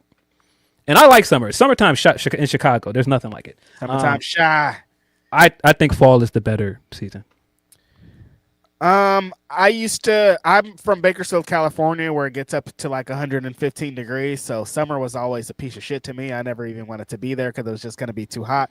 But now that I live in Oakland, California, in the Bay Area, and we get like the high of like 81 maybe in the summer, I love summer. So yeah, this is I don't know. This is a city of extremes. When it gets cold here, it gets really cold. When it gets hot here, it gets really hot and humid. And yeah, I'm not really a big fan of being hot. Like I always say, when you're cold, you could just put on more clothes. You could just put on more layers. When it's hot, you just miserable. You're sweaty, and it's like. Yeah, at this point in my life, I want to wear pants every day of my life because the Hurt Syndicate won't let me wear shorts. But I want to just wear pants. So I want it to be cold in most situations at this older journey in my life. So I hear you. But I wouldn't say summer's the worst. Yeah. I think, like I said, I don't think it's the worst season. I think fall is the best season. I think to me, Thanksgiving is the superior holiday as a single man. You can just show up and eat and leave. That's a fact. Nobody questions you when you're single. You're like, oh, you're leaving? They're like, oh, yeah, I am. See you. Yeah, Halloween is hella underrated. You get the candy afterwards that is just still on the shelves. Horror movie marathons. Football season and basketball season starts in the fall. You get all your best fits off in the fall, I think, because you can get the layers off. You can, as a person that owns a lot of jackets, you can get all of your jackets and hoodies off. Fall is the better season. Only thing that summer got is summer dresses, like a baddie in a summer dress. Yeah, that's up there. That's pretty high. That's pretty high up there, brother. Pretty high up there. Appreciate you, Van. Tony P, as always. I'm trying to scroll through this on my phone because would not work on the computer for some reason. Here we go. Tony, I thought, here we go, until it reloaded on me. Why did it do that? Here we go. Here we go. Tony says, it really took Kaz and other New Yorkers with Sage plus energy from the Woo to get rid of the bad energy brought by Dolan and Trump. You two agree New York should win Petty of the Week. For negative energy, they gave Trump. Macklin, my runner-up for the cuck comment at WR. I did not see what Macklin said, but that sounds very funny. I don't know if I would say they're Petty of the Week. I think at this point, it might be Stephen A, because Stephen A is hilarious because he has all this energy for people all the time. Like when Jalen said something about him on that podcast, he got on his podcast and said all those things about him. Oh, you don't want to do this with me. We've seen his energy towards black women multiple times, which is extremely sus. Weird. But when Trump called him low IQ, he kind of had the kitty gloves on. And I was like, wait a minute. And then he had more energy for him this time than he had during the entire election. But because he ruined the Knicks game for you and he insulted you personally, now you have all this criticism for him. I'm like, wait, basketball's the line? All that other stuff wasn't anything? Now you're mad? Oh, okay. Yeah, it might be Stephen A. Huh. But I guess he's part of the New York route. Yeah, same thing. It's definitely one of those fights where it's just like, there's no winner here. I want both of you losers to lose. Double knockout, please. Yeah. Double knockout. Then Tony says the good Wednesday was okay, but AEW tonight will be fun. Spot of the week goes to Andrade / OC. Maya on her biggest win. Excuse me. Along with well wishes to her and her family. Then we had one of the best promos of the week with the Solo and Jacob. Yeah, they're potholes, but it was good. I thought you were gonna say my promo of the week, which was Juice Robinson. Yes, agreed. We're all in agreement here. I thought it was the Juice Robinson thing by far. Juice Robinson with like the light flickering in the background, hilarious. David Finlay, if you come at me with your dad's sex toy again, I'm gonna whittle it down. Hilarious, bro. With your dad's sex toy. I'm like, nah, this guy is something else. Give Juice Robinson the world. He deserves it. Yeah. National treasure, that guy, man. You can totally see how he ended up with his wife. They have very similar delivery and humor. What a guy. Yeah, what a guy. Tony says the bad SmackDown just boring and getting slimed out of the King and Queen tourney, basically. WWE plotting a J Don Finals, Jericho Ciampa promo, certain Joshi stands spiraling and being pricks to Maya because Tagumi wasn't Cerie's replacement. TNA for just being TNA. Yeah, stop saying this J and Dom thing because I don't want that to be the finals, and I feel like you guys are going to talk it into existence. It's here. No. It's happening. That sounds horrible, but also sounds like something they could do. Yeah. Tony also says, the Hun / what the fuck, Jade, ma'am, you have to find a better method. LOL. Stephen A really can't stand on business when it comes to white people. The double standard once again on display when it comes to black people. With that, root for Mama Nature versus the UFC show. Peace and love. Yeah, the Jade thing is very funny. But she tweeted this morning, this was my worst nightmare, but I'm doing okay. So now that this has happened, we can move on. Exactly. We saw it. It's fine. It's all right. All right. Yeah. They're not going to think it's all right. It's going to get bad. No, the internet is going to let this live on, but I mean, I don't think it matters. Yeah. I don't think it matters. But appreciate you, Tony, as always. Then we have one from Tyrone Kidd. This is our last Humper chat. He says, afternoon, gents. Didn't know the World Cup was this year until there was a new Shakira anthem. Yes. That video they keep airing, and they've been airing during the basketball games of like the I think it's the Telemundo thing, and it kills me every time when they cut to that side of the bar and Luke Owens is just there, and it's just like, wait, what is he doing here? It like doesn't look real. It looks like they just put him in there with a green screen. So these commercials, they be fooling my ass. I don't know what it is these days. Yeah. And then he also says, how do we think about it? Also, go Jamaica. Oh wait, we're the Wizards of the Cup. Sorry. Also bad news. Partial torn Achilles. So BW 501 will have to wait. Man, get well soon, man. Yeah. That sucks. Yeah, hopefully all's good in recovery. I hope that you're well. Hope that your mental health stays where it needs to be, my homie. Yeah. Appreciate you guys for sending your super chats. Appreciate your Humper chats. I just want to quickly run through the 9-match card for New Japan Dominion from Osaka Joe Hall Sunday morning. I'm gonna do a stream for that Monday. I did not get to stream some of the best Super Junior stuff like I planned. Just ended up being more busy than I expected, and I ended up watching some stuff later, so I wasn't watching them live to be able to record anything. But it was a good tournament. The MVP, of course, was Koze Fujita. He had an incredible match with Master Wato. Probably one of the best matches of the tournament. He had a few of those that were the best match of the tournament. Easily the MVP this year. His finals match with Yo was really, really good. If you haven't seen it, check that out. Yo ended up picking up the win. I think that was the right call with how popular Yo is. And they really stuck it out with him because he's been kind of languishing for a minute, but like he's managed to really get over. This gimmick he's doing could easily not work, but the results are the results. He is very much over. He's one of those young guys that I feel like he's been due a big win for a while, and I think he should beat Doki. The match was extremely good, though. There was a lot of callbacks to Chaos because, of course, Yo and Sho were members of Chaos. So at one point, Yo starts doing all the moves of his seniors from that stable. He does a Rainmaker. He does the GTR.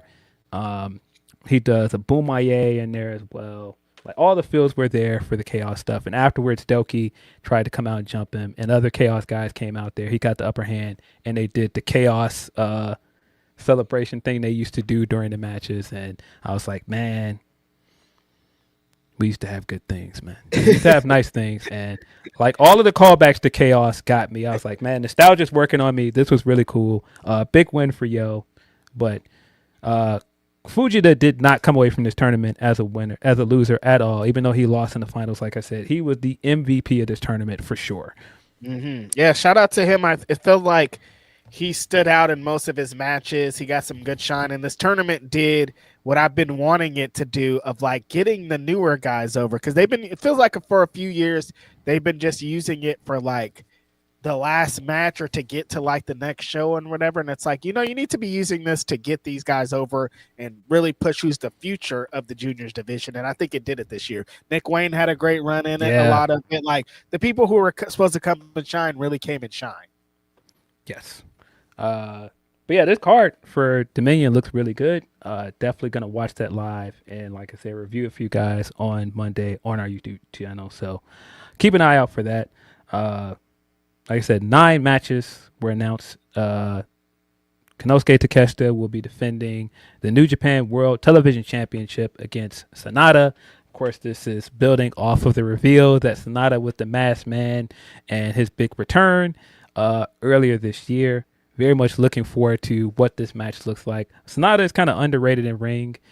His character work and like his current gimmick, I still am not sure what to make of it. It's definitely more entertaining than what he was doing when he was in Just Five Guys. But very curious to see where they go with this matchup. I do think it's going to be better than a lot of people think. I mean, Takeshita, he's been on a run. Sonata's trying to reestablish who he is. Like, this has the potential to be one of those ones. Yes. El Phantasmo just made his return. He's going to face Jake Lee in a no disqualification match. Very surprised that they're doing this this match here. I think that is a big return for LP, but like the Jake Lee match, very curious. Hasn't been a big fan of a lot of the Jake Lee output this year, but tentatively interested to see her go. So we'll see. Maybe LP will bring something different out of him just because of the energy that he usually has. But the Jake Lee stuff has been, when people were mad after Wrestle Kingdom, I was maybe you guys are just overreacting. But like seeing it now, I'm like, oh, okay, no, I see. No, I hear that you. That match was not good. I hear y'all. Match was not very good. Yuya Uemura and Tai Chi will be taking on TMDK, the team of Zack Sabre Jr. and Ryohei Oiwa. I think this is going to be a banger. Oiwa and Uemura have great chemistry in there together. Of course, you got Zack and Tai Chi. Very underrated Tai Chi. Every time people look past him, he comes out there and balls out. So I think this is going to be a great match. We got the news as well that Zack Sabre Jr. will be on Forbidden Door taking on Kenny Omega. Very much looking forward to that match. This is again like y'all can say what y'all want about Forbidden Door. This is a Forbidden Door matchup. Yes. Very much looking forward to that. Yeah, I mean I didn't even know that was a possibility. Then Zach started talking on the Dynamite this week, and I was like, what is he talking about? He's talking about Kenny Omega? Yeah. This is the type of Forbidden Door matches we come for. I was saying that there's not any more dream matches really that exist there, but hey, they fooled me because here's one right here. This shit's about to bang. Nah, Big Zach bringing Zaberism to the States. When you think about it, he's the most consistent New Japan guy at these Forbidden Door shows. He's had some of the best matches throughout the history of this event. Yep. The Orange Cassidy match at the first one, which was incredible. The match last year was really good as well, against McGinnis, and then yeah. yeah, he's been consistently like one of the best performers at Forbidden Door, in my opinion. So looking forward to this one. I still think about that spot almost every day where Nigel tricks Zach into the lariat, and I'm just like, that was crazy. What a fucking time to be alive. But yeah, Zack Sabre Jr. back. He has a really good relationship with San Jose too, so like a lot of good connections here. Yeah. I thought about making a trip to San Jose. Not going to be able to make it, but when I saw this announced, I was like, definitely the match I want to see. And you can see that they're clearly building Kenny Omega up for something. So, like, yeah, a lot of people are talking about Forbidden Door and this year not being that great, but we're going to end up with Athena and Mercedes, Osprey and Swerve, and Kenny and Zack Sabre Jr. I'm pretty satisfied. Sounds good to me. Sounds pretty fire to me. The 6-man cage match, meh. But it's so far so good. The rest of the stuff they're announcing sounds awesome. Yeah. And we're probably going to get more announcements. We still don't know who Tekla's opponent's going to be. Right. You've got some options there, so we'll see. Yep. We got Desby taking on Mystico as well. That's probably going to be fire. Okay. They've been doing the tag team work this year. Mystico has been doing more appearances in New Japan. What a year for this guy so far. I have no doubt this match is going to hit. Ren Narita versus Aaron Wolf for the Never Open Weight Championship. I was not a big fan of the decision to put the belt on Ren Narita after they got such a good reaction to Aaron Wolf at Wrestle Kingdom. So we'll see. I think you got to put this belt back on Aaron Wolf. If you're not, I don't know why you're not. You've dragged this out from January all the way to June. Just put the belt back on Aaron Wolf. I thought they were going to keep trying it with the guy. I'm like, at least try it first, because it didn't feel like they even tried it to see how he is as champion, to see what it looks like. They'd immediately started turning things around. So hopefully they go back to it. Yeah. Then you've got one of the MVPs of this year for New Japan, the Knockout Brothers. Yuto Ice and Oscar will be taking on Great Khan and Hanare for the IWGP Tag Team Championship. These guys don't have bad matches at this point. They completely revitalized New Japan's tag team division, and I have no doubt that this match is going to deliver as well. The match I'm looking forward to the most, though, Andrade El Idolo will be defending the IWGP Global Heavyweight Championship against Shota Umino and Drilla Maloney. Drilla Maloney has been one of the hidden gems for this company. He's been tremendous. I'm glad that he was the guy that stuck around with New Japan after the rest of the War Dogs made the jump to America and AEW, because I feel like Drilla still got some room to develop and grow with New Japan. And he's been fantastic. I'm glad to see him in this spot as a singles wrestler. And Shota Umino, man, he's improved a lot, I think, over the past year or so. I think this match is probably going to steal the show. Excited about this one. I think Drilla, he was always great and always had something, but being alone, kind of being able to have to go off his own laurels, I think it's made him even better. Like, his confidence has grown tremendously. The guy just really wants to be a top star somewhere, and I think New Japan might be the place. This is going to be a dope match. Yeah, he looks great. Looks like $1 million. Has a nasty looking finisher. I think Drilla's awesome, man. Yeah. Good name, too. Yes. Then, as I referenced earlier, we're going to have, for the IWGP Junior Heavyweight Championship, Doki defending his title against Yo. Put this belt on Yo, guys. Like, it's time. Like, this Doki stuff we've been doing this year of him being a heel that doesn't want to compete at Wrestle Kingdom, doesn't want to compete in the Best of Super Juniors. Enough. Put this belt on Yo, man. Enough, you guys. I understand Heat getting it, blah, blah, blah, but yeah, we got to switch to something else at this point. And there's so many young guys that I think would benefit from this, and Yo being the champion moving forward. You've got a ton of matchups for Yo moving forward. It's just time to do something else with that belt. Yeah, let's do it. And then the main event, Callum Newman will be defending the IWG Heavyweight Championship against Yota Tsuji. Of course, this is coming out of the last pay-per-view where Callum Newman was basically like, enough of you guys. If you guys can't win a tag team match, you will never get a tag match again. I mean, you will never get a title match again. Yota Tsuji stood tall, so he is getting his rematch at this pay-per-view. I think Tsuji's going to win, guys. I really have enjoyed what they've done with Callum Newman here, but I think Tsuji's going to win. They tried something with Caleb. I know it's been great. It's awesome. A nice run. But like Tsuji still needs to establish who he is as the world champion over there. And I think, is it time to get back to it? They usually use Dominion as a big kind of tent pole show to really show where the stories are moving towards summer. So this could be it. Yeah, it's one of their biggest shows of the year. So I could see them doing the big title change here. And similar to what AEW did with Darby, I think that, taking this side quest with Callum and taking the risk on the young guy, I think it worked. And I think this really benefited United Empire and Callum. I think Callum feels like a credible threat now. He feels like the straightforward leader of this group. And then all the storyline stuff that they did with Ospreay was good as well. I have no doubt that we're going to get the Ospreay and Callum Newman match somewhere down the line, possibly at Wrestle Kingdom. And, man, if Ospreay's champion by then, you got a big match for that show. Absolutely. I think, this did what it needed to do for his run. It established a new guy that can be able to be a top guy moving forward, and it gave us a good moment and showed what it could be if he is world champion again. Yeah. So far so good. Looks like a great show. Osaka Joe Hall, always a great atmosphere for wrestling. Looking forward to that show tomorrow.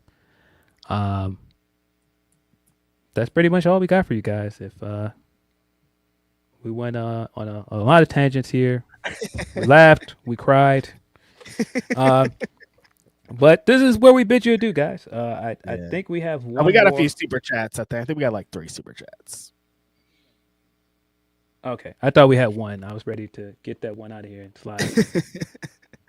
The homie Ben said, I made a comparison to Cheney because people thought he was owed an apology for him attacking Jack at Wembley. Oh, yeah. I don't think he was owed an apology. That's kind of crazy. Yeah, that's wild. It just kind of felt like, this dude was talking crazy to him. He was like, no, what's up? We got a problem? Kind of like how wrestlers always have handled themselves, I think, and it just like escalated to something different. It should have never gotten that far. I still say all the time, somebody should have separated them before that happened. Like, that should have never happened, but what are you going to do? Unk Donk says, personally, College Dropout is one of the best albums, top to bottom. It's up there with Get Rich or Die Trying. No, it is. My Kanye fandom at that time was at a high point, and he delivered 4 albums in a row. Didn't miss. Yeah. I think for me, Graduation might be my favorite Kanye album. It's either Graduation or My Beautiful Dark Twisted Fantasy. Yeah. But man, that time period with Graduation when Stronger and You Can't Tell Me Nothing came out, I was like, this guy might be the best. The Graduation, I'm thinking of the time periods, and the Graduation time that was a time, brother. I was having such a good time in life.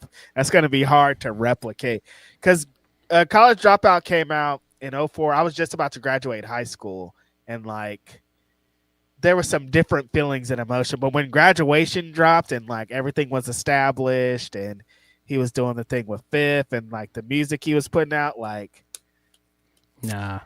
Yeah.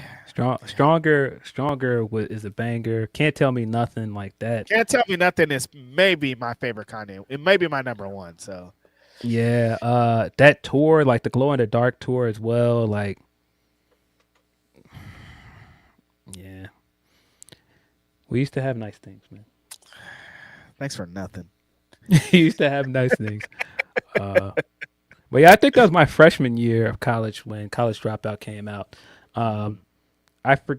Somebody was just talking about the Metro online, and I was saying how probably the only show I've been to at the Metro was I saw Lupe for free there, like the week of Food and Liquor coming out, and that was when he did like that free surprise show via MySpace.